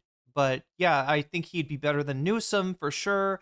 Other people, Chris Van Hollen, even though again, this is, you know, there's issues with anybody that could reasonably be, you know, a candidate, and some of the people that you might hope would be candidates may not actually end up running. Midas Touch, Ben Mycelis was Diddy's attorney for over a decade. Oh, I didn't know that. Yeah, Lena Khan, there we go. She should run. Here. Okay, there needs to be a little bit of pushback here because these guys do speak directly to the fucking consultant class. That's why Trey Easton of the Searchlight Institute joined it on the fucking pylon. Okay, can we just trust my judgment here every now and then? Can we have a fraction of confidence when I talk about certain things? There's a good reason for it. Like, I understand that there is more important things happening in the fucking world, but like, can we every now and then realize? Wait a minute, Davi. Was that, when you said Lena Khan, was that like a sad joke? Like you're saying it, but you think that it would never happen? Because like, if that could happen, like Lena Khan's one of the only people that I could imagine like attempting a restructure of the American economy, which is very much what we need right now. Like, I think Lena Khan, if there was some way that Lena Khan could run for and win president. That there is a concerted effort here that if we don't push back against right now, it will only fucking grow in momentum, in size. Some of you didn't fucking trust me on the Israel stuff, and you understood that I was right. Some of you stayed behind. Some of you left. Now you're back. Okay? Just please fucking trust me here. The reason why I'm bringing this up at this very moment is because it's going to reach a boiling point. It is already the same exact back and forth, the same exact combative institutional defense of third-way neoliberalism that has been the cancerous entity that is the beating heart of the Democratic Party. And they're going to push it over and over again. That much is clear. A lot of these people who have positioned themselves as being like Democratic content creators on Twitter, which also then turn into like TikTok rants as well, these guys abso-fucking-lutely are doing it already. They're doing it early on, and I appreciate that they're doing it early on. I'm saying it right now. I'll talk to Brian Tyler Cohen. I'll talk to the Midas Touch guys. I'll talk to any of these fucking dudes who want to understand what my position is, what my worldview is. If they want to fucking come and debate me on it, we can do that, okay? Anytime, any place. I'm sick and tired of this bullshit. We need to fucking have a normal conversation about it, and we need to nip this shit in the bud, because I know for a fact that the large majorities of these influencers will toe the party line. As long as the party is captured by the left flank that are significantly better candidates with a significantly better national posture than the establishment Democrats do currently, which is precisely the reason why they have a historic unpopularity in this moment. These guys will follow along. They don't have like an ideological commitment. They're at most the sex cult freaks. Their ideological commitment revolves around defending the interests of their freak ass fucking pedophilic Twitch streamer, or not Twitch streamer. He's not on Twitch. Sorry, kick streamer. Right, bro? What is the point in chatting in human streams like this? Almost like this is done to limit the size while championing democracy. Shut the fuck up. If you're an ultra, if you're an anti-electoralist, this conversation is not for you. See yourself out of it. Okay, shut the fuck up. Either be a good fucking cadre and push back on the shit, or shut the fuck up. Okay, sit on the sidelines and watch. Okay, but I don't want to hear your morally righteous position as a fucking ultra that has been addressed a million times over by even fucking Vladimir Ilyich Lenin. Okay, fuck off. Fuck off. Ultras, pile on the shit libs. Okay, stop fucking yelling at me. I'm tired of it. It's a fucking ideological battle taking place here where these guys have no real staying power in mass politics, where most liberals, more from their fucking party, want more from their elected representatives, but they are speaking to the consultants that are desperately looking for some kind of momentum. They can't have that real momentum in the real world, so they're trying to build that momentum on fucking Twitter and on TikTok, okay? That's it. This entire thing started with this post. The campaign for I was on I've Had It with my friend, Ms. Welch, who presented the question, would you vote for Gavin Newsom or J.D. Vance? I thought he was going to say Miss Austin. For president, okay? Or something along those lines. Now, obviously, this was bastardized, and it was cut before my actual, my longer response to the question. But I basically said, it's out of my hands at that point. I have no control over this. I think it's over at that point, which is true. If it's a matchup, J.D. Vance versus Gavin Newsom matchup, it's fucked, okay? And it's not necessarily fully out of context. This is a 2-minute and 20-second video here. But here, let's take a look at the clip. Let's take a look at how they have presented this. And we will... There is a little bit more context that could be gleaned, but yeah, you kind of got to go forward 10 minutes, so can't really blame the clip here. We will talk about like what's going on right now. Disappointed in Who do you Gavin vote Newsom. for, J.D. Vance or Gavin Newsom? Well, I'd have to vote for Gavin Newsom. Me of too. course, 100%. I wouldn't blink. There's no What doubt. about you, Hasan? I'd probably vote third party. Oh, good point. Yeah, Blade43 says, I think Hasan might also be refusing to vow to vote for Newsom 2 years out if he's the candidate, because that contributes to the same kind of rhetoric that Hillary Clinton used to seal the nomination tried to use to seal the nomination in 2008, but then successfully used to seal the nomination in 2016. This idea that Bernie was an impossibility, anyone else was an impossibility, Hillary Clinton was inevitable. Right, this is the kind of thing that it feels like people are trying to start, because they mistakenly think that ending the primary prematurely makes for a stronger candidate, less contrast of candidates, as in them running against each other, them debating against each other, etc. Somehow makes for a stronger candidate. I don't think so at all. I think you got to vet those candidates, and you vet them in the primary. We need a very competitive primary, and it feels like these people are trying to just be like, all right, we're gonna settle for the absolute mid of candidates. And I say that to acknowledge that Newsom probably is not the worst candidate that you could possibly have. I mean, it's like Rahm Emanuel, right? But Lady Austin, I don't, it's not. You would? Oh yeah, I mean, at that point, it doesn't even matter. Like, because my policy on this is the same as like my refusal to endorse Kamala Harris. The reason why I did not endorse Kamala Harris was because she did things that were not only unproductive but also unconscionable. But Splashson, I dread it being Gavin. Yeah, and also not just because he's such a compromised candidate. He's a candidate right now that, as governor, is fighting against a billionaire's tax in his state. Fighting Ro Khanna, right? Also, not, like I said, not the best, not my dream candidate. I don't think Newsom's trick will play outside of Cali. That's what I'm thinking too, Davy. I mean, hopefully, we just have a competitive primary and people realize that he does not play, like you said, outside of California. And I still stand on that. I still talk about it all the time because people constantly bring it up. They're like, you didn't sufficiently like promote Kamala Harris. You're the reason why she lost. And I'm like, I am incapable. There is no singular force in this country that is capable of making or breaking an election. And if that was real, then it is the most idiotic thing not to listen to my demands. But everybody knows that that's not real, right? If I had this singular force to be able to make Kamala Harris the president, then Kamala Harris should be coming to me every day and being like, let me do a collab with you, please. Totally. Right? That's not the case, of course. And they know it. That's why they didn't do it. But the campaigns are always responsible for whether or not they're able to win the crowds, win the population over, and combat against the couch. Not necessarily even against the Republican Party, but usually you're fighting against the couch, people who just don't go out and vote. And for me, the way I see it is if the Democratic establishment makes this decision one more time, just as they did with Hillary Clinton, just as they did with Kamala Harris, and in some ways just as they did with Joe Biden as well, which led to Trump too, then they just don't care. And there's not much I can do. Let me tell you something. I agree with everything you say, but as a person who lived in a red state for 50 years, I would crawl through 10 feet of concrete to. Can I just say that this isn't about you not being right in your analysis, it's about trying to damage your reputation with normie Dems who agree with you on policy but are not sure who can beat Republicans, which is their #1 goal. They are trying to keep the left from power by saying we don't actually want to beat the right. No, exactly. You're 100% right. And it's kind of funny that it's an echo chamber of Democratic Party consultants who also want that message to be out there, but they can't overcome. The DNC already attempted a color revolution on him. Or was there like a what do you call it? Like a, oh my God, chat, I can't remember what it's called, but California does this from time to time, right? They can like recall. Yeah, was there a recall effort on Gavin?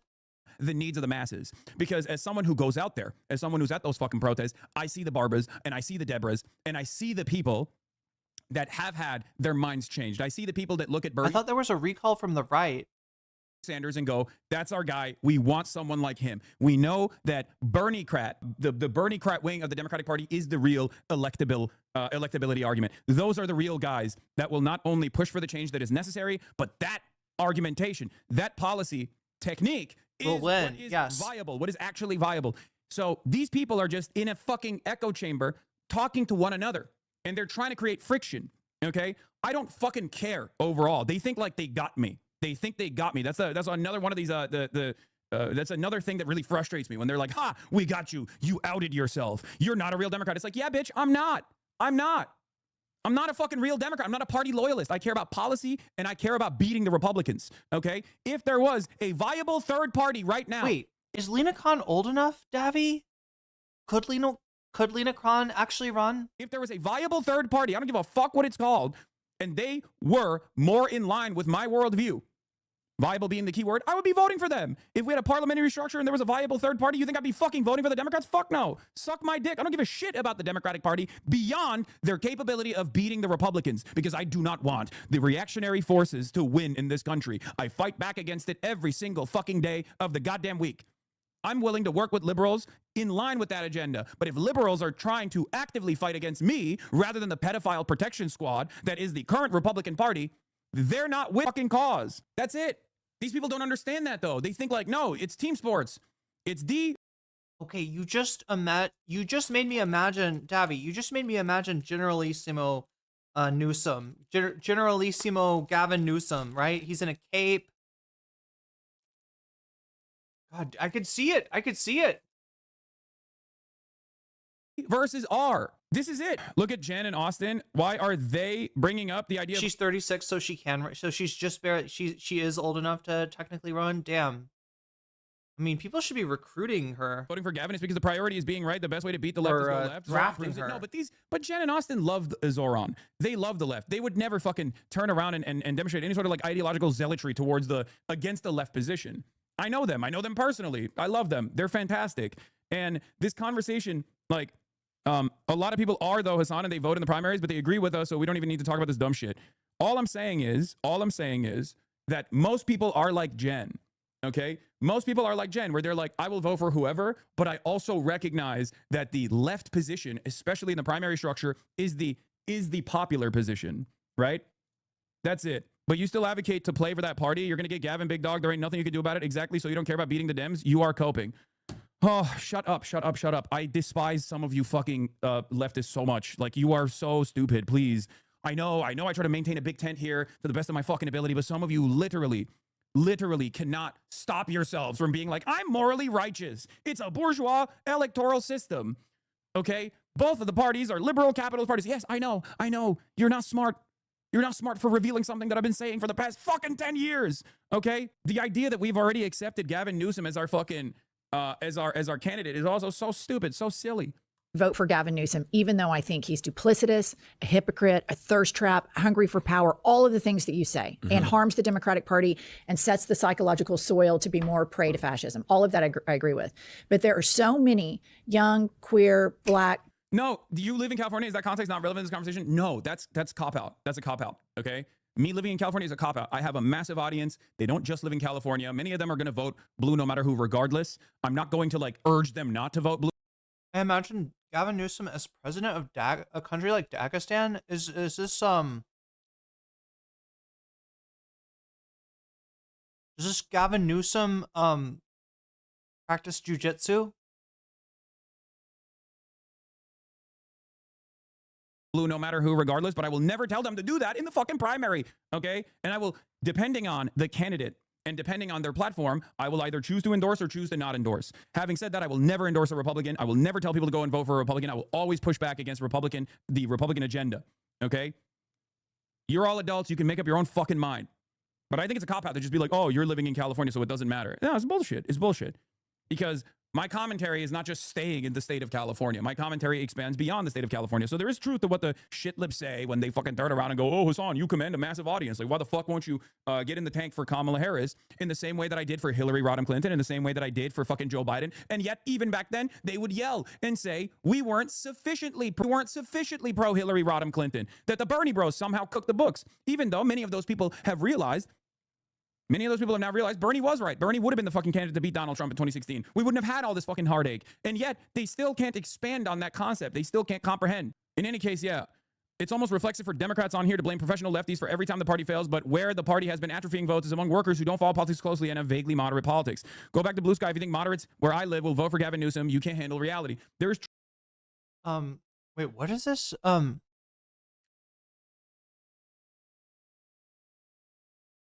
Okay, this is on Twitter, right? So Democrats on here on Twitter to blame professional lefties, right? Anybody recognize that phrase? Anybody recognize the phrase, the professional left, right? Have you heard that phrase? This was a quote from Rahm Emanuel when he got into a fight with progressives, who he called the Arsler, and said that, you know, the profession, something to the effect that the professional left does not represent the American voter. But anyway, that is a nod to a probably a Rahm Emanuel quote from around 2009 or so, I would guess.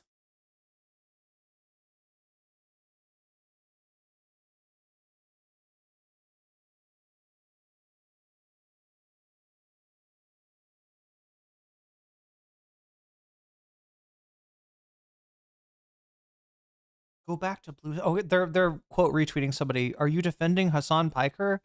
If you are, you're way more stupid than I give you credit for. And the response is, go back to Blue Sky if you think moderates. I'm sorry, where's the Blue Sky? Usually Blue Sky, you're calling somebody like a lefty or a snowflake or an SJW or something. Like, I don't know. That's usually when you use Blue Sky as a as an insult. It doesn't sound like that's what's being done here, though. Would who be a professional moderate? Who's Hasan?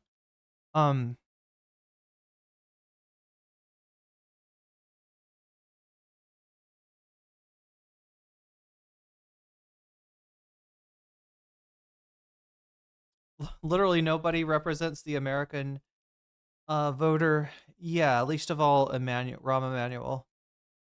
Definitely not the voters of Chicago. I think they meant Blue Sky is libbed up. Oh, I see. Okay. Yeah, I'm on Blue Sky chat more than I'm on Twitter, which is not very much, but I gotta be honest, I don't really know. It's established a culture without me really. Like I just can't find the interesting stuff. My problem with Blue Sky is like, you know, I like putting it out there because like a lot of people who follow me will follow me on Blue Sky too. They'll look at the updates. That's really useful. But yeah, I just don't know I don't know what feeds to follow on Blue Sky to see, you know, the stuff that I want to see. Truth to this as well. And by the way, moderate politics or vaguely moderate politics doesn't even mean that they would like hate someone like Zohran Mamdani or hate someone like Bernie Sanders. Okay. That's the irony here. A lot of people think that these people are making decisions on ideology, ideological goals, policy goals. They're not. That's the reason why people think Republicans think Bernie Sanders is more of a centrist than Kamala Harris is. It's just about who likes. It's just about which politician you like. The Twitter conversation is disconnected from the real world. Moderates are not lining up to vote for Mr. French Laundry. He's an Oppo goldmine, has nothing to do with lefties, who will mostly vote for him. My point is Hasan doesn't matter. Newsom is a toxic candidate for reasons irrelevant to him. Yeah. Javi says I don't touch Blue Sky or Twitter. It's been great for my health. I don't know. I'm gonna keep up the I think I'm gonna keep up the I don't know. Maybe I should just switch back to Twitter. Yes. If Blue Sky is Blue Sky really a haven for libs? I am not gonna get along there, chat. I don't know if I could get along with libs. Anyone and everyone that hyper focuses on my assessment here of Gavin Newsom, that's making that hypothetical conversation, vote blue no matter who conversation, run into the ground, does not fucking realize that they have lost it. Hasan Piker doesn't care about marginalized communities. The guys in this picture. Yeah, the guy who fucking posted this shit literally has Bill Clinton in his fucking profile photo. He's like double invested in pedophilia. That's awesome. Yeah, it's fucking crazy to me. I went to college with a girl you were fighting on the timeline. Stopped talking to her when she took an internship at the Koch Foundation. Yeah, so many of these people are fucking operatives. Here, I'll give you a great example, okay, with Gavin Newsom. What would it take for me to actually vote for Gavin Newsom? Because it's not like I'm never going to vote for Gavin Newsom. But if he fucking turned around and was like, I'm going to stick it to the Republicans regardless. I'm going to actually punish the Republicans that have actually engaged in corruption. If he earnestly changed his policies on homelessness instead of fucking combating homelessness as a aberration that must be forcibly excised, sometimes directly. Chat, that's not, if that wouldn't be Gavin Newsom. At that point, that would not be Gavin Newsom. By his own hand. Blue Sky is a place for liberal Canadians who pretend to be Americans. That sounds like President Sunday. Instead, he actually had a robust housing policy that combated the reasons. I'm so sorry, Sunday. If he actually had not vetoed Medicare for all in his own fucking state, because there's good things about Gavin Newsom that I have also openly revealed. He is far better than the National Democratic Party when it comes to prison reform. I know that there's a lot of ultras in here that will get mad at me for saying that, but I grade politicians on a fucking curve. Okay. And as far as the National Democratic Party goes, Gavin Newsom, unironically, has been better at prison reform. Somewhere, chat, there's a man in a cardigan saying, I don't pretend to be an American. In general, even though California is still fucking, there's still so many issues with the criminal justice system in the state of California. Okay? Holy fuck, it's not just ultras who make that critique. Stop. Okay? Liberals will always co-opt the progressive flank. That's the point. If you're not building a third-party movement and you're still making this fucking argument in my chat, just here, take an hour off, go build communism right now, okay? Build communism now. Hit the communism button that you think I haven't been hitting, and then I'll come to you, okay? I'm giving you an hour off just so you can go and build communism, a robust communist movement, okay? You build it, I will be there. I will be by your side. Build it now. Stop chirping in Twitch. Just stop chirping in the fucking Twitch chat. Build communism right now. Start building communism. Building communism yesterday. Go build it. Go build it. 36-month subscriber. Oh my God. Progressives get co-opted into the fucking liberal brand. I know. Shut the fuck up. I know. I know that.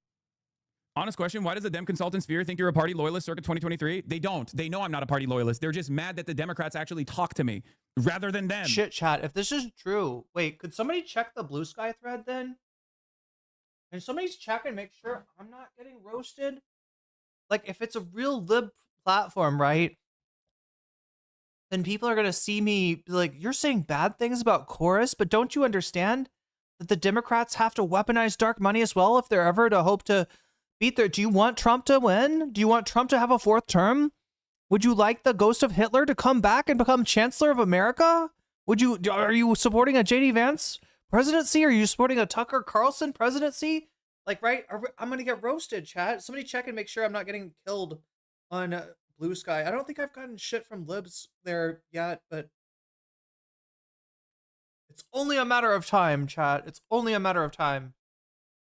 That's what this is all about. They're chirping because the Democrats talk to me. Fourth term.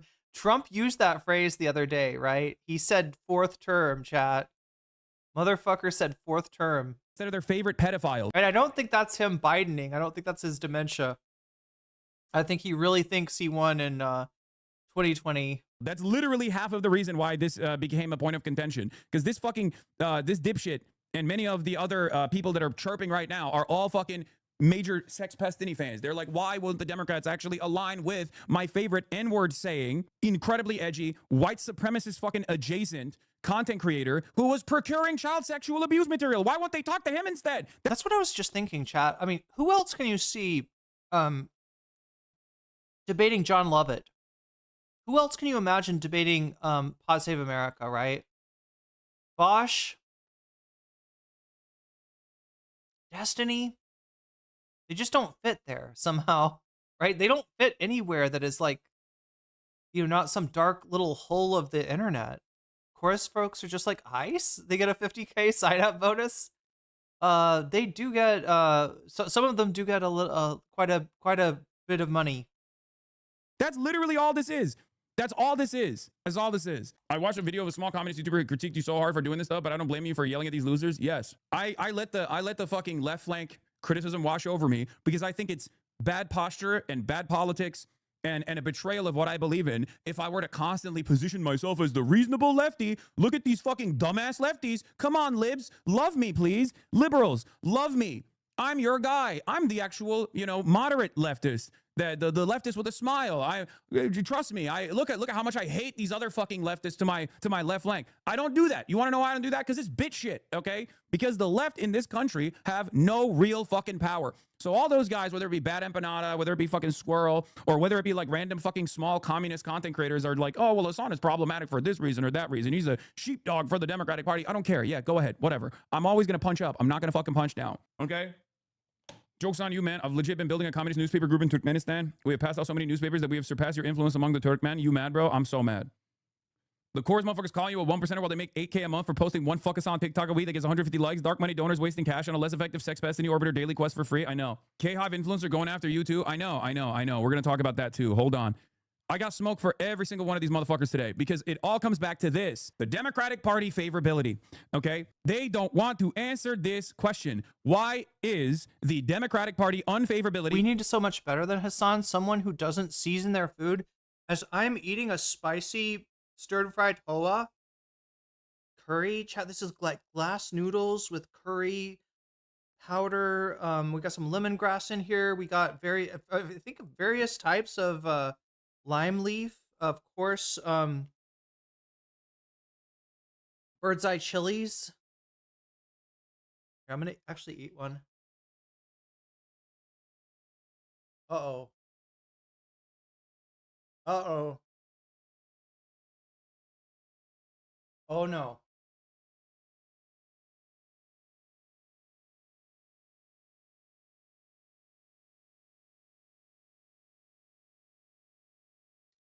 I didn't realize that was one of the spicy ones. Oh, damn. Wow, chat. Oh, this chili is kicking my ass. My sai prik. That's what you gotta say, chat. If you don't want your food to be too spicy, you gotta say my sai prik. And I didn't say that. I said bring it on like a fool. Like a fool. Damn. Right now at 64% and only growing. Why?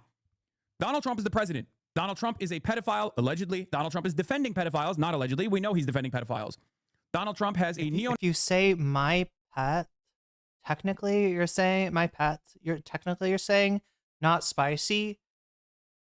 But in Thai, it really translates more to like not very spicy. It translates to just a few peppers, right?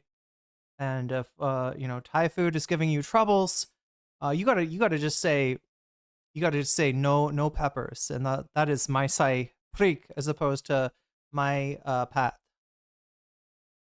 Nazi brigade that is unaccountable, that is killing Americans in the suburbs. Donald Trump has not fixed the economy. Donald Trump is incredibly unpopular, and yet the Democrats' unpopularity has only grown in that time frame. One must ask the question, why? Why are the Democrats historically unpopular at a time like this? They have no answer for this question. They have no answer for this question. I do. I know why. I know why. It's because the Democrats are not fighting back sufficiently against the Republican Party's agenda. That's it. They're known as the do-nothing Dems. They're known as the no-backbone Dems. They're known as the Democratic Party that has left its own population behind, its oose voters behind, the marginalized identities that Democrats seemingly only remember to talk about when it comes down to fucking, demanding for vote blue no matter who people. Those marginalized identities have been left behind by the Democratic Party. Okay, that's it. That's it. The most popular Dems in the country. Oh. Chat. Is that a lemon on his microphone? Is that the lemon for Lemon Bro? Across the board popularity stem from the more radical Democrats. Stir fry me strictly peppers? You mean spicy peppers? The thing is that dish has it has like a kind of sweeter pepper in it too. And I was really enjoying those, but then I like took a bite out of another pepper and it was the hot one with seeds in it. Democrats, the Bernie Sanders of the world, AOCs of the world, Zoran Mamdani. I'm getting used to it, right? I'm starting to adapt to when I first got here, my stomach I like spicy food, but my stomach could not handle and I've had to you kind of have to like ramp it up, right? Cuz like bird's eye chilies, I don't know, they're on another level somehow. I don't even think it's necessarily like what is the spice scale? Anybody remember the scale for spice? Why are they so popular? Why are they carrying the Democratic Party's brand currently? The reason why they're carrying the Democratic Party's brand currently is because they're fighters. They're fighters. They have loyalty. They have the base. The base wants more people like that. Okay? These people are reactionary. Okay? These people are reactionary. This position is unironically reactionary. They're forcing you to accept the false binary with the premise of Gavin versus Donald, which would force you to support the better one if you're rational. We have to show how irrational it is to force people in the false binary again, which is the reason why Harris lost. We can and should ask for something better than Gavin if we want to fix the conditions. Yeah, the Scoville scale, right? I don't even know if it's necessarily on the Scoville, because I feel like I always see the Scoville is dominated by like ghost chilies and habanero and things like that. But Carolina Reaper, I think somehow I've had all those peppers, okay? I think the bird's eye chilies are actually hotter. Oh my god. Back to back. All Let's right. go. Oh my god, back to back to back to back. That's awesome. Exactly. That is exactly my point, which is part of the reason why I responded with shit libs don't care about losing to Trump. Shit libs who don't care about losing to Trump now want you to obey in advance to their hypothetical establishment candidate while there isn't even a guarantee there will be an election 2 years from now, using marginalized people as a cudgel as Gavin threw trans people under the bus. Okay? Not only that, but I also responded to him directly over here as well, where I said, you're in a sex cult led by a pedophile streamer, Lamau. The day he goes Republican, you will too. You didn't care when he boosted Sam Hyde, Nick Fuentes, or Lauren Southern. Don't talk to me about obeying in advance. Vote blue no matter who got us in this mess.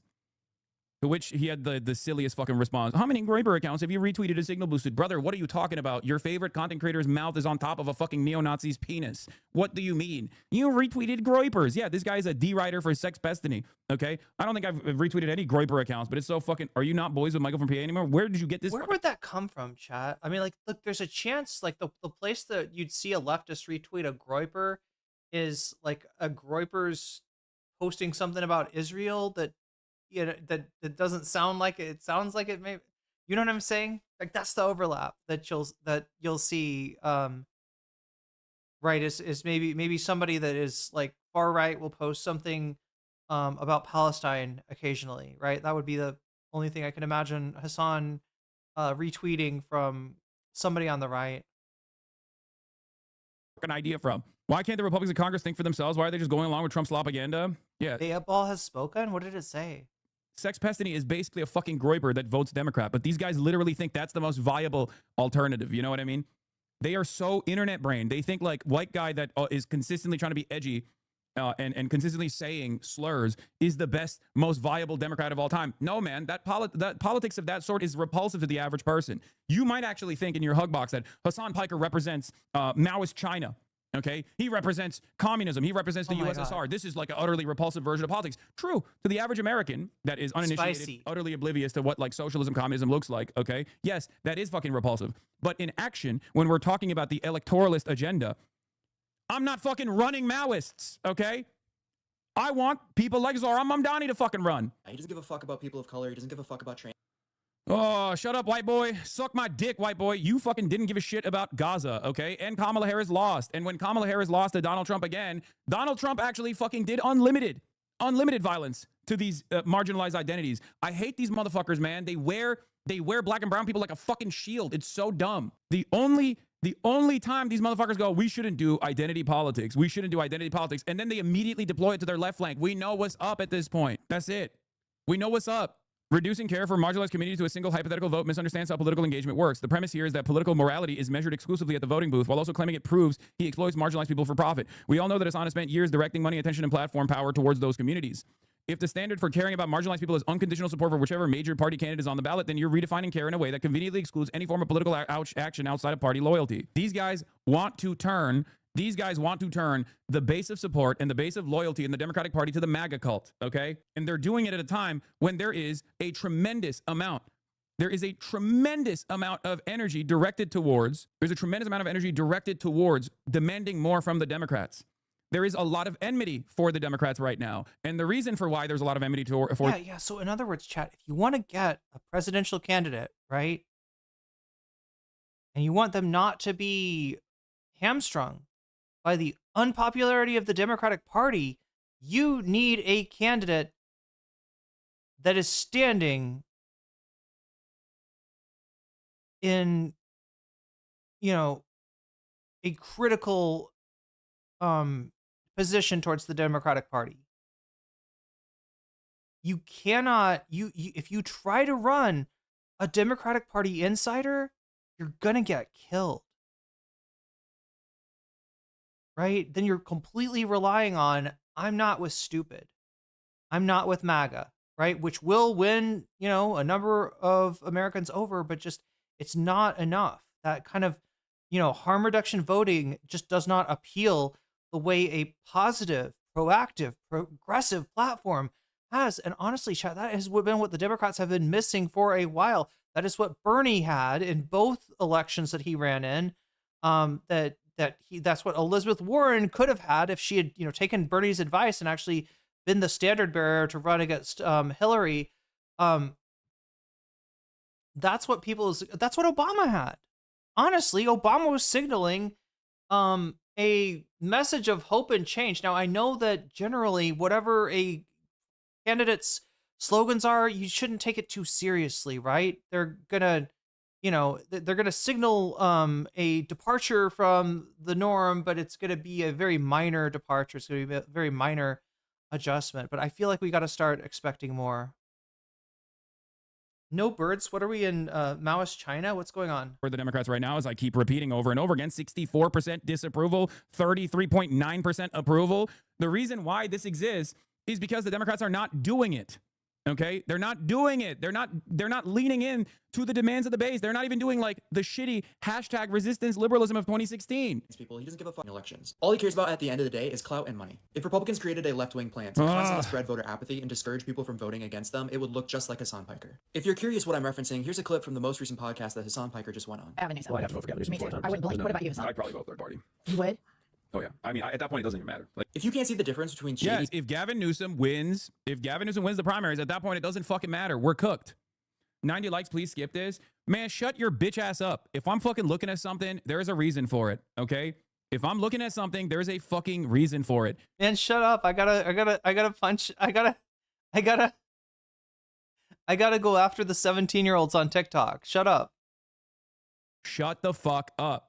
Okay, he just posted this an hour ago. This shit will do fucking numbers on TikTok. We need to call his parents. I don't think you guys understand. Left bash. Do you know what your son is posting on TikTok right now? He's being bad faith, ma'am. He's being bad faith. Is absolutely the fashion for the Democratic Party aligned consultant class and the people that are desperately trying to get a bag from either Chorus or from the liberal Democratic Party aligned consultant class. These guys are putting their flag on the ground right now at this moment. Okay.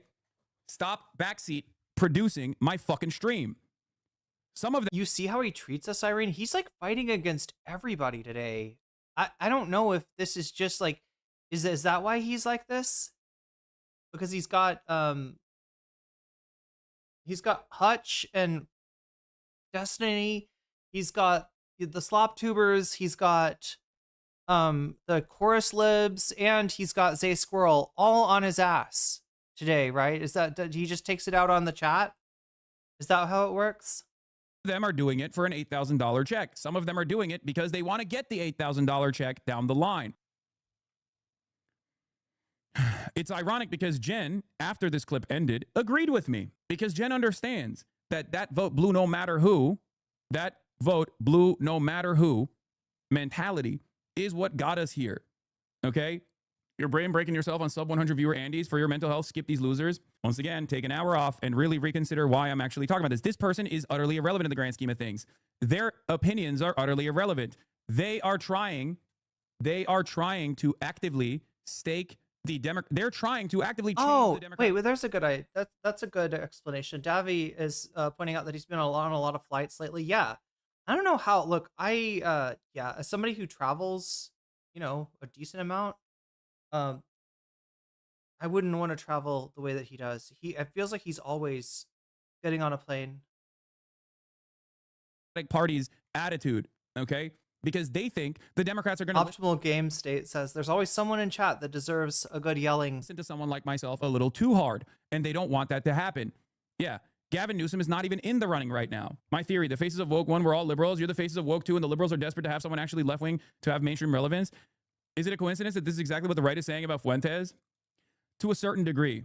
Is this person confirmed a deorbiter? Yes. Yes, he is a part of the Hezbollah brigades or whatever. Yeah, I don't know if you saw or covered it, but that account is a Hezbollah mod. For your information, you're retweeting a moderator of Dan Stoltman's gang-stalking Nazi community trying to raise awareness since these bad faith fascists are trying to... Okay, what is going on this shit? Oh my god, chat. That's like isn't that like a transphobic Wojak, but... Or did they... I don't know. Like, there's the Chud Jack. I guess, is that like an Israeli Chud? Is that like a... Like, what? What are we looking at? And poison the well against anybody that's pro-Palestine, pro-universal healthcare. Yeah, here it is. He's one of the fucking mods of the Hezbollah brigades. This is the type of shit they post.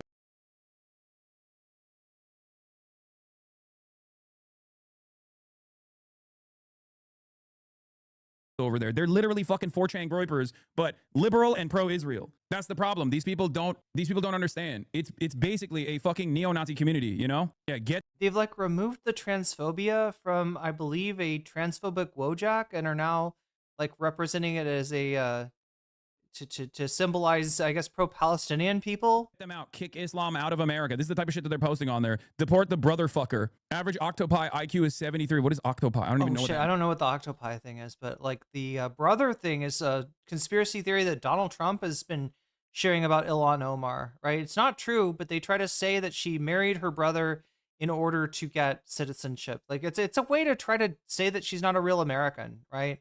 Means. Yeah, sand N-word, total sand N-word death. Like this is the shit that these guys are posting in that fucking community, and then they try to act like they're actually woke or progressive or liberal in any capacity. Ironically enough, these are the fucking infiltrators. Okay, these are the fucking infiltrators. This is Destiny's community. Okay. And there are so many dumb fucks out there who get deluded into thinking either because they're going to get an $8,000 bag here. So many dumb fucks out there who think these guys actually are on their side. Okay, this is Sex Destiny's community. Around marginalized people in red states. And even though this corporate Democrat is, you see it in a long-term game. In the short-term game, you aren't communist enough for me, I'm unfollowing? Okay, go ahead. President Newsom over President J.D. Vance. Yeah. Substance. This is what I meant when I said it's uselessly trying to reach these people, even knowing that a Vance presidency will be a continuation of the current admin, he still wouldn't vote blue no matter who. These people are just as bad as most diehard maggots. Okay. Anyway, I said this guy, reposts fucking all this racist shit. He's a racist. Obviously, he is an insane person, and none of them actually have any interest in like helping defeat the Republicans at all. They're just doing their own petty fucking personal grievance politics. Ironically enough, Jennifer is not one of these people, right? And neither is Austin. These are my friends. These are people that I've known for years, and they are trying to relitigate vote blue no matter who politics on the timeline. And it's giving the game away because Gavin Newsom is not even the fucking candidate, right? And if you listen to the rest of the conversation that they cut out, would enthusiastically. Yeah. So in other words, what he's saying is that like this is an argument that you usually hear like late in a campaign. You'll start to hear this argument when a establishment candidate is fairly far ahead. Well, no, let's be honest. Anytime an establishment candidate is leading a primary, you hear this. Hell, even if they're not, right? If they're winning with super delegates, which I think they might have gotten rid of. Hopefully they got rid of super delegates. That's part of how they fucked Bernie. But now they're gonna fuck the next Bernie. They're probably gonna fuck the next Bernie with like Kalshi, right? They're probably gonna fuck with the odds and try to present a a lower possibility of the progressive candidate winning the primary than actually exists, right? There's probably gonna be people just like throwing money at that to try to game reality at this point. See the Zionist crash outs over the blue square commercial? Oh shit. I saw them somewhere, Davi. Yeah, this is like the blue square. It's a blue post-it note that the a Jewish kid is getting made fun of, and walks down the hallway. When he looks at his book bag, he's got a it says dirty Jew in a post-it note, and his black classmate walks down, and with a white post-it note, his classmate walks down with a blue post-it note and puts it over and says, "I know exactly how you feel, man." It's just like anti-black racism. It's the exact same. Yeah, no.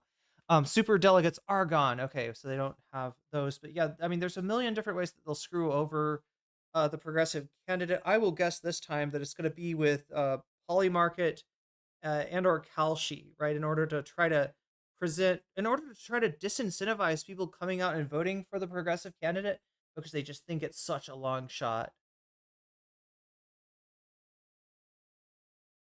Crawl through 10 feet of concrete for all of the marginalized people. Do you feel like the Democrats know that, and that's why they get away with their ineptitude? 100%. That's what I mean. Yeah, so 100%. I'm like, you've known Jen for years? Yes, of course I've known Jen for years. I knew Jen when she was a liberal, okay? I knew Jen when she was a liberal. She has talked about how she's gone through this transformation personally. I don't even entertain that stuff, especially this far out from an election. But even in the primary season, that's immediately the conversation is like, well, whoever is the candidate, you're going to vote for them, right? And you know what's really indecent about that too? They never returned the favor for left flank candidates. Because no one ever made hay about Bernie Sanders potentially becoming the candidate, and all of the articles that came out about how Trump might be more preferable to Bernie Sanders. So in other words, what he's saying is that if we were going to apply this logic where we hush down criticism of the leading candidate because the leading candidate may be the standard bearer at the end of it all, why doesn't it ever happen when Bernie's ahead, right? Bernie has been ahead in definitely in 2020, was ahead for the beginning of the primary race, and I think maybe I don't know if that happened at all in 2016, but you never see it the other way around, right? You never see any reticence to criticize progressive candidates. Kalshi isn't that powerful, but maybe Polymarket is. Articles talking about how the head of Goldman Sachs, who was like, I'm a lifetime Democratic Party voter. I think Donald Trump is better than Bernie Sanders. I know. Would enthusiastic. Anyway, this guy that I just showed you earlier, that is like a head moderator for Sex Pest in his community, that fucking engages in like insane Islamophobia and is constantly like reposting these fucking stalkers. Okay, Bernie Crat, left populism has been demonstrably more viable against Trump-style right populism since 2016. How do we have left populism actually succeed and not get fucked over? Yo, Burple, thank you for resubscribing. That brings us up to 73. I should probably check in on the poll now, shouldn't I? I was thinking that. We're at 73 right now. That is a mere 27 points away from securing the bag. And by the bag, what do I mean? I'm talking about bonus content, of course, right? Only bag that we are looking to get when we go to the mall, right? But let's see what is ahead in the poll. Yeah, it's Epstein, Bannon, and 4chan. Still ahead by a country mile. Kid Rock lip-syncing scandal in third place. Foreskin Man has now broken in. You see what I'm saying? See what I say? He's cut it. Oh, okay, no. Foreskin Man has penetrated the top 3. Oh my God, no. I gotta stop. Okay, and then Cat Burglar turns out to be a cat in 4th place. Put it towards Bannon, s'il vous plaît. Absolument. like it has in the last 3 elections. Yeah. I'm sorry. Let's say that in a more French way, instead of just translating English of absolute into French. Let's say bien sûr que oui. Let's say bien sûr. I'll give you a bien. I can't do I can't do the nasal sound that you're supposed to do with French, but you can imagine if I was bien sûr que oui, or way if you prefer. This is like the type of shit he posts. I was raped, they were raped. Is there somebody you forgot to ask?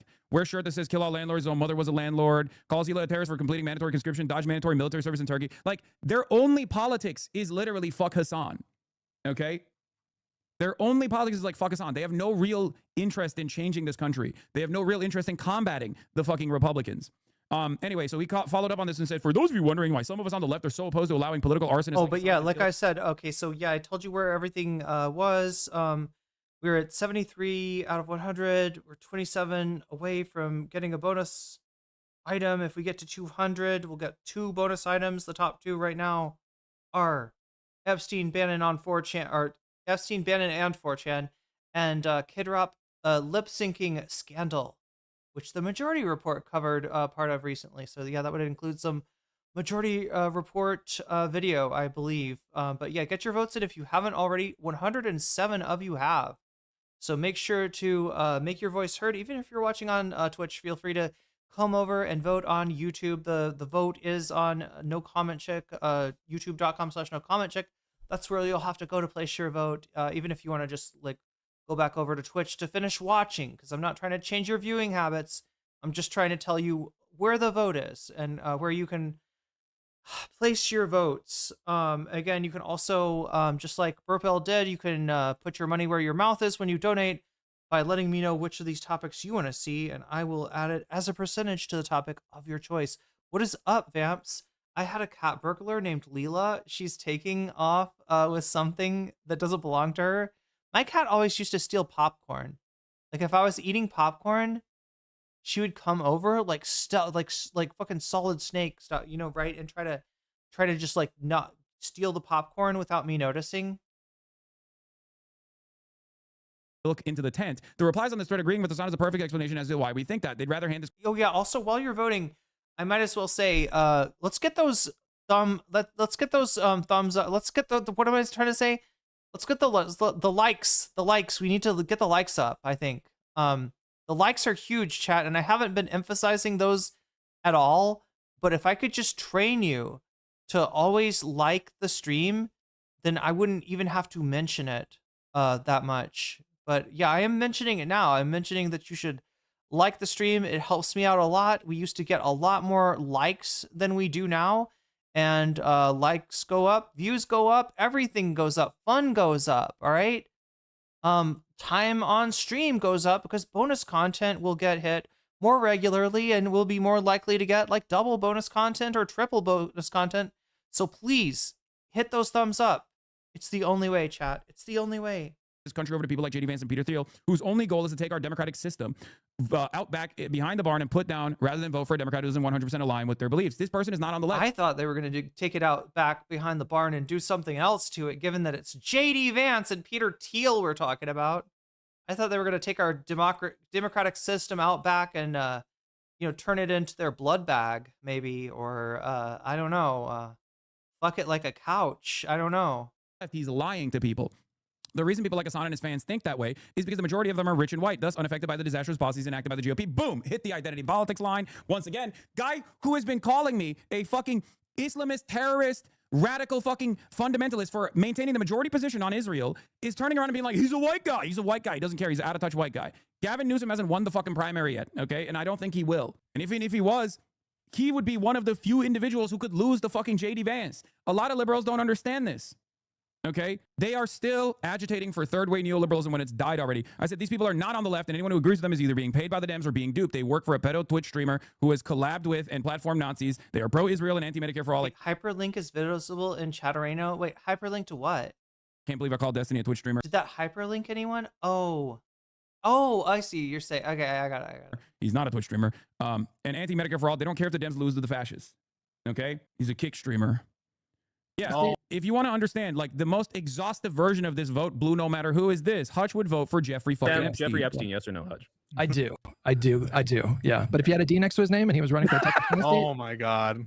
I would probably vote for him. I'm just saying. That'd be a tough one. Wild. Not kidding. Who's gonna let that Not a joke. Not a joke. Wow. I condemn Jeffrey Epstein. This person admitted he used you for engagement. Oh, I did it because I knew folks like you would easily fall for it. Easiest trap I've ever said. Oldest.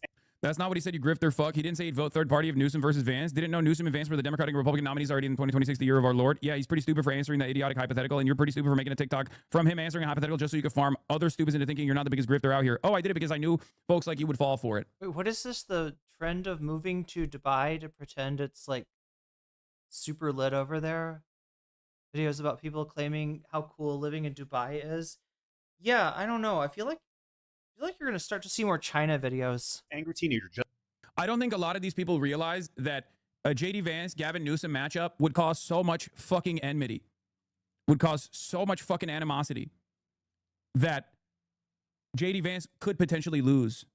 Or, Gavin Newsom could potentially lose to JD Vance. Yeah, damn, bro. They're even saying you're not hot. I know, I saw that. Trey Easton, who is, again, who should always be asked why he refused to put who he worked for in office. It's John Fetterman. This is one of the John Fetterman handlers. He's neither hot nor cool. His politics are just hate the Democrats. We should all stop listening to him. This is it. This is the main point. These guys want desperately for the National Democratic Party to not move away from them. At least this person gets paid by the Democrats, right? He's a consultant. Many of these other fucking dipshits that are doing the fuck Hasan shit are only doing it because they're fans of a different content creator.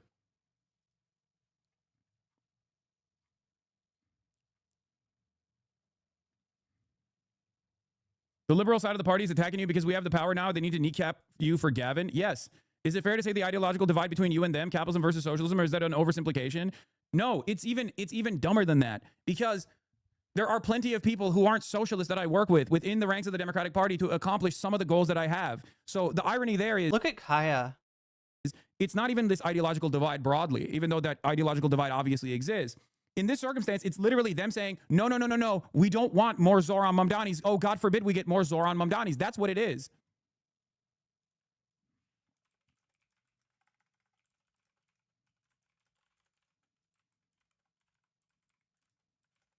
My French is great, but they are assholes also. C'est pas vrai. Burn the opposition parties already diminished credibility than to make the Dems a real fighting party for the working class. These people are so scared. The more Zoran Mamdanis are going to get elected that they would rather burn the opposition party's already diminished credibility than to make the Dems a real fighting party for the working class. This is what this conversation is about. Your dog Kyla is running away. Yeah. These types of guys are so fucking boring too. They say the same thing every time. I know. All of it reduces to, I will vote blue no matter who. Great. That's awesome. Let's get your fucking commitment to voting for whatever the leftmost candidate is then. Because I think that the leftmost candidate is the most electable candidate. There's only one Zoran. It's much easier to hamstring his agenda and say, look, it didn't work, but there are a bunch of Zorans. People will start to wake up. Exactly. That's what the fucking real problem is. They are absolutely terrified. These centrists are absolutely fucking terrified that there is going to be a wave of candidates. There is going to be a wave of left flank candidates that come out of this midterm battle. And they are literally shitting bricks right now because the primaries are upon us and they are terrified of that. Okay? They're terrified of that. These people How are so is scared it, that more Chad? Mamdanis are going to get elected that they would rather burn the, what is this? That they would rather burn the opposition party's already diminished credibility than to make the Dems the real. Why does somebody say, what is this to his own tweet? Chat, I gotta pee again. What is up with me? Oh, fuck. The real, yeah, I did fuck that up. Hold on. Diminished credibility than to make the Dems a real fighting party for the working class. Blakely defended you. This blue MAGA lib really used the video of Hasan Piker being right as an attempted gotcha. What it reveals that these people are subservient bootlickers who have absolutely no idea or interest in wielding power. You know who understands using the party as a vehicle to wield power? The Republicans who keep beating you. And another thing about that Hasan interview and the terrible takes and meltdowns that. Anyway, let's start with this dumb fuck first, and then we'll get into the commentary. Hasan Piker. I always like the dumb fucks. Start with the dumb fucks. Yeah, chat. Remind me to make sure to remind me to give you the burnt peanut shit, right? That's the legume in question that we're gonna roast. Apparently, Hasan's gonna roast. I gotta make sure to get that for you. We're at 73 right now, 27 away from bonus content. I gotta pee really bad. I'm gonna give it over to Waluigi. Once again, apologies, chat. I don't know why I am both so extra hydrated. I've been extra thirsty is the thing. When I came on, like I couldn't talk right because my like mouth was dry. And then I just been like drinking coffee, drinking smoothie. So that's how you say smoothie in Thai is smoothie. And everything else that I have put down my gullet, and I feel like I'm still a little bit thirsty. I don't know, chat. I don't know. I'm gonna pee and I will be right back. Extra thirsty because you've been covering Gavin Newsom. That's right. His magic, his Law and Order defense attorney magic is working on me too. Look up your kidney function. Yeah. Who is the world's oldest angry teenager, just said that if this was the choice. Dog, you look this way. You can't say I'm the world's oldest angry teenager when you look that way. Okay. What are you then? An even older variant? Like, what the fuck? Anyway. Really? This is what we're doing today? You can't be looking like that, man. You can't be looking chopped as fuck. You can't be a chopped unk and be like, oh, Hasan Piker, the world's oldest angry teenager. 2028, he would vote third party. Watch. JD Vance or Gavin Newsom. Well, I'd have to vote for Gavin Newsom. Me of course, too. 100%. I wouldn't blink. There's no What doubt. about you, Hasan? I'd probably vote third party. You would?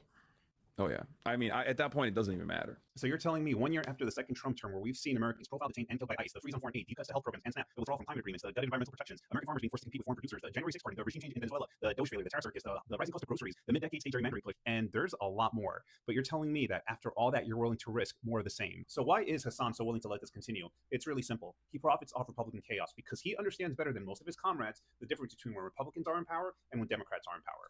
Watch. I don't give a fuck about the Democratic Party, but they are our representatives, and they're supposed to represent us, and they do have a platform, and the media does listen to them, so we have to wield them like a weapon to the best of our ability. We have to use them to also continue yelling about these things that we care about. And it's clear that he's just here for the engagement. He's only interested in monetizing the anger that Republicans generate when they're in power while being a whole-ass millionaire Nepo baby cosplaying as a revolutionary. And they're supposed to represent us, and they do have a platform, and the media does listen to them, so we have to wield them like a weapon to the best of our ability. We have to use them to also continue yelling about these things that we care about. And it's clear that he's just here for the engagement. I like that he posted two things that are not even remotely at odds with one another. How is this even remotely connected to engagement farming? I don't understand. Why are these people constantly revealing themselves as people who have no understanding of how fucking politics works? You are washed. You're fucking 50 years old. You're a 50-year-old loser who has not even been able to carve out a fucking audience for yourself because your worldview is directly in line with rehashing whatever the fuck some Democratic Party consultant paid you to say. You have no agenda, you have no vision, and you don't mind when the fucking Republicans actually win. God damn. Your worldview is repulsive to the average person. You have no policies. Which is why we shouldn't even focus too much about this shit. We shouldn't be focusing too much on these on these influencers for the most part, okay? Because the influencers are not speaking to a real audience. They're trying to create an audience. They're trying to create momentum behind third-way neoliberalism once again. But they're fucking morons that don't realize that the real people on the ground want more, and that is reflected in the polls. God damn, you're 50 years old, but you have the understanding of the politics understanding of a fucking 10-year-old. Every single time they're like, these Bernie bros, these Bernie bros. This country is an insane asylum because what do you mean you're already demanding people swear vote to some corporate shithead almost 3 years from now? I'm personally of the belief that we won't have anything resembling a country or elections by then. But even if we do, I know how you see the Dems give Nazis every single thing they want and think somehow continue to do that saves us from this nightmare. A bunch of these people doing this exact thing in the comments, this would be the fourth election of doing the same shit that keeps netting us worse and worse conditions, and they haven't learned a thing. Truly, medieval serfs have more independence of thought than this. Exactly. It's mind-boggling. It's so frustrating. These people are our enemies, okay? Until they turn around and recognize that the momentum is on the left flank, that people are demanding more dynamism, people are demanding policies that actually help them. People want to beat the Republicans, okay? People want to beat the Republicans. That's it. And this business as usual bullshit from the establishment Democrats does not beat the Republicans. It is actually the reason why we have Donald Trump again. Yeah, John Marco had a pretty solid approach to this. I actually think it's a good thing to not preemptively swear you'll vote for Gavin Newsom before he is the candidate. Also, Newsom is legit unelectable. He's pro-Israel, pro-billionaire, two stands that will doom him in the general election. Combined with being very unlikable, inauthentic, he will lose if he's the nominee. It's crazy to me. How many times are we going to run this back, the 2016 election? Yeah. So many people are arguing for accepting being held hostage by opportunists trying to use the existence of a psychopath to their benefit. It's so crazy. Yeah. Gavin Newsom. Wait, what's up, chat? Ops or us? We got ops. We got ops. Pay no attention to the ops. The ops are the ops. This guy is an. Are we talking about something in chat? Did something happen in chat, or was Waluigi an op? Oh no, chat.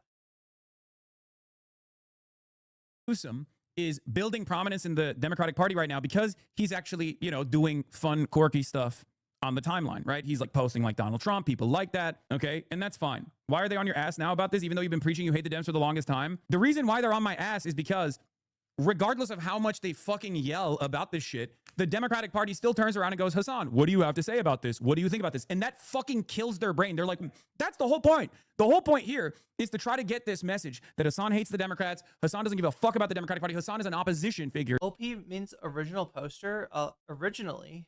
To the Democratic Party that wants the Republicans to win in front of as many Democratic Party consultants as possible, not realizing that half of them are in the chat right now.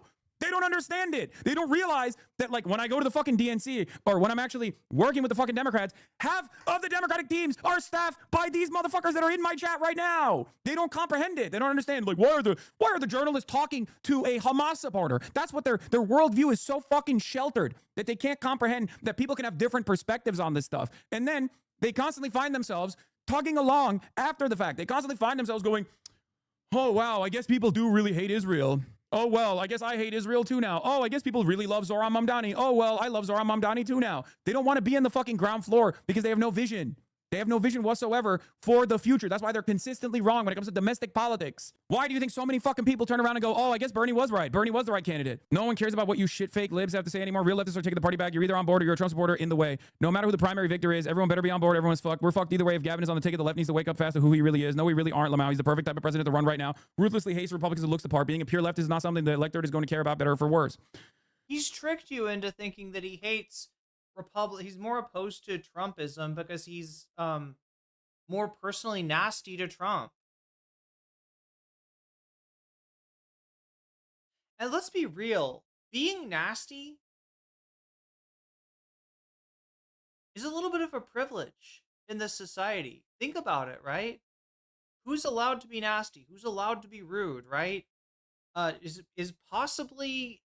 it possible that Gavin Newsom's pushback on Trump is taken more seriously because it's coming from a white dude? From a straight white dude. Yeah. Epstein was saying Zohran was crazy until he was the candidate. They're fucking wrong all the time. Epstein also was saying Joe Biden shouldn't fucking drop out. Joe Biden is not going to drop out. He was wrong. Hutch, who is a dick rider of Sex Pestiny, was talking about how Kamala's going to win without the left over and over again. It's like time traveling and watching your tweets from your peak lib days. My peak lib days. Hutch says he would vote for Ben Shapiro over Hasan. What? Why are you? I mean, you need to give me a fucking actual. Also, if libs are already wanting to vote for him without a clear stance on subjects he walked back on his podcast, some of the likes of what was the ContraPoints tweet about? Ben Shapiro and Charlie Kirk, then it allows him not to fight as hard for those things like trans rights, etc. Exactly. I hate the Republicans more than these people do. I want to defeat the Republicans. I want to imprison some of the Republicans that have actually caused all of this chaos. Okay, and all of this instability. And look, that's the danger with Gavin too, and that's the danger with the Democrats kind of hanging back. It is definitely something they're getting from leadership because leadership is the main culprit. They seem to think that Trump is able to make a lot of hay off of them pushing back against anything. And so their general operation is to not push back on anything. And it's only when something kind of gets pushed on them and the overwhelming number of their voters are asking them to say something that they will, for instance, speak up. And when it's in the news and when it's like an 80-20 issue, right? That's the only time that the Democrats are speaking up. That is what is pissing people off about Dems. Stability. These people don't. It's that simple. All of these guys are dead. Hush is truly such a loser. Apparently, I've got to cover him more / engage. Or I don't know. Destiny fans. Not looking forward to it, chat. As someone who rightly keeps his focus on MAGA, I'm going to briefly deviate and make a few observations. Committing to the voting third party and saying it doesn't even matter is both indefensible and wrong. Oh, that's Josiah from Pondering Politics.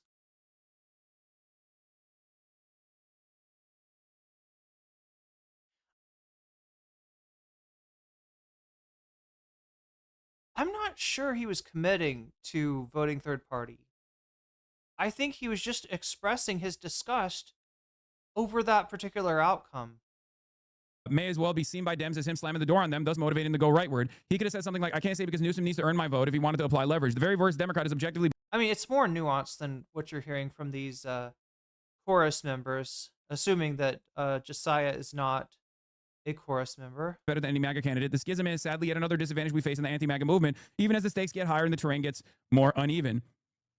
I frankly had enough of the online blame game amongst the anti-Trump coalition, particularly blaming the voters within these blocks, blaming one another for USA, the millions will die as a result, blaming one another for the Palestinians. I don't believe online political influencers have anyone else's interest at heart except their own. This is bullshit, okay? This is fucking bullshit. If that was the case, I would be moving very differently. If I had no investment in the things that I'm advocating for, I would either decide not to work with any Democrat whatsoever and just say, I am the most moral leftist of all time. This is a bourgeois electoral system. I will not be participating in it. Okay? If I did not have Wait, BCAT K, maybe you know more about Josiah than me. I don't really know him that much. I know he's got a channel that kind of grew really quickly. He's a friend of the Vanguard. He is, I guess, also on. Yeah, he's one of the Live and Learn hosts, right? That's the other thing, chat. We gotta get investment in advancing the causes that I advocate for, I wouldn't do it. I wouldn't. You can't fight MAGA with MAGA Light. True. Be in the fucking trenches. I wouldn't be in the streets. I wouldn't be fundraising for these initiatives. I wouldn't be working with the existing sitting electeds right now to the best of my fucking When ability. I say op, says Emily French, I mean psyop. I wouldn't be trying to get people elected into positions of power if that was the case. So no, this kind of wishy-washy outsider bullshit where people go, oh, like this guy simply only cares about himself is fucking idiotic. Okay? I've been saying the same exact shit for the past 12 goddamn years. I've been doing the same exact shit for the past 12 goddamn years, and people still say, who's grifting, he's grifting, he's grifting. My positions haven't changed. Ironically enough, this is a rehashing of the 2016 era argumentation over and over again by people who I thought had woken up to the reality that Bernie would have been a far better alternative to Donald Trump anyway. Kylie Chung says, why are we doing 2028 loyalty pledges to Newsom in February 2026? Please be serious. This is a guy who refused to admit Israel's committing a genocide, has made California the most hostile place in the world to homeless people, and we're supposed to make zero demands and embrace him in 2026. Such a brainwashed society where people are so convinced we work for or owe politicians things like unconditional loyalty when it's entirely backwards. Exactly. It's super simple. It's super simple. Our electeds need to respond to us. Our electeds need to listen to us. Yeah, this video you made is 8 years old in 2 days. ISIS Gestapo wasn't popular then. Now it's the average voter's opinion. And people still have the audacity to fucking act as though this is from February 12th, 2018. 8 fucking years ago. And people still have the audacity to make it seem like I have positions that aren't consistent. As the contradictions worsen, people start recognizing that the same old business as usual establishment Democrat politics is not actually working, is not actually causing. Bro, I think you should re-release your old shit. Anyway, I don't believe in online political influencers have anyone else's interest at heart except their own. The space isn't about seeking truths and solutions. It's simply about grifting. What the fuck did he just read? You should release your old shit. He's talking what? Did he have a? He's talking about. Okay, I think I'm guessing it's a clip. Play a clip of you saying the same thing from years ago. And propagandizing while having their audiences fight each other on their behalf. But I guess when the incentives are this misaligned, it's all part of the game. Schisms and feuds drive engagement and payout. Oh God, everyone always tries to fucking claim that there is some cynical shit. Okay? Oh, dude, there must be a cynical reason. Yeah. The cynical reason is the reason that I have openly admitted over and over and over and over again. Throughout 2024, you preached Kamala to get the only winning position, a weapons embargo, which polls showed would be the case, and they ignored you and lost because of it. Yes. What the fuck is this? The link is not working. Yeah, there's this as well. Actual trans person here. Gavin Newsom made a comment about trans athletes that I don't agree with, but California is still one of the best places for trans to be trans in the country. See the difference? You don't care about what happens to us, so stop acting like you speak for us. I'm not. If you want. Somebody commented on the editing earlier, and yeah, like I think this. I don't know what they use for it, but the channel's got something where. Like it seems like it's AI. It seems like it's got a little AI program that every few seconds will glom on to like a word that Hasan says, and then show what it thinks is a picture from Google Images representing that. And sometimes, you know, sometimes it works okay. Sometimes it is downright dark. The same business as usual politics from the Democrats. California could have had universal health care, but Gavin struck it down. Yep. Who will then sell you out immediately after the election is over. Go ahead, go right ahead. Have fun with that, okay? Have fun with that. I'm going to keep advocating for trans people. I don't give a shit what you, as an individual trans liberal, has to fucking say. That's it. Sick of people like this using my community to empower MAGA politicians. Yes, that's what I'm doing. I love MAGA. You are a Zionist who made excuse for the Gaza genocide every day under the Biden admin. I'm not, and I didn't, but sure, man. Whatever you need to do to tell yourself I'm ontologically evil. I still would pick him over JD Vance. That was the actual question here, not that he's the perfect warrior for trans liberation. Oh, God. It's so fucking ridiculous. It's so infuriating, okay? It's so infuriating. Like, this identity shield also doesn't matter, okay? It doesn't fucking matter. Democrats don't give a fuck about you. You're yelling at one of the few people that does give a fuck about trans people in general, okay? That's all you're doing. Okay, I don't know. No. You're making a clip. Oh my God, you've got to never like that. I get what he's saying. That is the exact kind of thing that Yeet is looking for.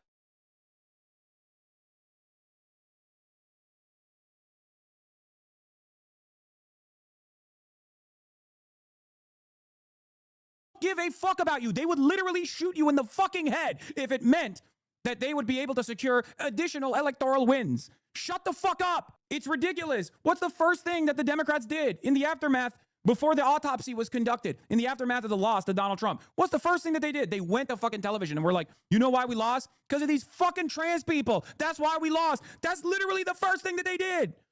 And you're over here still being like, no, they care about me. They care about me. No, they don't. You're a fucking idiot. They don't. Democrats be like, yes, we committed genocide. Yes, Bill Clinton and Larry Summers are rapists. Yes, Obama's lawyer knew Epstein was a sex trafficker and accepted gifts from him. No, we won't punish any of them. Yes, you have to vote for us or you don't care about marginalized people. It's not about trans people anyway. Part of my advocacy around this, for the record, is that if you run a front face... Wait, is that right, BCAT K? So Josiah, maybe we don't have confirmation that he's ever really distanced himself from Destiny after the Pixie thing? He's just kind of like put it on hold based on the court case, I'm guessing. Facing campaign that focuses on material issues like universality around the expansion of existing social safety nets like Medicare for all, free college, shit like that. Then Republicans have to focus on that stuff and position themselves against that stuff. And then they're too busy yelling about that shit so they don't talk about trans people. Because trans people, whether we like it or not, are a tiny fucking sliver of the population. Most people don't know anything about trans people and they think trans people are weird. Okay, that's it. Any conversation that we're having about trans people over and over again is going to always lead to a culture war defeat. So in order to protect trans people, you have to just say, look, I fucking love trans people. I don't think we should be attacking trans people. They're our neighbors. They're wonderful people. Why the fuck do you care? You're being weird. This is like 0.1% of the population who gives a shit. Shut the fuck up. Any conversation that you have beyond that is going to be a loss. And you know who did this perfectly? Zoran Kwame Mamdani, okay? He was uncompromising in his pro-trans position, and yet that never got... Yeah, Chad, if you want to understand how the life in the U.S. for trans people has gone south, right? It is with the right wing politicizing, really non-political elements of trans existence. And they do that when a Democrat tries to run without a proactive platform. Like, look, if you run on healthcare, they're going to attack you.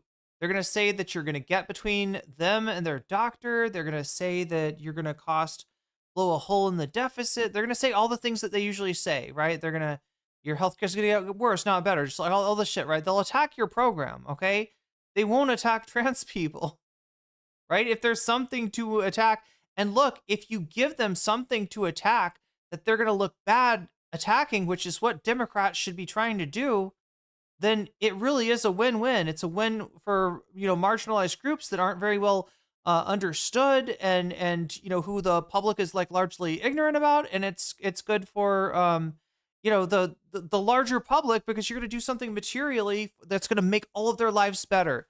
And if you do that, then your big program, instead of just being a target on your back, which is how Democrats look at it, any sort of major change that they are proposing, right, is it's a liability, right? It's going to turn from a liability into a plus, right? You almost even had this with Obamacare. Like to a certain degree, people did not want to give up their health care in, let's say, 2017 when the Republicans tried to repeal and replace. And as we know, Donald Trump still does not actually have a health care plan, so they weren't going to replace it with much of anything. But yeah, the healthcare is one of those things that, once you give it to people in a way that's better than they've had it before, once you've improved their situation, you're going to have something that, like the New Deal programs, frankly, right? Why do you think the Democrats were so successful in those years in between World War II and the 70s? I don't know, stagflation crisis, right? There was a reason for that, and it had a lot to do with all of the programs that were out there working, benefiting people, and yeah, being expanded. Brought up in the fucking conversation. Now you might say, oh, it's because it's the New York Democratic primary. Sure. But he went on Fox News. Why the fuck did Fox News not bring that up? Because they were too busy talking about fast and free buses. It's that simple. When you have something that people need to vote for, the other people that are attacking you have to attack that. They have to position themselves as being against that. Or better yet, they have to concede. They have to say, you know what? As a Republican, I want fast and free buses too, right? And then what happens? That makes that position the position. That makes that policy platform the only policy platform. This is how you fucking win. Oh, what? Maybe you're talking about the CCP killing innocents by millions. It is about you. Wait, what? The CCP killing millions is about me? No, the people that want to make this about me are fucking deluded. Okay? You are delusional. I am one content creator, you fucking moron. I don't care about your fight with Destiny and online idiots. I'm just not supporting JD Vance. No, I never said support JD Vance, you fucking baboon. Shut the fuck up. You donkey. There has never been a... He busted out the Gordon Ramsay insult. Chad, do you hear that? That's a Gordon Ramsay, to say you donkey to somebody. Moment where I have said I am in favor of voting for JD Vance. You can always tell how little confidence a Democrat holds in potential candidate by how early they freak out over leftists not voting for them. Yeah. Better for who? A middle-class trans professional like her or an unhoused trans youth? Trans people are far more at risk of being homeless than anyone else. And Gavin Newsom is actually so much more harmful to homeless people, but shit libs don't really give a fuck about that. That too, but I'm not even going to get all I fucking want. It may look like Gavin Newsom is a craven prick running for president on the backs of a tiny and besieged minority group, but maybe this is some kind of Christmas Carol situation and it'll turn into a good person at the end. Yeah, there it is. The fuck? What?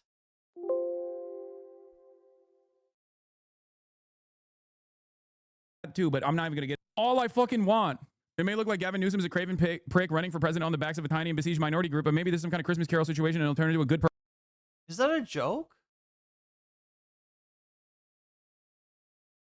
person at the end. Yeah, there it is. I'll like this. I'll like this post. Liberals, when you don't want to vote for their corporate shill, you hate marginalized people. Liberals, when Palestinians talk about Israel's genocide. Dumb single issue voters who care about foreigners. Liberals, when they see a homeless encampment. One of the biggest reasons why JD Vance is nationally unelectable is because of being the governor of California. Okay, people. He means Gavin. Think California is a shithole that is filled to the brim with homeless people. Okay, homelessness is a major problem in the state. And the reason why homelessness is a major problem in the state is because Gavin Newsom is so far up the ass of the real estate developers and the lobby. Wait, what did I say? You said JD Vance? You mean Newsom, right? Oh, I was talking about JD Vance. Sorry, I was talking about Gavin Newsom. God damn it. Gavin Newsom is the governor of the state of California. Okay, California is seen as a Omega, thank you for the 100 bits. A third-party candidate would never win. What alternative do we have?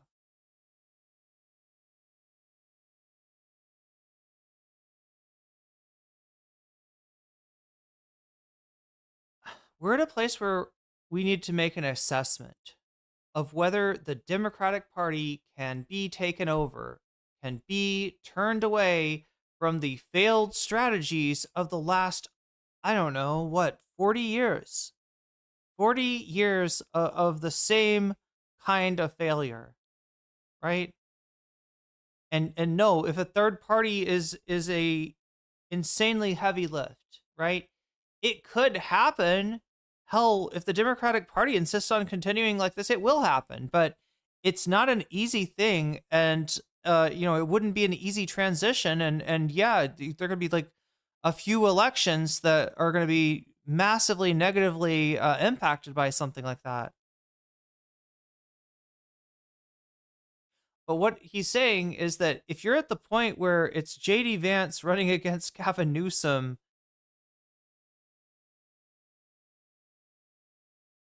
it's more than just one person's vote that you're going to be worried about, right? It is the votes of the masses. It is how many people can be negatively polarized by Gavin Newsom, I guess putting off vibes that don't really harm him in California for whatever reason, but are just absolute kryptonite to the rest of the country, right?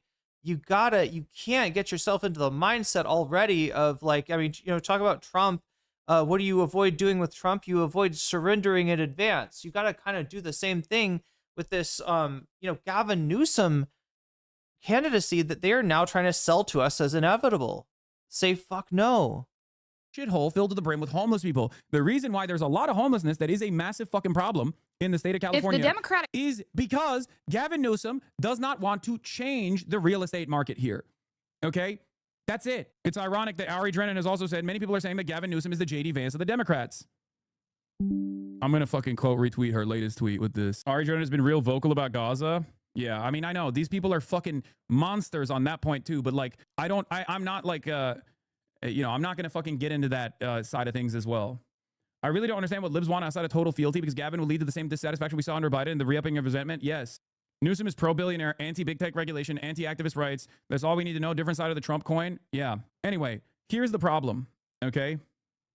Here is the fucking problem. When people say stuff like, oh, I want no harm to the American ruling class, my enemy is the American people. I get why people... Look, I get that there's a natural tendency to want to play it safe when you feel in danger and to try to just like, you know, do something that's not gonna, you know, put you in more danger. I totally understand that, but you got to understand we're at a point where it's gotten so bad that, you know, doing something radical or supporting a candidate that might be considered by the, you know, establishment of the Democratic Party as too radical, maybe our only choice at this point, considering how far things have gone with Trump. A bog standard Democrat is just not going to do it at this moment. Say that, but you have to understand many of these voters, all the way from diehard blue no matter who voters, okay, diehard blue no matter who voters, all the way to even diehard MAGA voters, they're disillusioned, and in many instances they're scared or they're angry, and they have no appropriate vector for that anger and hatred. The Republicans take that anger and that animosity and channel it in the direction of voting for MAGA. And see, the Democrats may have to settle. Do you realize, a surly barber, we're talking 3 years out. The Democrats may have to settle for a candidate. So 3 years in the fucking future, the Democrats may have to settle for a candidate that we're not thrilled about. True. That's always true, right?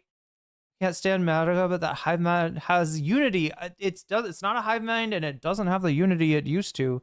Yeah, you know, it's some cracks have formed in MAGA. There's trouble in paradise. But this is, you know,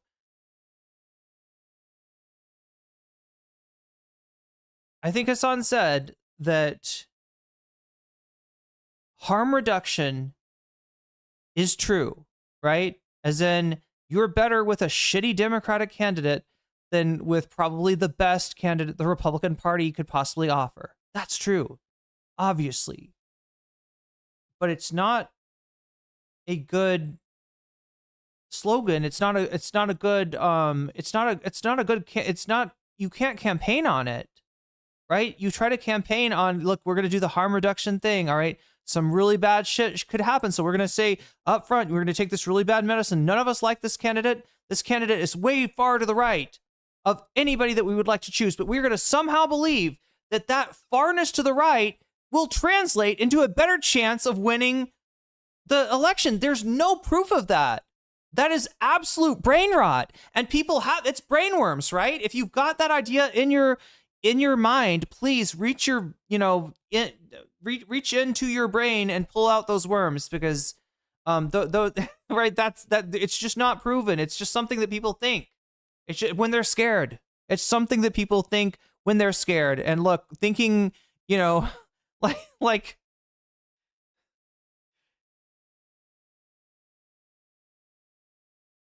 the irony is that it could put you in, it puts you in more danger.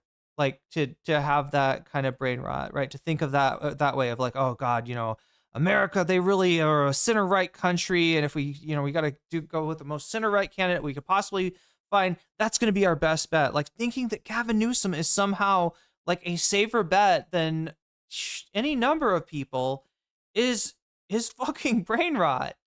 Gavin Newsom is an extremely dangerous candidate to have.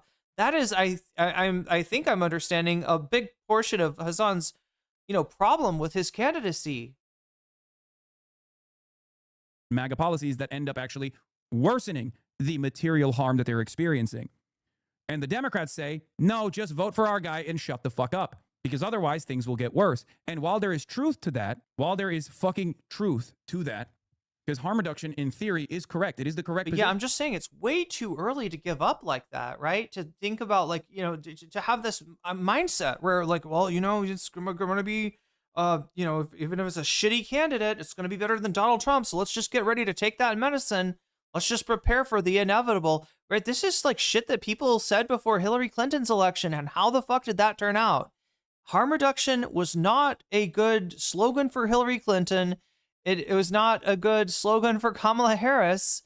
It barely worked for Joe Biden because people have been through so much with Donald Trump. And it's not, they're going to be running against somebody other than Trump. So when people come to me and say, you got to prematurely accept Gavin because Trump, J.D. Vance or Tucker Carlson or whoever is too awful to risk, I say, yeah, I think they are too awful to risk. That's why I will not abide a Gavin Newsom candidacy, right? Gavin Newsom candidacy, Gavin Newsom, let's just put it this way. Gavin would be lucky to beat J.D. Vance, and he's a pretty weak candidate. Halsey right now has the odds at 29% J.D. Vance and 24% Gavin Newsom, and I can't say that they're necessarily wrong. Right? Like Gavin Newsom will be marginally better than the whichever the fucking Republican candidate actually is. There's no world where I will ever advocate for a Republican, right? But Democrats know that that theory is correct, and they dupe people into getting on board with whoever their establishment candidate looks like, whatever that establishment candidate looks like. This is a major problem because not only is this, while the harm reduction shit is theoretically true, it doesn't work in elections. Okay? It doesn't work in elections at all. People don't vote for the harm reduction candidate. They don't vote on harm reduction narratives. Is the consulting class the reason why liberals like BTC and Midas Touch won't credit Mamdani as much as they praise Newsom? I don't understand why liberals would be. They do credit. BTC and Midas Touch love fucking Zohran Mamdani. Come on. They know that Zohran Mamdani has motion. They know that Zohran Mamdani has momentum. They do. They're not dumb, okay? Yeah. What's interesting about this entire process also is that it's an echo chamber. One of the interesting things about liberal online space is that they legitimately just like to see content where people repeat that they would vote for any Democrat over and over and over again for years. Yes, we know. Thanks. Why is this something you need to say every day? That's it. Omega Star, thank you for the gifted sub to Shower Chat. Shower Chat, you just got jellyfished. That's it. And that's a good thing. I don't think you really hate the Republicans. Post DNC fiasco is really relevant here. They keep saying you're selling out the country to the Republicans, but that's literally what they're doing by refusing to reconcile the anger the voter base has against liberal politicians. Exactly.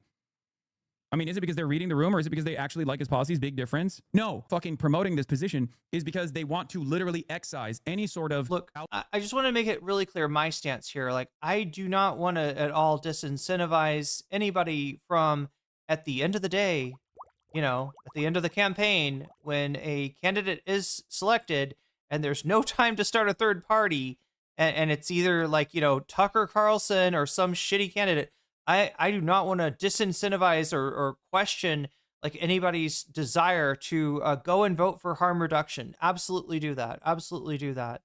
But just understand that harm reduction as a slogan does not work, I think is kind of what Hasan was trying to say. Oh yeah, Megastar, also thank you for the gifted membership to Devin Kenner. Devin Kenner, you just got jellyfished, and that's a good thing.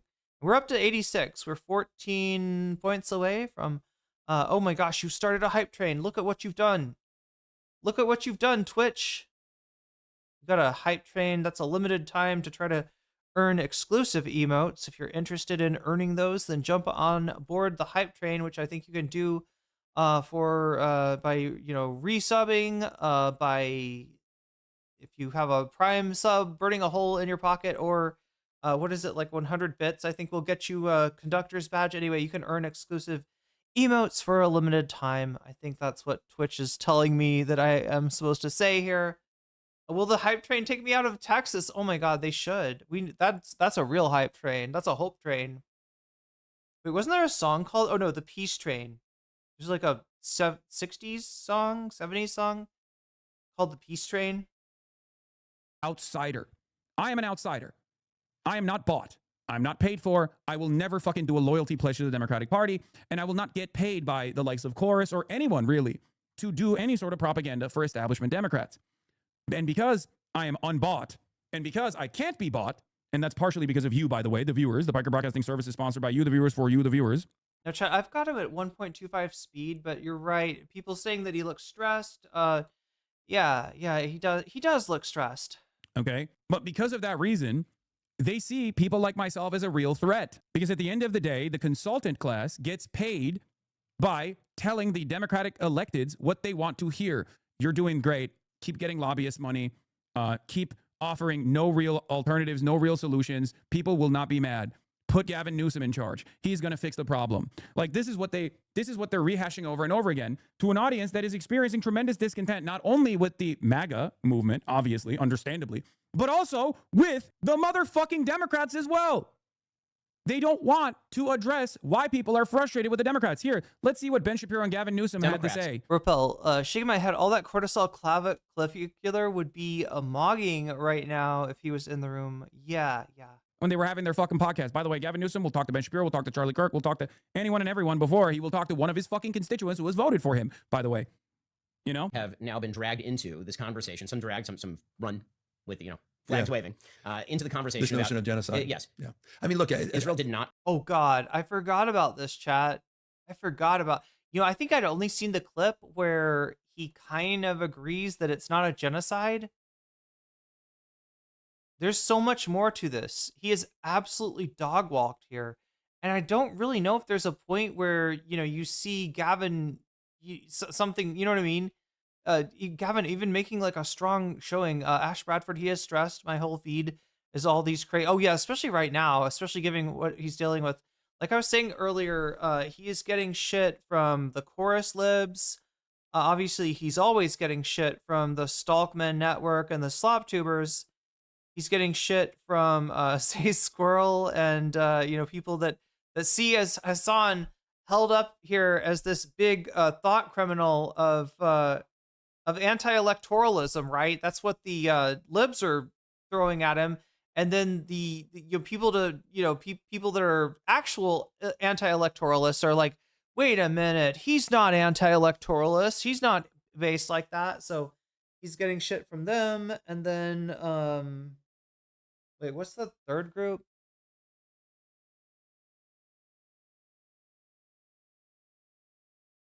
Libs, anti-electoralist, and I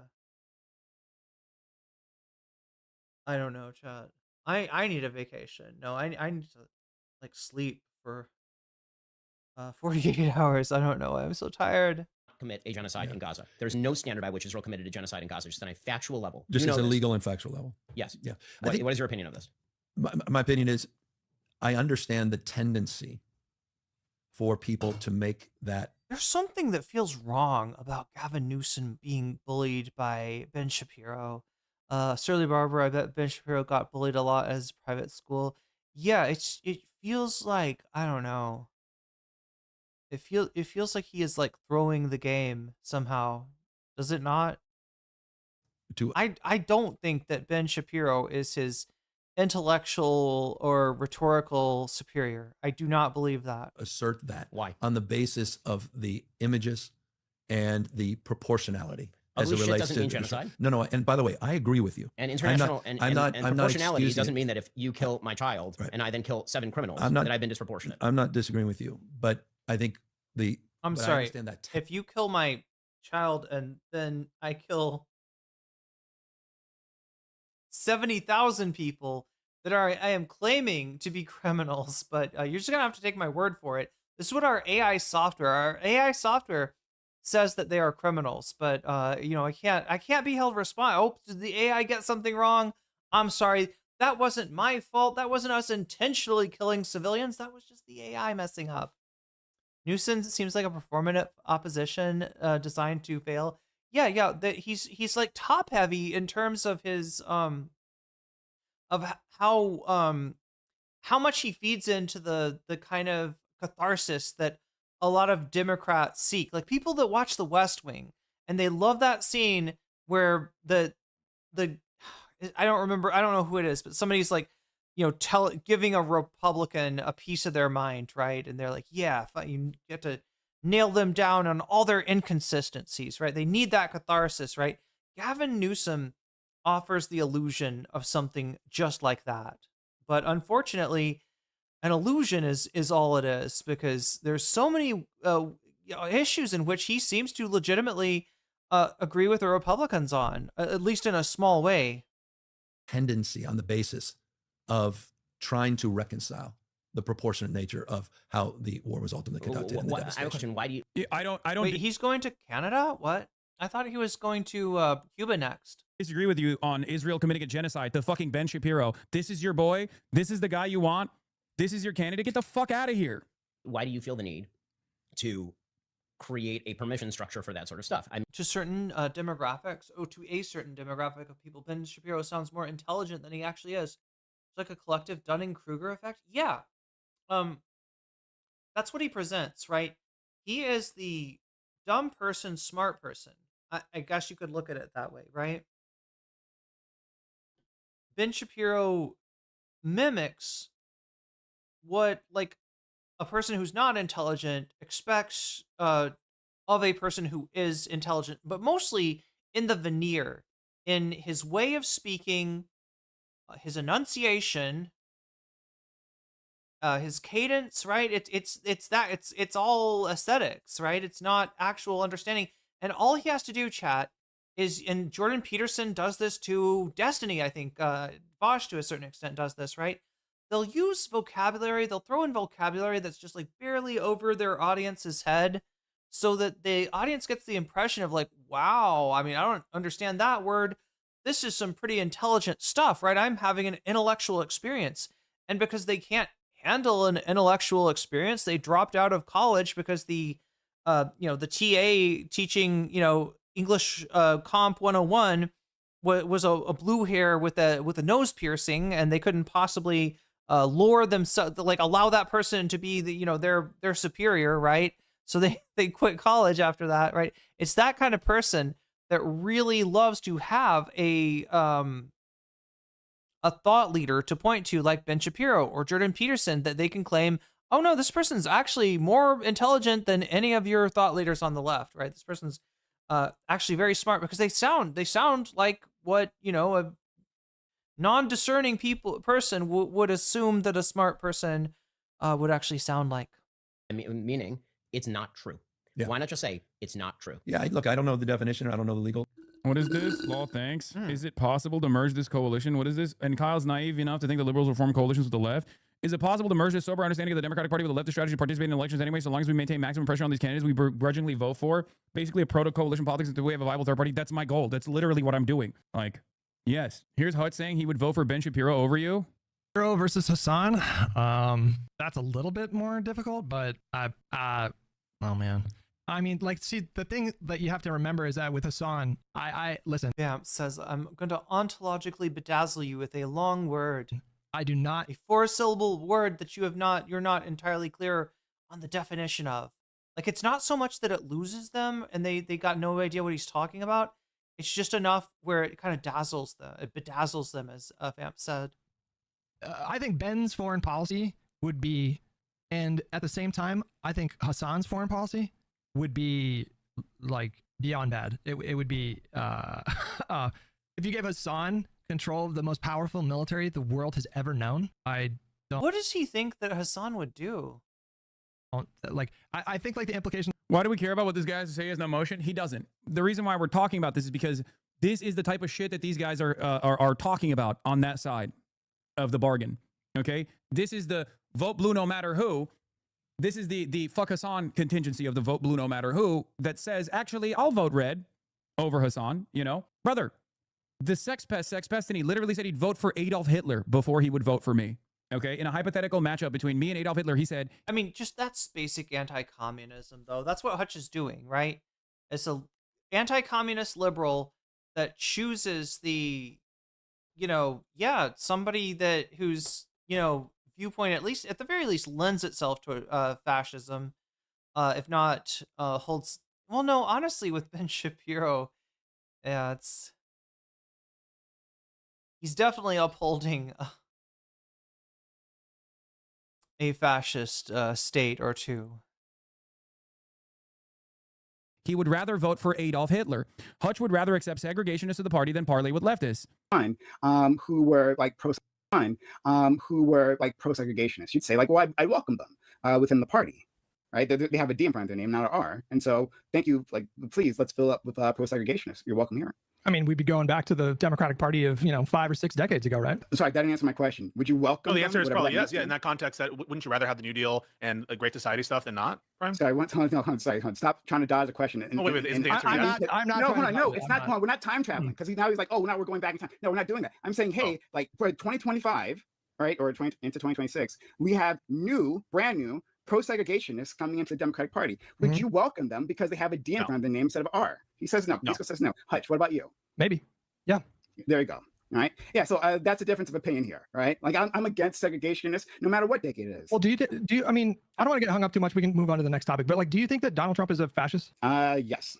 Okay. And so, Hutch, let me clear it up, right? Because Hutch, do you think segregationists or fascists should be the counter question? Do you think a Democrat that is a white supremacist, pro-segregationist Democrat, do you think he's just as much of a fucking fascist as Donald Trump is? Because that's yes. The answer is yes to that question. Like, what the fuck do you think fascism is? It's not a totally separate thing than being a segregationist Democrat, dumbass. He had a lot to say about you this morning, I know. Hey, just letting you know that you've tweeted about Hasan 22 times this morning, but not once about the current DOJ oversight meeting or ICE or anything besides Hasan, really. Again, it doesn't matter. These guys only have one note, which is fuck Hasan. They choose Ben Shapiro over me. The reason you would say yes. But go ahead. Okay, but tell me if I'm wrong, Hutch. The reason you would ever say yes to a pro-segregationist Democrat is because what's on the other side is now the right has moved so far, even past segregation of, yeah, we're doing segregation and a lot more worse stuff, right? I'm going to move on to the Pam Bondi shit in a second. Right now, everything the same, but you would welcome a segregationist Democrat? Say that question again?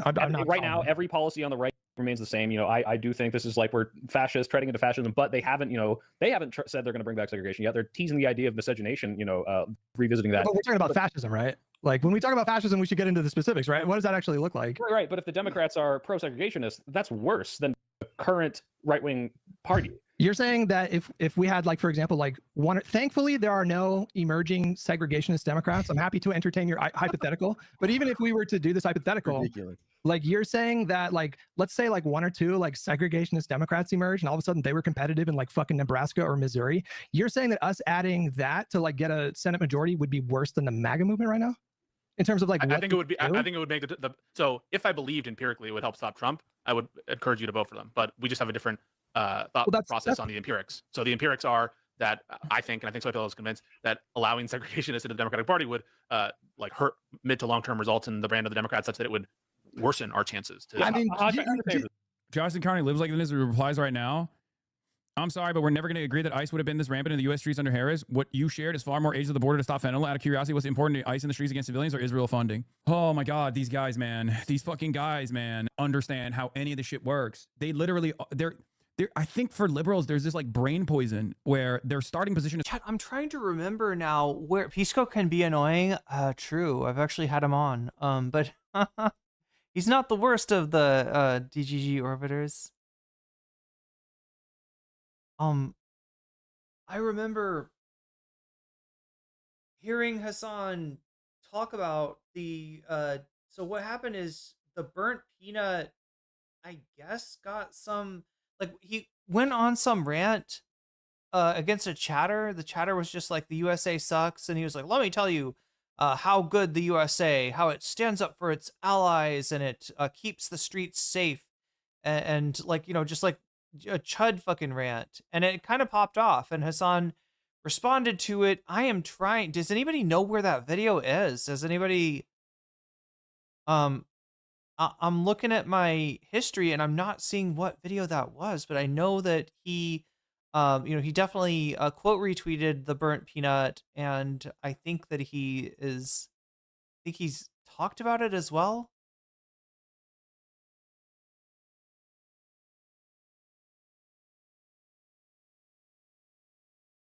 Is compromise, no matter what. Like the best politics is a politics of compromise. Hold on. They are farming you. What? Not knowing dialectical materialism does no motherfucker. I know.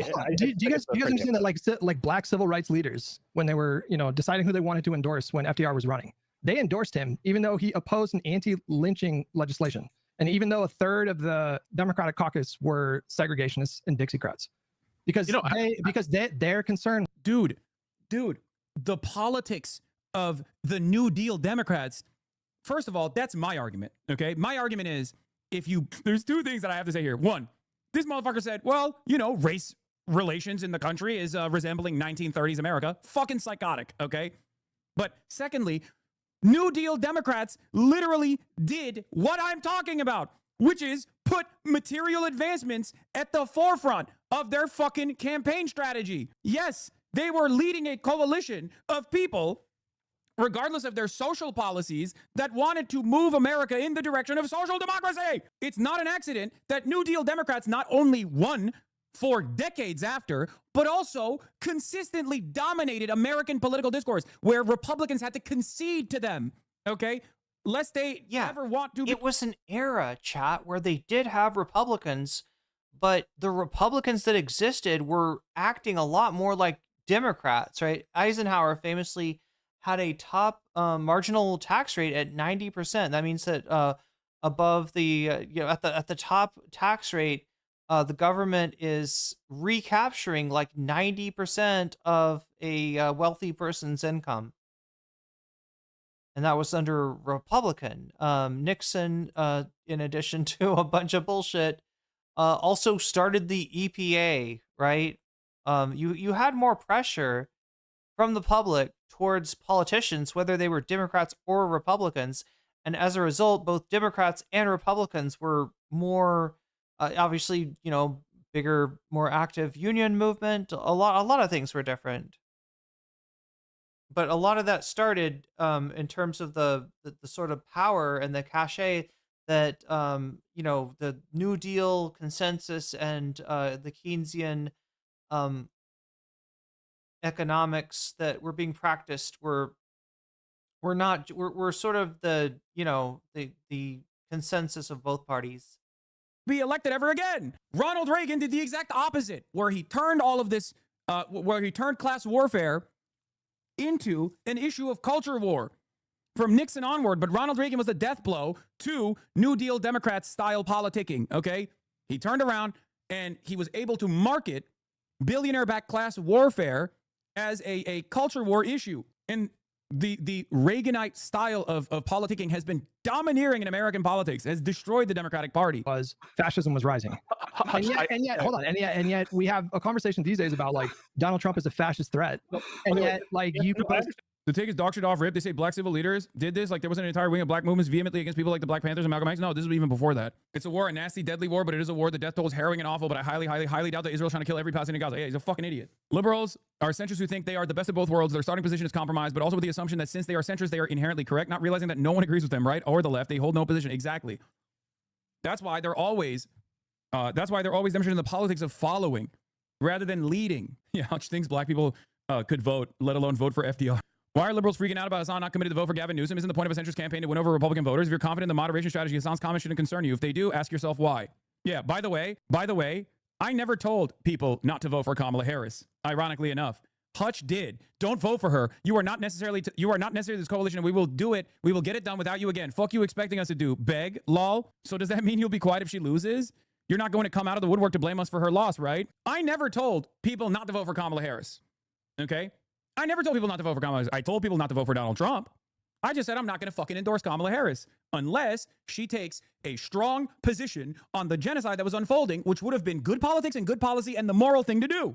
And according to a straw poll that we conducted on election night, 80% of the community voted for Kamala Harris. I even said Jill Stein is a fraud, which I still maintain. That is a position that I believe as well. Apparently, Hutch told people not to vote for Kamala Harris and was flexing about how Kamala Harris was going to win regardless.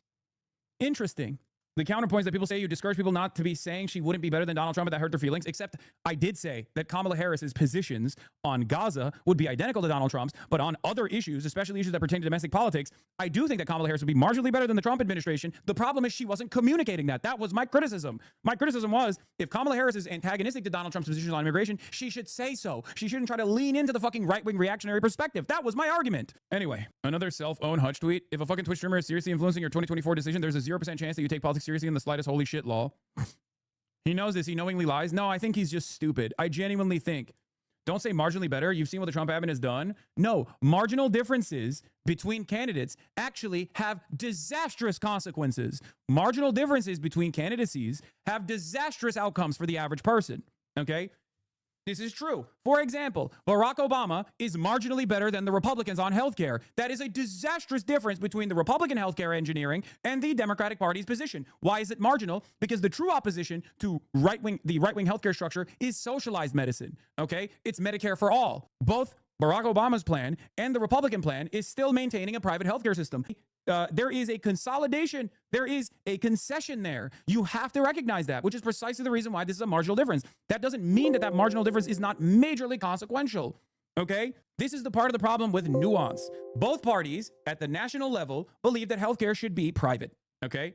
There are some Democrats who don't, but for the most part, the Democratic Party overall thinks healthcare should remain a private endeavor. I do not believe that. Okay? And I don't think you believe that either. And that's precisely the reason why when I say marginal differences, this is exactly what I'm talking about. Okay? This is something that even Ari herself understands and believes when she's talking about trans people, right? She understands that Gavin Newsom is better than Republicans, albeit marginally better than Republicans, because the true opposition to the Republican agenda would be one that says, we're not doing this to trans people at all. No way, no how. We're not conceding on eradicating trans people from certain public spaces just to satiate the appetite for death and destruction of the most reactionary 10% of fucking American voters. Okay? That's the real opposition. And if you're trans, you know that already. The marginal opposition is being dramatically better on trans people in general, but marginally opposing the Republican position by conceding on certain issues. There is consensus politics in this country, and we need to understand that. If the overall conversation is like, do we segregate trans people? Do we section them off into like a totally separate reality versus we should kill all trans people? Yes. Cordoning them off and segregating them rather than directly killing them is the better position. It is. But that shouldn't be the only two positions being demonstrated here. That's simply my argument. Okay? You're technically... I am searching for the burnt peanut clip that I saw earlier, and also just kind of realizing that like there's some prime clippable material here in what Hasan is saying. Correct. When you say, well, segregating trans people would be better. In other words, I feel like I'm going to hear this again out of context on Twitter soon. Than directly shooting them in the head. It's true. How can we meaningfully participate in a political environment? Yeah, this was when I was at the USC, far before the fucking election, talking about the Democrats pivoting to the right and how devastating that is, pivoting to the right on immigration and how devastating that is. When we feel like a party like the Democrats are tacking, almost to like where Reagan was in the 80s. Like, what should young people Worse do? than Reagan on immigration. I mean, at least he gave amnesty, which is crazy to say. I mean, I'm not saying that. Fuck Reagan. Yeah. Yeah. It is quite informative to watch the Reagan-George W. Bush debate on specifically immigration, though, from that election cycle. Honestly, it's like shocking. Flashback. We're doing two things. We're creating a whole society of really honorable, decent, family-loving people that are in violation of the law. And secondly, we're exacerbating relations with Mexico. These are good people, strong people. Part of my family is a Mexican. Rather than making them... Did he just say part of my family is a Mexican? We're talking about putting up a fence. Why don't we work out some recognition of our mutual problems, make it possible for them to come here legally with a work permit, and then while they're working and earning... The clip was on Twitter. What, the clip of Hasan. Maybe I saw it on Twitter. I saw it maybe 5 hours ago. Here, they pay taxes here. And like a clip of Hasan reacting to the burnt peanut. I swear I saw it on one of the I think I saw it on one of the industrial complex channels. A flashback. That is where we've gotten in terms of like how far right we have ratcheted on so many issues. And I think that the Democratic Party is definitely responsible for that, because like they are supposed to be the expected counterbalance to growing fascism in this country. How can we meaningfully participate in the political environment when we feel like That's it. Go ahead, man. Tell me I'm fucking wrong. People say the Democratic Party went too far left. It's like, bitch, the Republican Party was the pro-amnesty party. Fuck you mean? Fuck you mean? Kush bomb truth nuke on how the Democratic Party and the Republican Party exist as a dialectic, and the worse the Democrats become, the worse Republicans become. You only need to watch 2 minutes. Of its own volition. It is always being made by what's around.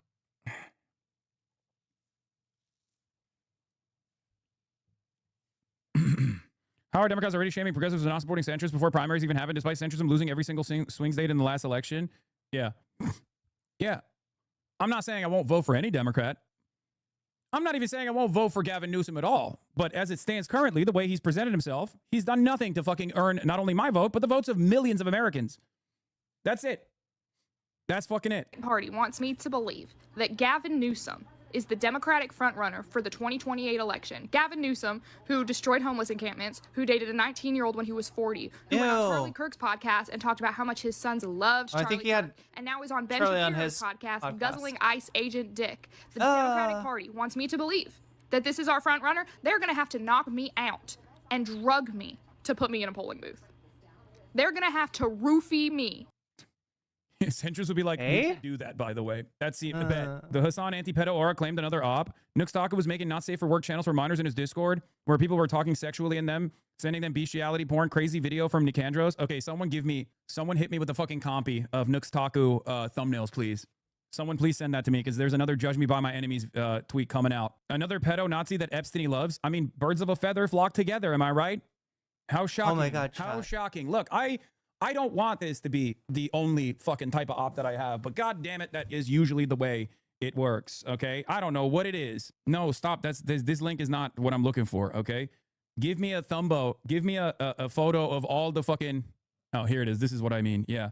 Thank you. Thank you. That's what I was looking for.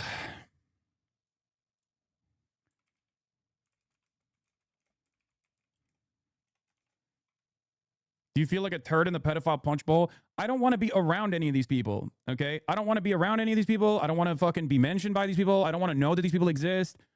They've, for some weird reason, made it their fucking lives mission. Another judge me by my enemies tweet has hit the fucking timeline. Why is it that they're always pedophiles? How is that possible? What is this? I said liberal Twitter has erupted, demanding party loyalty, hitting lesser evilism and harm reduction lines 2 years out from the presidential election, but they refuse to reckon with this historic unpopularity for the Dems as Trump is deeply unpopular. Hold your electeds accountable, please. It's not demanding party loyalty. It's demanding you help stop trans people from getting denied their existence, women being denied bodily autonomy, and slightly increasing the likelihood. Shut the fuck up. Democrats are not doing enough on this front either, okay? You're just assuming that they're going to do it while they're literally communicating that they won't even do it. I want them to openly stake their fucking reputation on this. I want them to say, this is where I draw a line in the fucking sand. This is it. This is the problem. These guys just present the Democrats as not what the Democrats present themselves as, but as what they wish the Democrats were. Preemptively saying you'll never vote for this is weird. Yeah. Slightly yeah. Look, the Democrats have got some apologies. All right. The second that they lost, right, they were reaching to blame trans people, to throw trans people under the bus. There were Democrats, a ton of them, immediately jumping on trans people. And those people either need to get the fuck out of the party. They need to, at the very least, apologize. This is like, the idea that like this is the party that you're counting on. And look, the sad thing is the Republicans are so bad on trans issues that the Democrats, even doing nothing for trans people, are going to look good in comparison. But we need more than just good in comparison. We need Democrats to roll back Republicans' bullshit. Chat, do you know that trans people cannot get their correct gender marker on passports right now? you would have had to get a passport before to have the, gender marker agree with who you are, right? But Trump is officially like mandated it comply with your original birth certificate, right? Yeah, no, there's a lot of things that you don't just need like Democrats who aren't gonna, persecute trans people. You need Democrats who are gonna stop Republicans from doing that shit.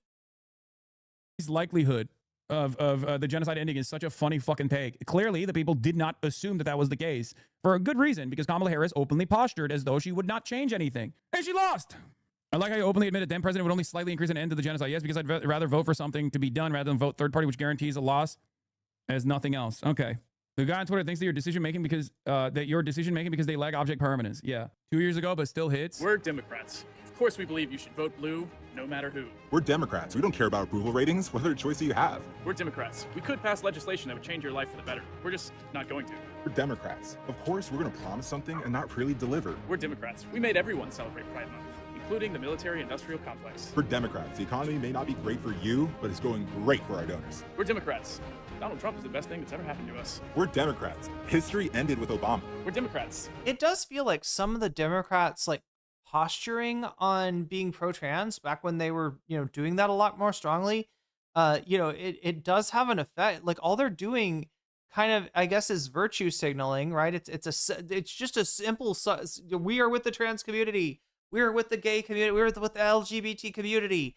And it raises the temperature, as in it pisses off right-wingers, even though you're not actually doing anything, for queer people in that, other than putting a target on their back. Of course we love dropping bombs on babies, as long as it's done by a woman. We're Democrats. Your only choice. We're Democrats. Don't worry about it. We're Democrats. I really miss Obama. I really miss Obama. I really, really miss Obama. Updated playlist. The hearing has ended. Okay. We've been going through so much lately. Now we've been hit with a blow that Amy Klobuchar may once again run in a state. She is inevitable to win. Please try and interview or spotlight 2 other candidates running against Klobuchar. We have to make sure that they don't cancel the DFL primary in Minnesota. Sorry for the rant.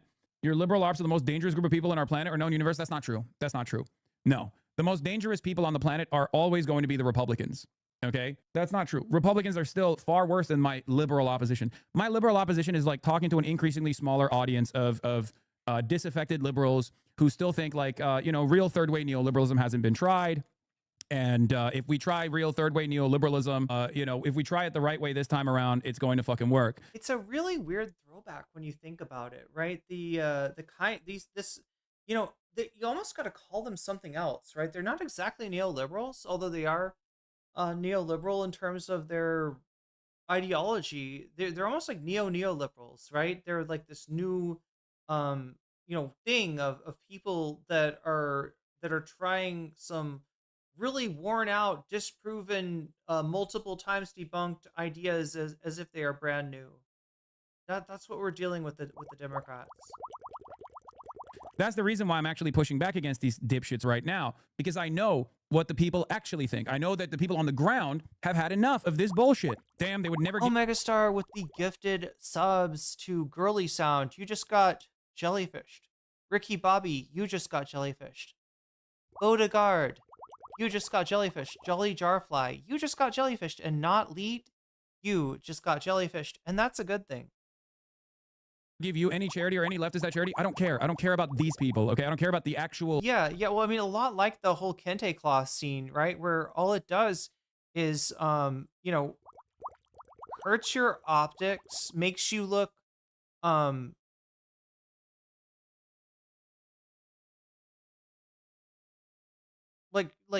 know what I mean? It's you're not fooling anybody, right? It doesn't look like a real, Democrats dealing with the history and the legacy of racism in this country. It's just, strictly performative. And it makes the brand look fake as fuck, which is one of the things people don't like about the Democrats. One of the things Republicans say about Democrats, and one of the things Republicans and Democrats agree is the problem with Democrats. They're fake. The the actual liberal content creators that speak to like 300 people at a fucking time. I care about making sure that the Democrats don't get their notes from these fucking dickheads and then lead the population astray, because they're going to do that, and then they're going to lose again, and then we're going to have a fascist in charge again and again and again and again. Okay. The reason why I'm pushing back on this, though, is that this is a much broader conversation that has been taking place since 2016, and they're going to keep having it. It's very clear. We can't let the Democratic Party have this fucking conversation. We need to fucking stamp it out and shut it out instantly. Yes, I do have a plan to talk to Oliver Larkin, Florida 23 on stream. Yes, I like him. Once you put a DSA candidate that won a Dem primary, they shut the fuck up and toe the line. They have no vision for the better. Exactly. Exactly. They don't stand in opposition to the DSA candidates. They don't. I bet they didn't expect to have any pushback with this. Yes, of course. They run their goddamn mouths. And the reason why I'm pushing back right now and urging you to push back right now is because we got to nip this shit in the fucking bud. If you want to fight back against the Republicans, you can't be doing this shit. You can't be yelling at your most that is combating the Republicans where they're at on the fucking streets every single day. Okay? You can't do that. Why does Zay not fuck with you? Because they're insane, okay? Because they've lost their fucking minds. That's the reason why Zay Squirrel will use any and every opportunity to fucking attack me, because they think that, I mean, it's the bad empanada shit. That's why. Please stop. It doesn't matter. Their heart is in the fucking right place. I even say that about bad empanada too. I don't care. I don't care about like, you know, talking about the political machinations and the way that we try to get anything done in this fucking country.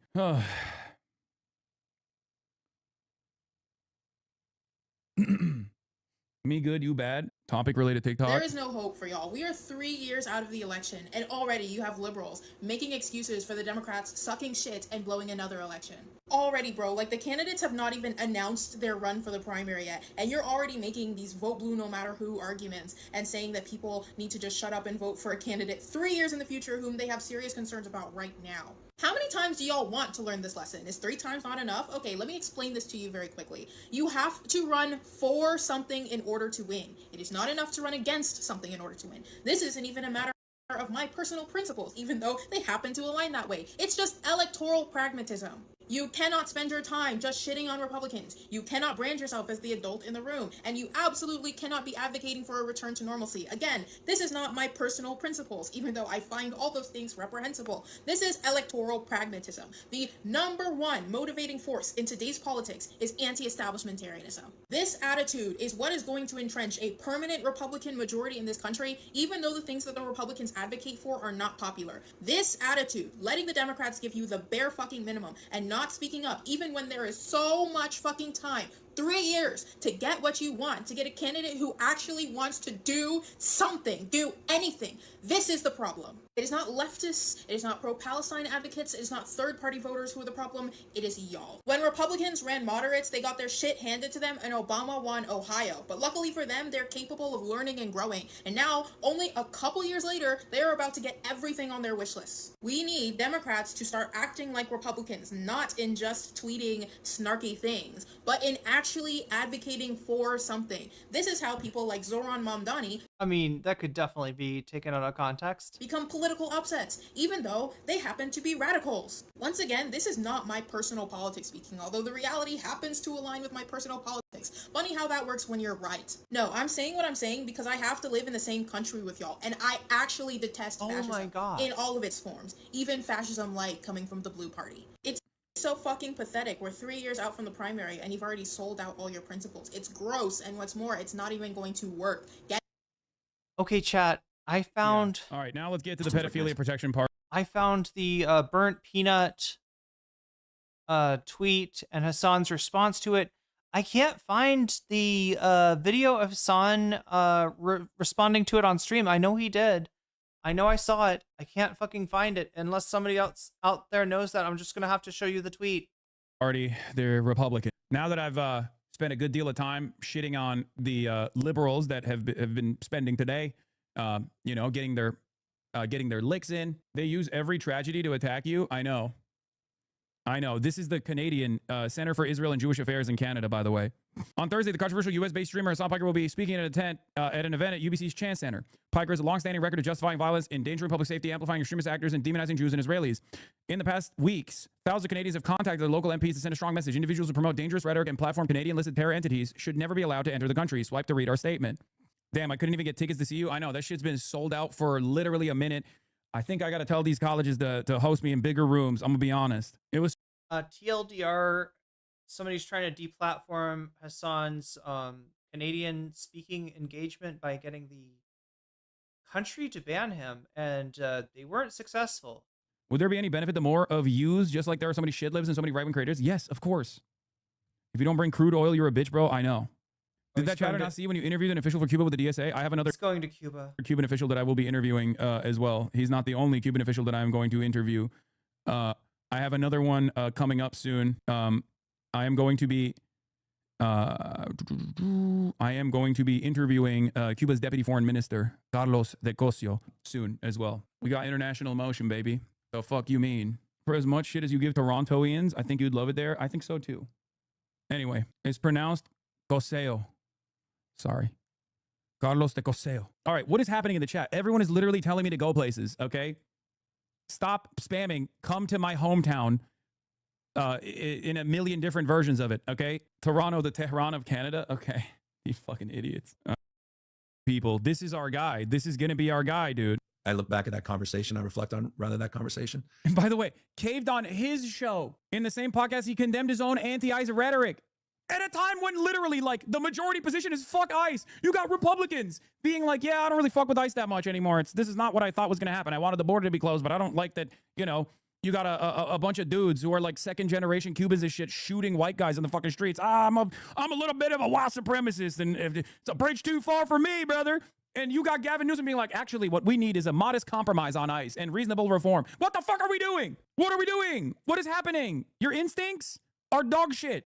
It doesn't surprise me. And I did not think it was proportionate. Okay. And I thought it was overwhelming, and the devastation and destruction breaks my heart. Okay, So he's trying to say something. He's trying to say the response from Israel was not proportionate. That's the first time. That's the first pushback I've heard from Newsom. President of the United States, somebody invades from Mexico. They take several thousand American citizens. I get it. And by the way, they hold them. He's still, oh my God, October 7, October 7, October 7. It's like, this is a non-starter. You should literally turn around and tell Ben Shapiro, hey man, look, your politics are the politics of yesteryear, okay? Sorry, Israel first commentary doesn't work. So much so that your own party has banished you in exchange for a homosexual neo-Nazi who happens to be Mexican. What the fuck? The new Nick. That's right. The new Ben. Nick is the new Ben. What are we talking about? Your politics are so repulsive that your own party's like, I don't know if we're gonna work with one of these guys. I'm probably working with Nicolas Fuentes. And here's Gavin Newsom offering concessions to that guy for the most repulsive policy position he can fucking arrive at. Oh my God. Who is this for is the question I have. And apparently it's for the same fuck running around like headless chickens on the timeline. This is Kamala all over again. Worse. They can't really use the same excuse they used for her. It'll be 10x worse. Yeah. Nicolas Fuentes, the leader of the Latinos for Trump. Ay, ay, ay, ay, por Dios. Yo voy a votar por Donald Trump. They're doing it again. They're doing it again. Them all the way until the end of the war. Until the end of the war. Their hostages being held. Don't get me wrong on any of this. I'm with you in terms of the ultimate accountability and bringing the hostages home. I like the clarity and conviction as it relates to getting all the hostages dead and alive home, and all of that. I'm not denying that. And by the way, Hamas still has not. Do you realize what that is, right? That is them saying, you know, using the hostages essentially. Oh my God. You know, they had the chance to get all the hostages, right? It was offered to them by the Palestinians. They didn't take it because it would have required them stopping killing civilians. And apparently Israel was not willing to do that. They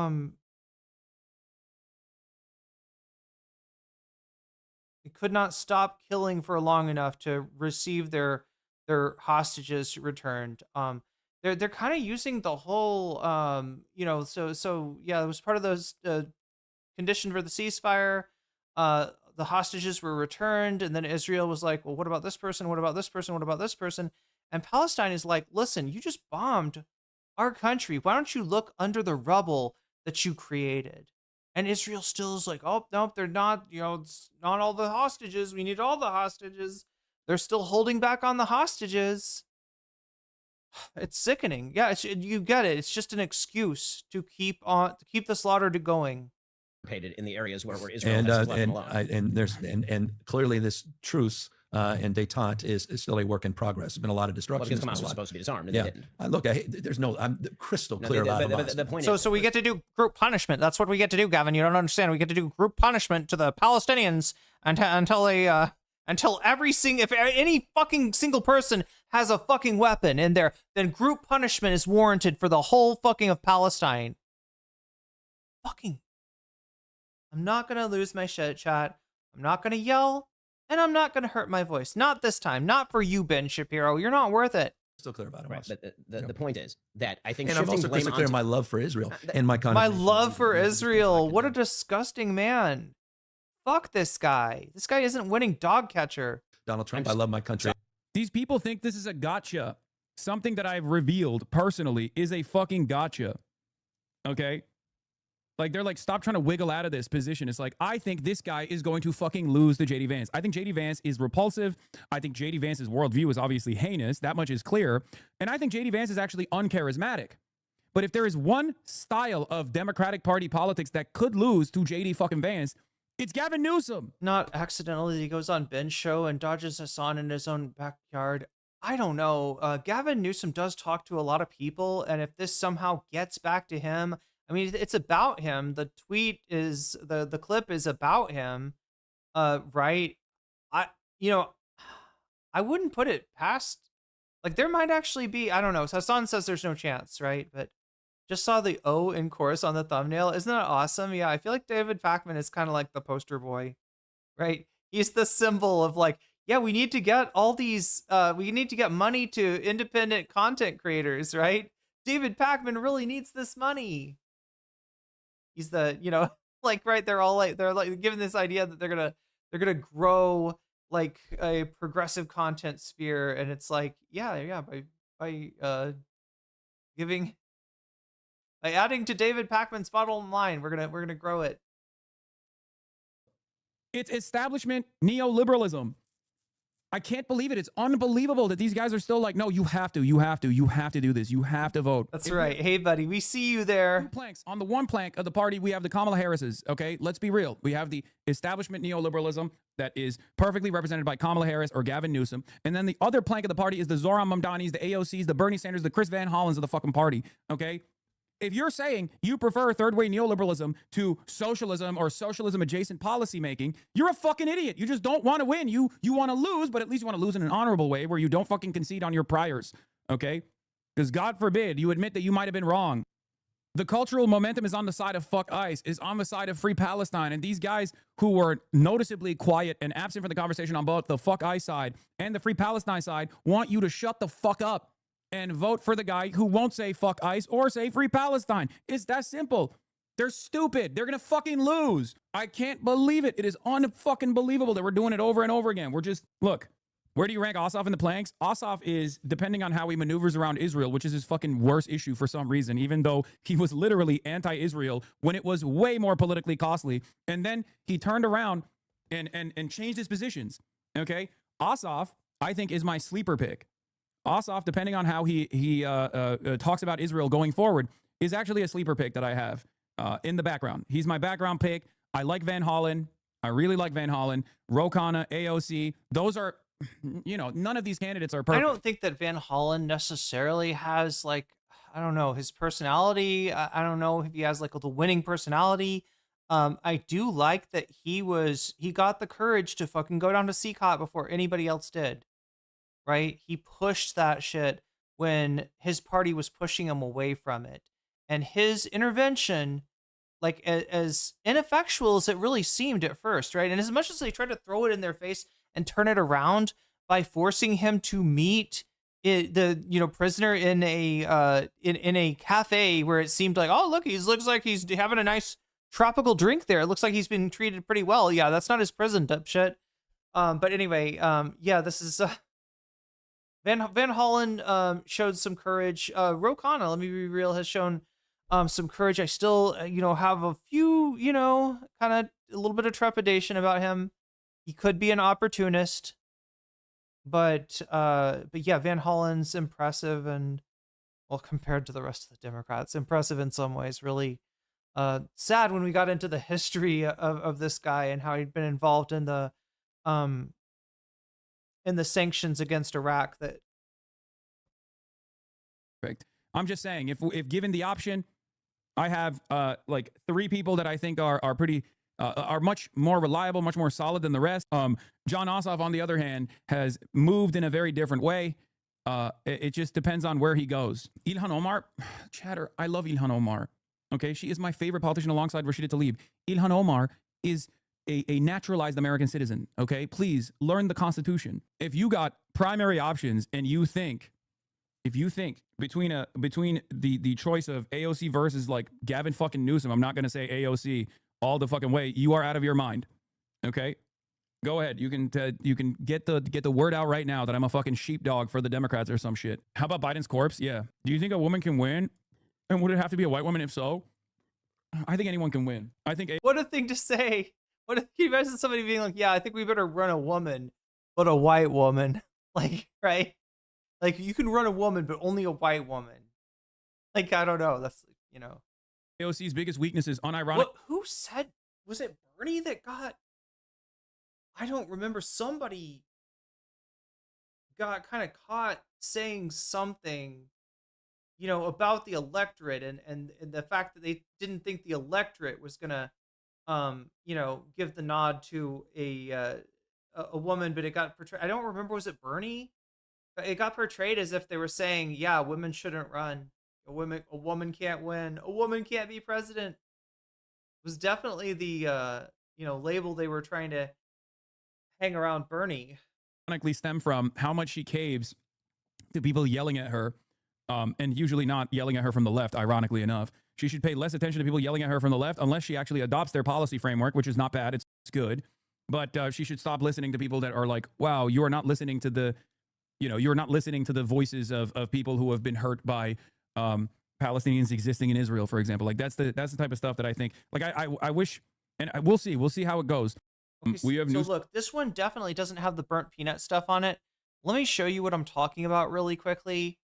I would have loved to have the clip of Hasan actually talking about this, because I feel like he might explain this VTuber better than I can. This is a VTuber. He's called the Burnt Peanut. If you were around YouTube in the early 2010s, you might recognize this as being similar to the Annoying Orange, but no, this is not the Annoying Orange. This is the Burnt Peanut, the Chopped Peanut, the Slap Chopped Peanut. They're gonna love my nuts, he says, as yeah. Let's see what he has to say. So yeah, he had some people talking about the good old USA in his chat. Let's see what the Peanut had respond to them. USA is a joke. Buddy, we got a flying black Dorito worth more than the entire GDP of your country that could flatten your shit before you blink. We waste more money on dubious military projects than... A disappointment. Hold on, sir. Let me cook this third world guy. Then some countries have in scam centers. I don't know. What are you trying to say? What are you trying to say? I guarantee you we've got homeless people on the streets of LA living in tents with a newer iPhone than your president. USA, USA, back to back with what you mean! Fuck you. USA is a joke. So there we are. There's your introduction to the Burnt Peanut. He's a Twitch streamer. Some kind of VTuber. I don't know much about VTuber. I think he won VTuber of the Year, which is a voting thing. So which means that I guess out of all the VTubers, this Burnt Peanut got the most votes. Some VTubers don't consider this guy a real VTuber because I don't know. It's the model's not, you know, all that sophisticated, I guess. But you know, whatever. They got the most votes. They won VTuber of the Year. Supposedly, you know, there's reports that their community is really gross and toxic. I can't really say. I haven't seen. This is honestly the first I've seen of the Burnt Peanut is this clip right here. I'll be real. I've heard people talk about this guy before. I just didn't really interest myself when he was winning VTuber of the Year. Got to kind of interest ourselves now. Hasan says, we have an elite pedo cabal running the government so their pedo friends can extract super profits from the global south that we dominate militarily in the wealthiest nation on earth, where close to 1 million people sleep outside every night. We are a cruel joke. We can do better. Yeah, talking about homeless people with like fancy iPhones. Like, bro, this is so Sean Hannity. I don't know, 2011 or something. It's weird. It's weird. Anyway, that's the burnt peanut. I was gonna. Oh, there's Denim's BP burnt peanut fans. Not gonna like this one. Wait, they're not gonna agree with this one with what the burnt peanut says. I don't know if that's true. I don't know anything about the burnt peanut, but apparently, Hasan is in a beef with a peanut beef. Chat. I didn't know you can make. Look, I know you can make tofu out of peanuts. Okay, I learned that from a Burmese restaurant close by. I did not know that you could learn. Um, I did not know you could get beef from a peanut. But what do I know?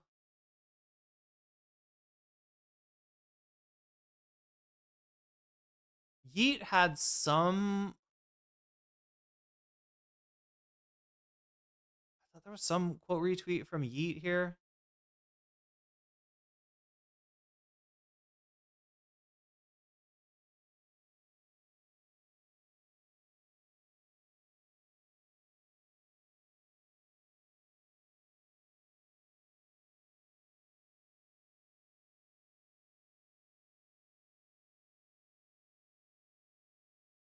Might have to type in burnt peanut Hasan.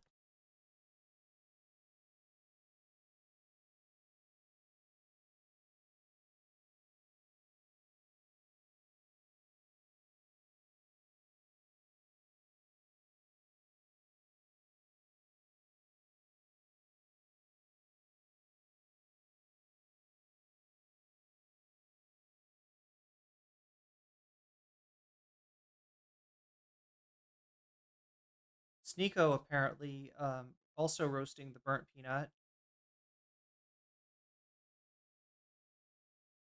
Is this the one? No, this is old. This is an old Yeet tweet. I am looking for. Oh yeah, people say that the burnt peanut view bots. I can neither confirm nor deny. Hasan has set his sights on the burnt peanut after he defended America.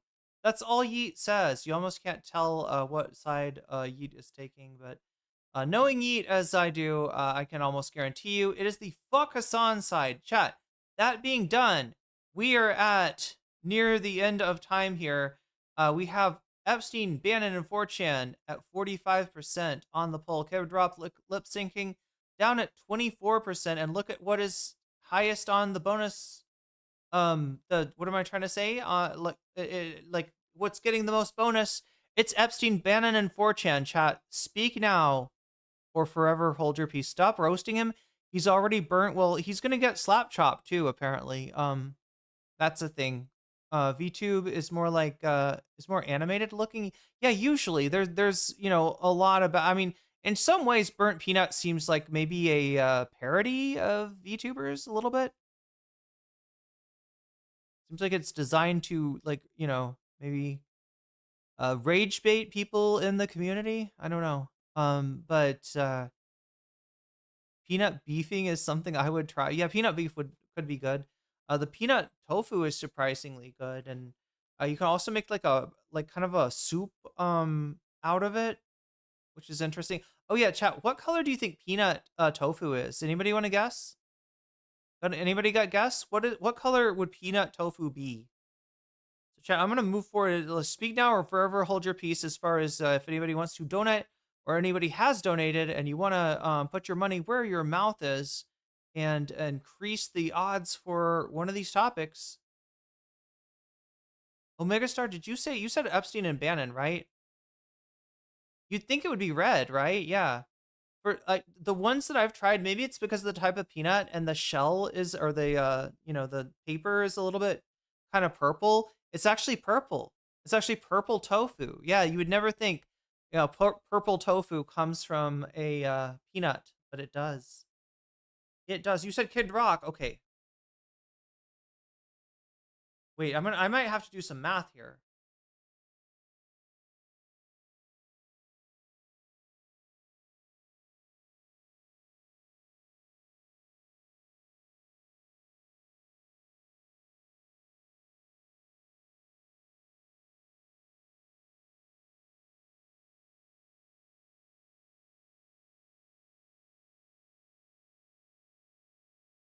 Fuck, who said Epstein? Oh, it was Burple, I think. Burple and somebody else. Anyway.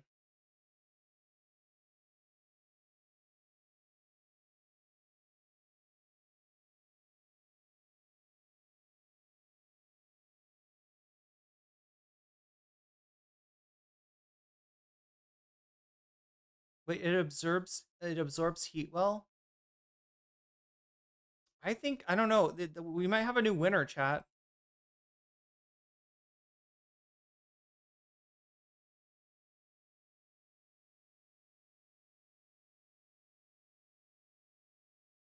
That's at least gonna be, wait, you said, oh no, sorry.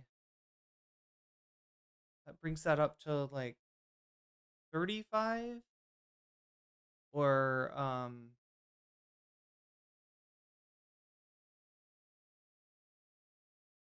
is it actually, I don't know. I think it's higher. I think it's like 65. Anyway, looks like Kid Rock may be in the lead right now. Does anybody want to? Might be for the better to cover Kid Rock today. The Epstein, Bannon, and 4chan thing is kind of big, but yeah, yeah, I think we're gonna watch the Majority Report and Kid Rock. Wait, I might have seen this on some other.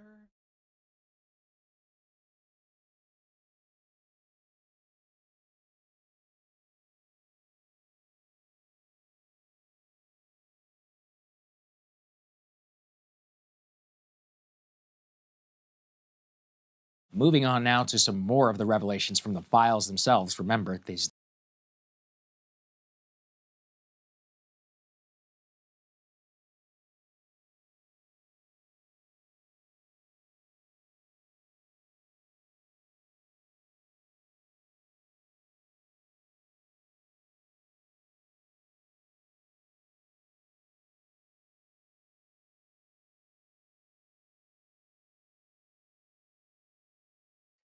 I feel like I had a few videos on the Kid Rock situation because it's actually kind of interesting, right? He did the performance, it sounded weird, it seemed off.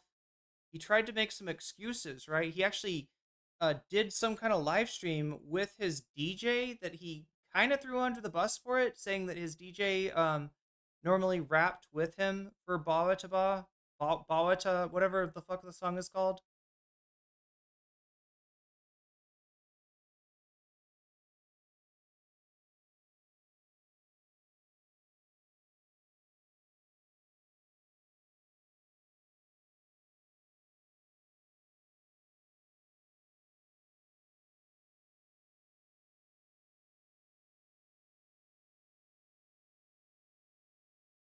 Anyway, let me check out the Majority Report's got a Majority Report. Oh, also I think Chink tried to attack Sam Cedar recently by comparing him to Dave Rubin, I believe. Oh wow, they've got a lot of videos on Kid Rock, don't they? That's what their most recent looks like.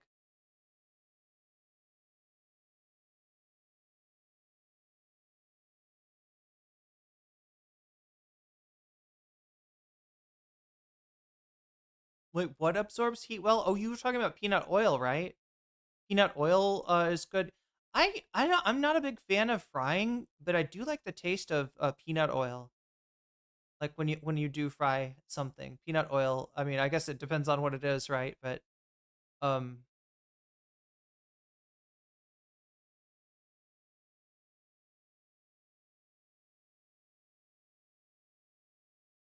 let's take a look. I'll see if I can find the other video too. But Kid Rock has addressed some of this Okay, stuff. and so. here's the other thing. There's a flip side to this. It's all well and good to have let yourself listen to Spanish for almost 3 minutes as you listen to a song that is songs that are some of the most popular in the world. That you can't escape in any Uber drive you ever take.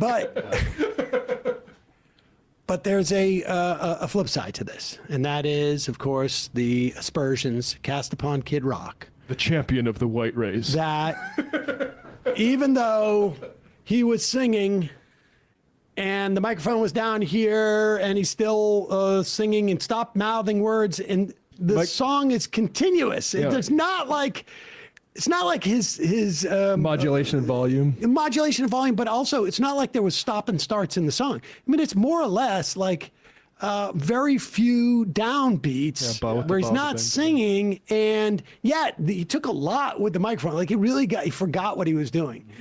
And people said that, oh, this was obviously lip synced. Now, there's also rumor that it was pre-recorded. They pretended like it was sort of live. So there's a lot of countries. Very much seemed pre-recorded. The cut to the pirate playing cello and et cetera. We have all these questions. So let's have a major news person get to the bottom of this. I'm sorry, did we say lefties losing it? We also have a lefties losing it chat. Do you want to see the lefties losing it? We got a lefties losing it on the right wing halftime show. Here's Laura Ingraham. Pirate playing cello and et cetera. We have a pirate playing cello? I didn't notice that. all these questions. So let's have a major news person get to the bottom of this. Here's Laura Ingraham speaking to Kid Rock, and he's going to explain this so that we all understand it. Audio file. Laura. Yeah, well, I wrote a book called Shut Up and Sing about 20 years ago. It was pretty prescient. I just love music. This is one place I don't really need politics, okay? I love great music. So, Bobby. Oh, pause it for a second. I should tell you. The political musician. The entire exercise of having an alt Super Bowl performance was political. Go ahead. Question was about busy what watching during your first song on stage. People were talking about The one song everybody knows. it seemed to be a little bit out of whack. What was going on there? So now, chat, I also have this video of XQC going over the TPUSA performance and analyzing it for maybe like fake viewership. It sounds like people went over Kid Rock's performance also with a fine-tooth comb. At now, their cultural output is meaningless. Their cultural output amounts to a bunch of fucking drunk, alcoholic, divorced dads screaming into a microphone.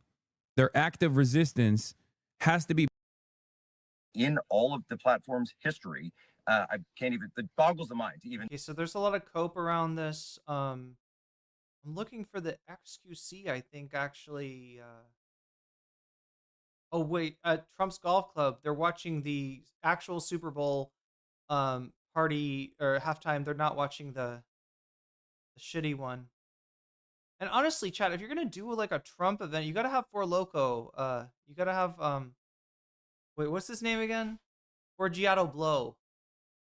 You got to bring on, okay, so yeah, this is all Benny, and then we got the performance here. Was there's some kind of XQC shit, right, where they're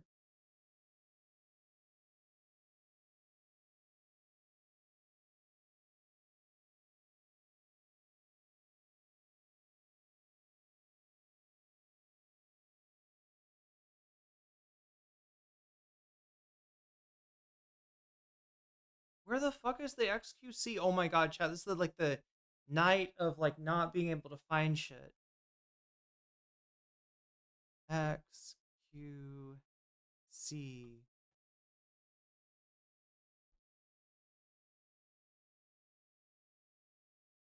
is so bad that even fucking XQC, who said he didn't like the Super Bowl halftime performance because it was Spanish, even though he himself is not a fucking English speaker. He's a Romance language speaker. He should be able to understand that easier than most people.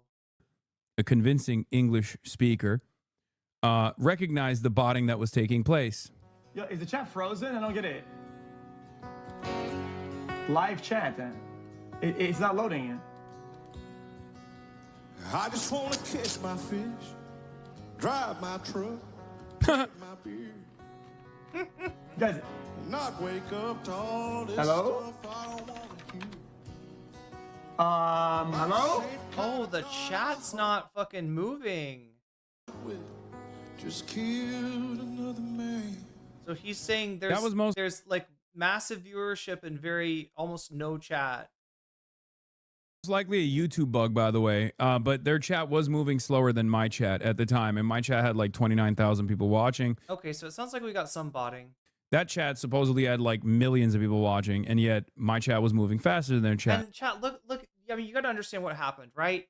Bad Bunny was booked for the Super Bowl. Republicans wanted to stage some kind of like a event and to counter it, but obviously the numbers are going to be compared. There's not much of a chance that they're going to get more viewership on this than they are on that, but they got to they got to get the numbers higher so it's less embarrassing. I think, what did they top out at? Was it like 10 million or something on this stream compared to like I think 300 million for Bad Bunny? I responded to this. I said, Republicans created a separate reality where they're popular in the algorithm on Twitter, and now they keep this false narrative going through botted metrics. So they basically have to bot. Yeah, there you go. Hilariously, they're committed to the delusion that they have cultural prominence and their views aren't horrifying to normal folks, which they are. That's why we always say Twitter is not real life. Even though this is the most Twitter-adjacent administration, this is the most like, we will turn everything that we see on Twitter to real life. Whether you like it or not, ass administration, the reality of the matter is most normal people look at this kind of stuff with abject horror. Okay?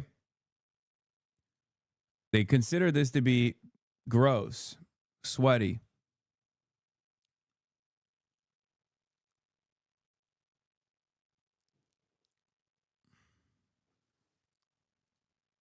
He's grinding his jaw. That can't be good. He's doing a Destiny.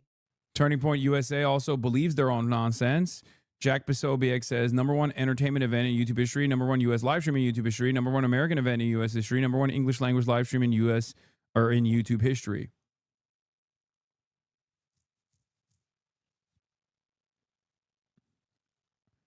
Is that even true with the botted metrics? I wonder. Anyway. Yeah, so it was out of sync. And actually, just to have some fun with the haters, I can't answer all the trolls, but it's going to be some fun. My DJ, who actually raps that song with me, he was not lit up. He's coming to Nashville tonight, flying in, and we're going to do that live in my... So please, if somebody can try to explain to me, what is Kid Rock's excuse, right? My understanding is that it looked funny. It looked like he was not really... It looked like he was lip-syncing. It looked like he was mailing it in. It was cringe.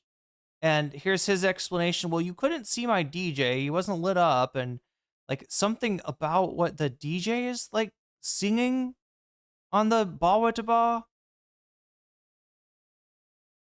Or his micro isn't working. I don't know exactly what his fucking excuse is here for why he, produced a performance that is not like in sync with the sound, right? In general, chat, a performance not in sync with the sound would mean that he is lip syncing, right? And the lip syncing fucked up. Living room, and I'm going to post it tomorrow to show people exactly how this works. Because number one, if it would have been a lip syncing like people, what is that going to show us? The left is trying to throw me under the bus again, and the mainstream media and social media. Doesn't throw under the bus mean somebody that you're supposed to defend, somebody who's on your side, and you sacrifice them for your own betterment, right? Isn't that what throwing somebody under the bus means? Like it'd be somebody on your own side, right? The left didn't throw you under the bus. That's not how that phrase works, right? The fuck is... Media tries to amplify it. It would have been super easy to sync it up if it was pre-recorded. It was very difficult for the Turning Point production crew, who, by the way... Okay, so I saw Eminem live. He had his buddies on stage with him. Okay, so yeah, it was like a group effort. Wait, so you can't... But, like, I mean, singers do it. Singers will right? A lot of people will do pretty involved. Obviously, the more elaborate your choreography is, the more exertion that's taking out of you, the harder it is to even have the breath to sing it. And generally, what is it like? So like when you run and just get your heart rate up, when you just get into that middle zone when you're running, the idea there is to be where, if you were walking with somebody, you could talk to them, but you wouldn't be able to sing, right? So yeah, even a minimal or even a steady state cardio exertion, generally you will be too out of breath to sing. So I can see kind of how that works. But is it worse with rapping than it is with singing? Way I can't say enough good things about, but this was very difficult for him. I'm jumping around the stage like a rabid monkey, rapping my song, and I'm taking breaths, and my DJ's filling in the other parts of it. And it was I even told him when I saw the rough cut, I was like, you guys got to work on that sync. It's off. So it was just Wait, pause it for a second. Now, wait a second. He's saying that, like, just to be clear, you've been involved in production, Brian, in like TV shows and whatnot, right? Okay. So they're saying it's not pre-recorded. But there was a rough cut. Yeah. How's that happen? That doesn't happen unless it's pre-recorded. Yeah, like so in the pre-record. Unless that's when he was dropping the mic down, maybe he was telling his producer, "This is out of sync." Each time he lowered the mic. That is amazing. How does he not understand? He just contradicted himself. This was live, so we couldn't have. But when I saw them in the editing room, and I'm like, "You guys got to clean up that sync." He's just a hater. The left, the damn left. Omega 5 tar super chatted $9.99. Kid Rock likes fish sticks in his mouth. Rainbow flag tropical fish. He's got all the fish sticks today. I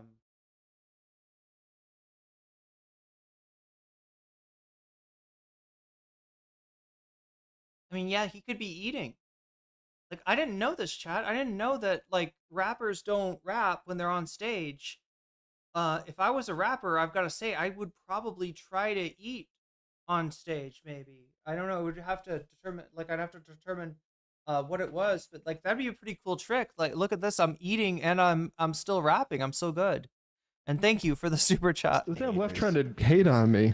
That's good. I just got to see this again. Flying in. We're going to do that live in my... Wait, is there a gay fesh joke in there, Omega Star? Is this a joke about a demon mama orbiter? Whoa, it's going to prove it. Exactly how this works. When it went well. Because, yeah, that was Matt. Yeah, but chat gets the callback. Chat does get the callback. Number one, if it would have been a lip syncing, like people are trying to, the left is trying to throw me under the bus again, and the mainstream media and social media tries to amplify it. It would have been super easy to sync it up if it was pre-recorded.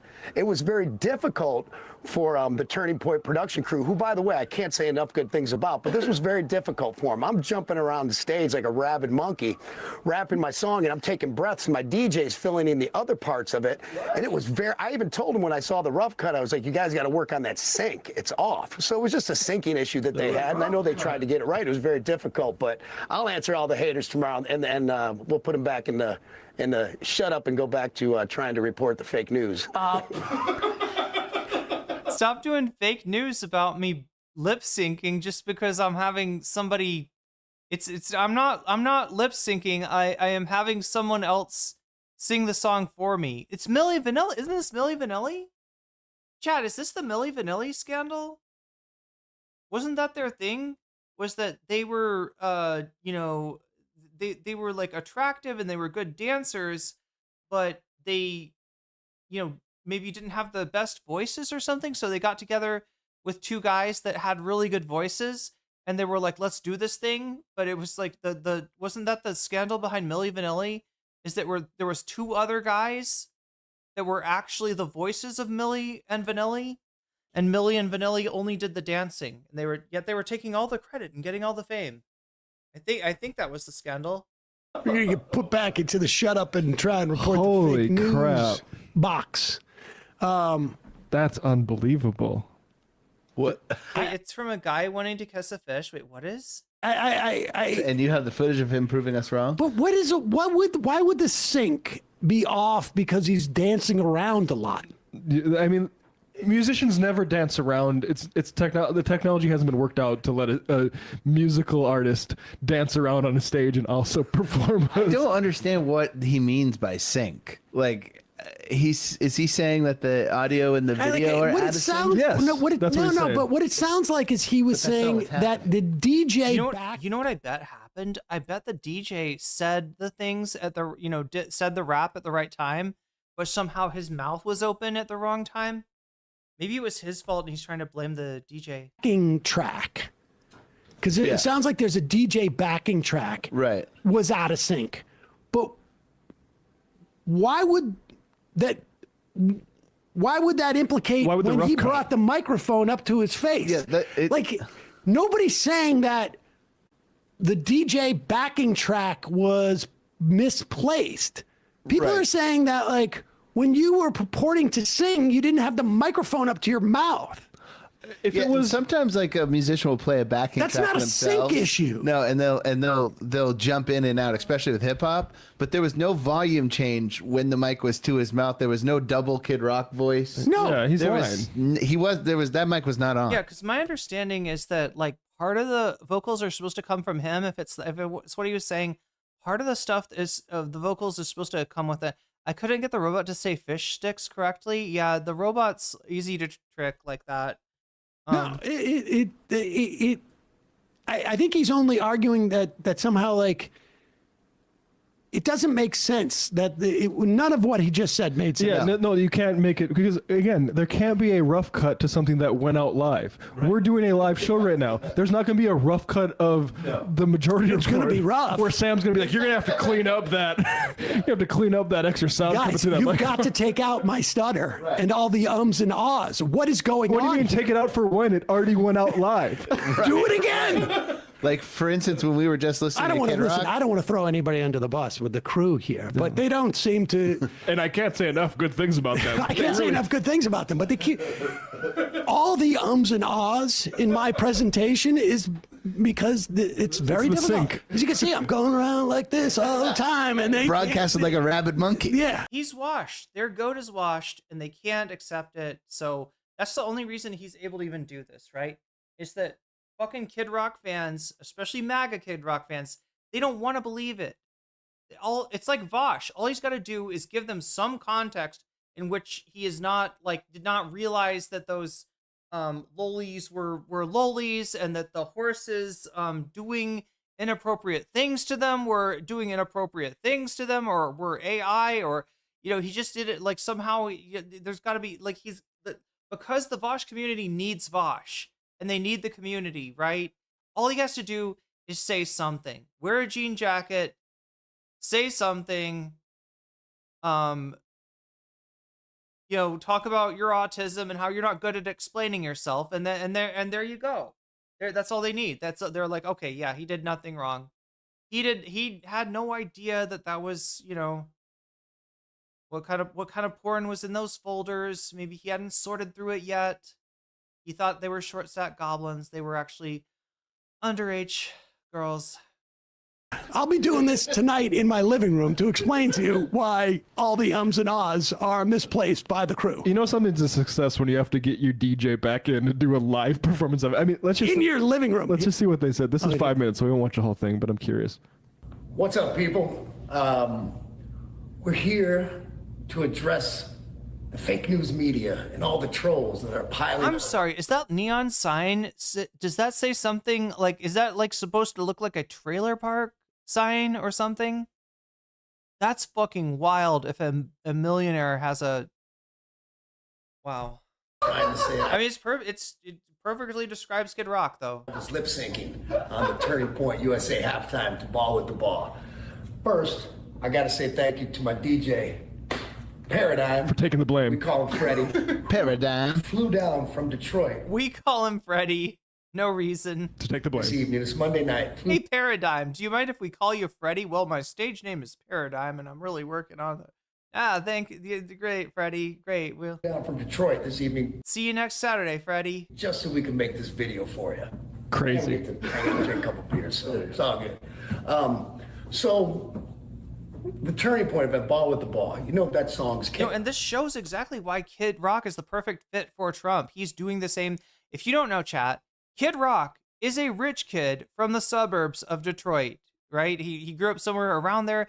He did not grow up in Detroit. He, you know, started a musical career and you know, maybe had some, you know, I'm not trying to say that he's like a complete like industry plant or anything. Like, you know, there were people in the scene in Detroit that took him somewhat seriously, but yeah, he's kind of just in the right place in the right time, right when what is it, new metal is catching on, and you know, to do some kind of do whatever style of music his first album is considered.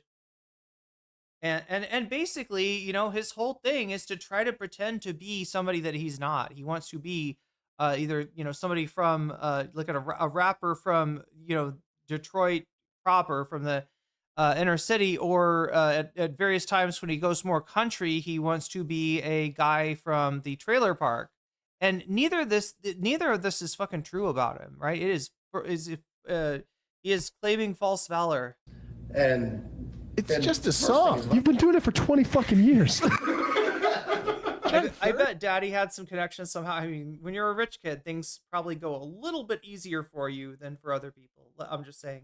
Let's go forward. I want to see, is he going to sing it, or is he just going to spend the entire video explaining it? I want to hear them talk about the music theory of the piece, the composition, the time signature. You know, we taped it, and then they sent me a first cut, and my comment was, they sent me a first cut. They were trying to line up. First off, if we would have done it, if we would have recorded it and then played like we were singing it, lip synced it, yeah, it would have been pie. Yeah, cosplaying a redneck. It would have been pie to line up. It was very difficult for them because somebody clearly wasn't super familiar with the song.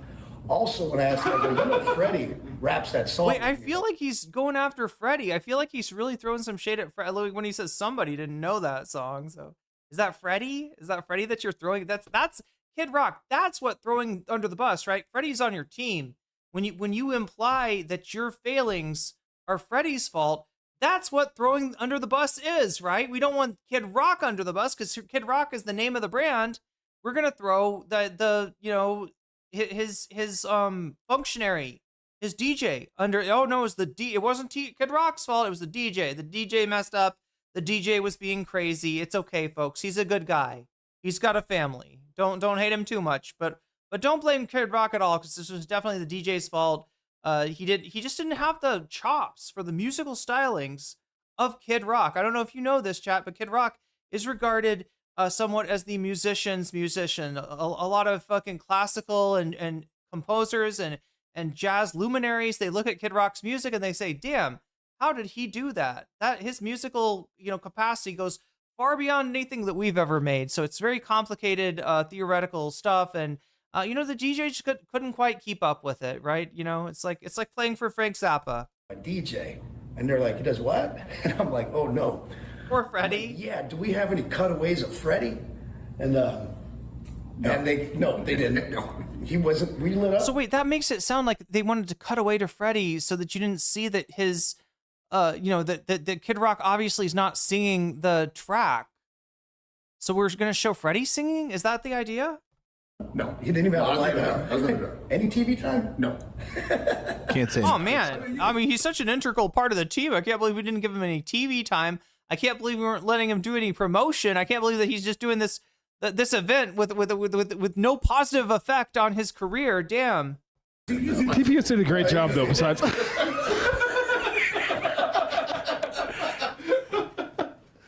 Sounds like the haters he's addressing are the TPUSA. Yeah, Fall Guy Freddy, yeah. Fake production crew. Put these guys in charge. How much is it going to take to put this guy away? Even for MAGA, all right? Even for MAGA.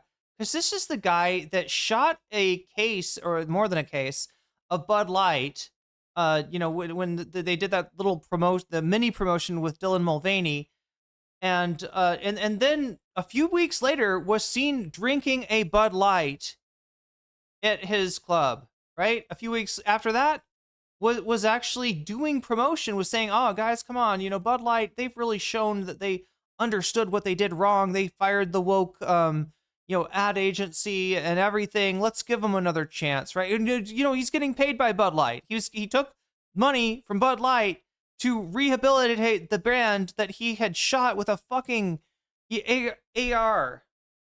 Keep going. Let's go a little further. I don't want to spend too much time on this.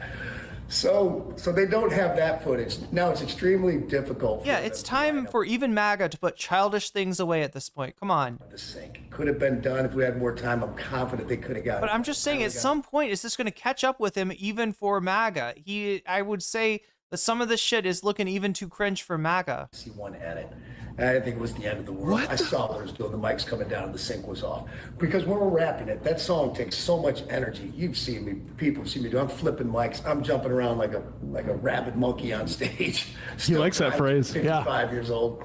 And so me and Freddie are like this. I'm like, and this is for the questions that don't have any answers. The midnight dancers and the topless dancers. The gang, the freaks, the cars packed with speakers. The G's with the 40s and the chicks with beepers. The northern lights and the southern comfort. And it don't even matter if your veins are punctured. All the crackheads, the critics, the cynics. All my heroes in the methadone clinics. All you bastards in the IRS. It's for the crooked cops and the cluttered desks. It's for the shots of Jack and the caps of meth, the half pints of love and the fists of stress. It's for my hookers all. Also, why? How do they get a pass on this, right? How does MAGA give them? They get a pass on Falk talking about like, prostitute, like shit that they would not be okay with, right?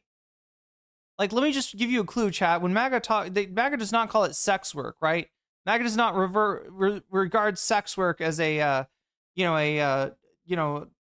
being work. Right, as being valid, and like, this is the content of his fucking song. Not that I think that this is representative of his life or anything like that. Obviously, it's some kind of weird adolescent power fantasy or something. But yeah, you would think that this would get him cooked too, at least a little bit. Out in Hollywood. Okay. That settles it. I get no further questions. I get it. That makes perfect sense. No, I get it. No further questions. Sorry, I want to formally apologize to Kid Rock as a member of the fake media. Also, yeah, what the fuck is up with that verse, right? That's a weird verse. Like crooked cops. All my heroes at the methadone clinic. I mean, that's just sad. Like, right? You see what that is? That's like him virtue signaling about how much he likes to party. You know where my heroes are? Well, they're in treatment. They've had to be admitted to a clinic, and these are this is my goals for me, right? I don't know. It's just like it's very much not that anybody cared about making light of addiction issues in the 1990s. Very, very likely not. He looks like someone siphoned all the funny out of Jeff Foxworthy, left a husk of an off music career and a stage name similar to, Child Island Prison. Wait, Kid Rock? Oh my God, it would be like Kid Rock. Like that would be the name for Epstein's Island. Oh no, chat. Oh no, I think we made a horrible discovery. That he can still recite his song from 1997. Yeah. One of his songs was on a children's movie in the 2000s. Yeah, that's I don't know if they'll go over this, right? Osmosis Jones. But he says that ladies, I like something about he likes them underage. Some say that's statutory, right? It's statutory rape. But he says it's mandatory. They got to be underage. Only one that anyone ever knew. I gotta say, I do feel closer to my fellow Americans after hearing that.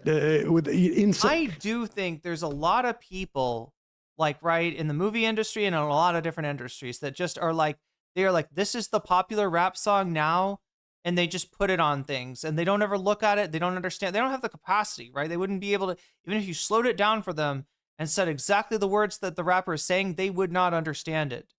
Right. And so that's probably why, songs about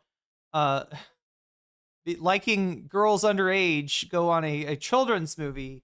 in the 2000s in Osmosis Jones. There was a literal marriage ceremony during Bad Bunny's halftime show. There was children hanging out with their family values as dancers, and they were saying that wasn't the topless dancers doing meth and chick with beepers. And I wouldn't compare him to a rabid monkey like Kid Rock likes to, but he was dancing around a little bit from what I saw. I mean, yeah, he's got Grandpa's getting his exercise. Folks, it's good that there was some family entertainment though for TPUSA. Yeah. I do appreciate that. Very family friendly. I love Folks, having to do a media tour that to ends apologize. our phone call portion of the program. Apologies. I know people were on hold for a long time. You got to fly down to Nashville from Detroit to talk about how great our set went. Yeah, that song's chaos, man. It's like Frank Zappa played in 19 different time signatures live. It's like Fish in one song, improvising. Yeah. I still can't even understand what he's arguing here. Is that He doesn't know. He's saying they recorded it live in a way that was so authentic that it was hard to actually package up for the edit. It sounds like, you know, the way that that jam band fans would talk about, you know, like, right, that you listen to an album of the Grateful Dead and you'd be like, I don't know, it's just, you know, it's okay, I guess, right? And then a Deadhead is like, no, you don't understand. You got to listen to the way this is played live, right? They lead into Franklin's Tower, and then they do a solo, and then they do then there's a drum part, and then they go into Dark Star, and it's like, man, your mind is just blown, and you're like, okay, well, I mean, that's not why didn't they do that on the album then? It's somehow they can't do it. Same thing with Fish, right? You know, they're supposedly the live shows, if you listen to their fans, what the fans say are outstanding, amazing revelations, right? And the, you know, albums somehow just do not reflect that.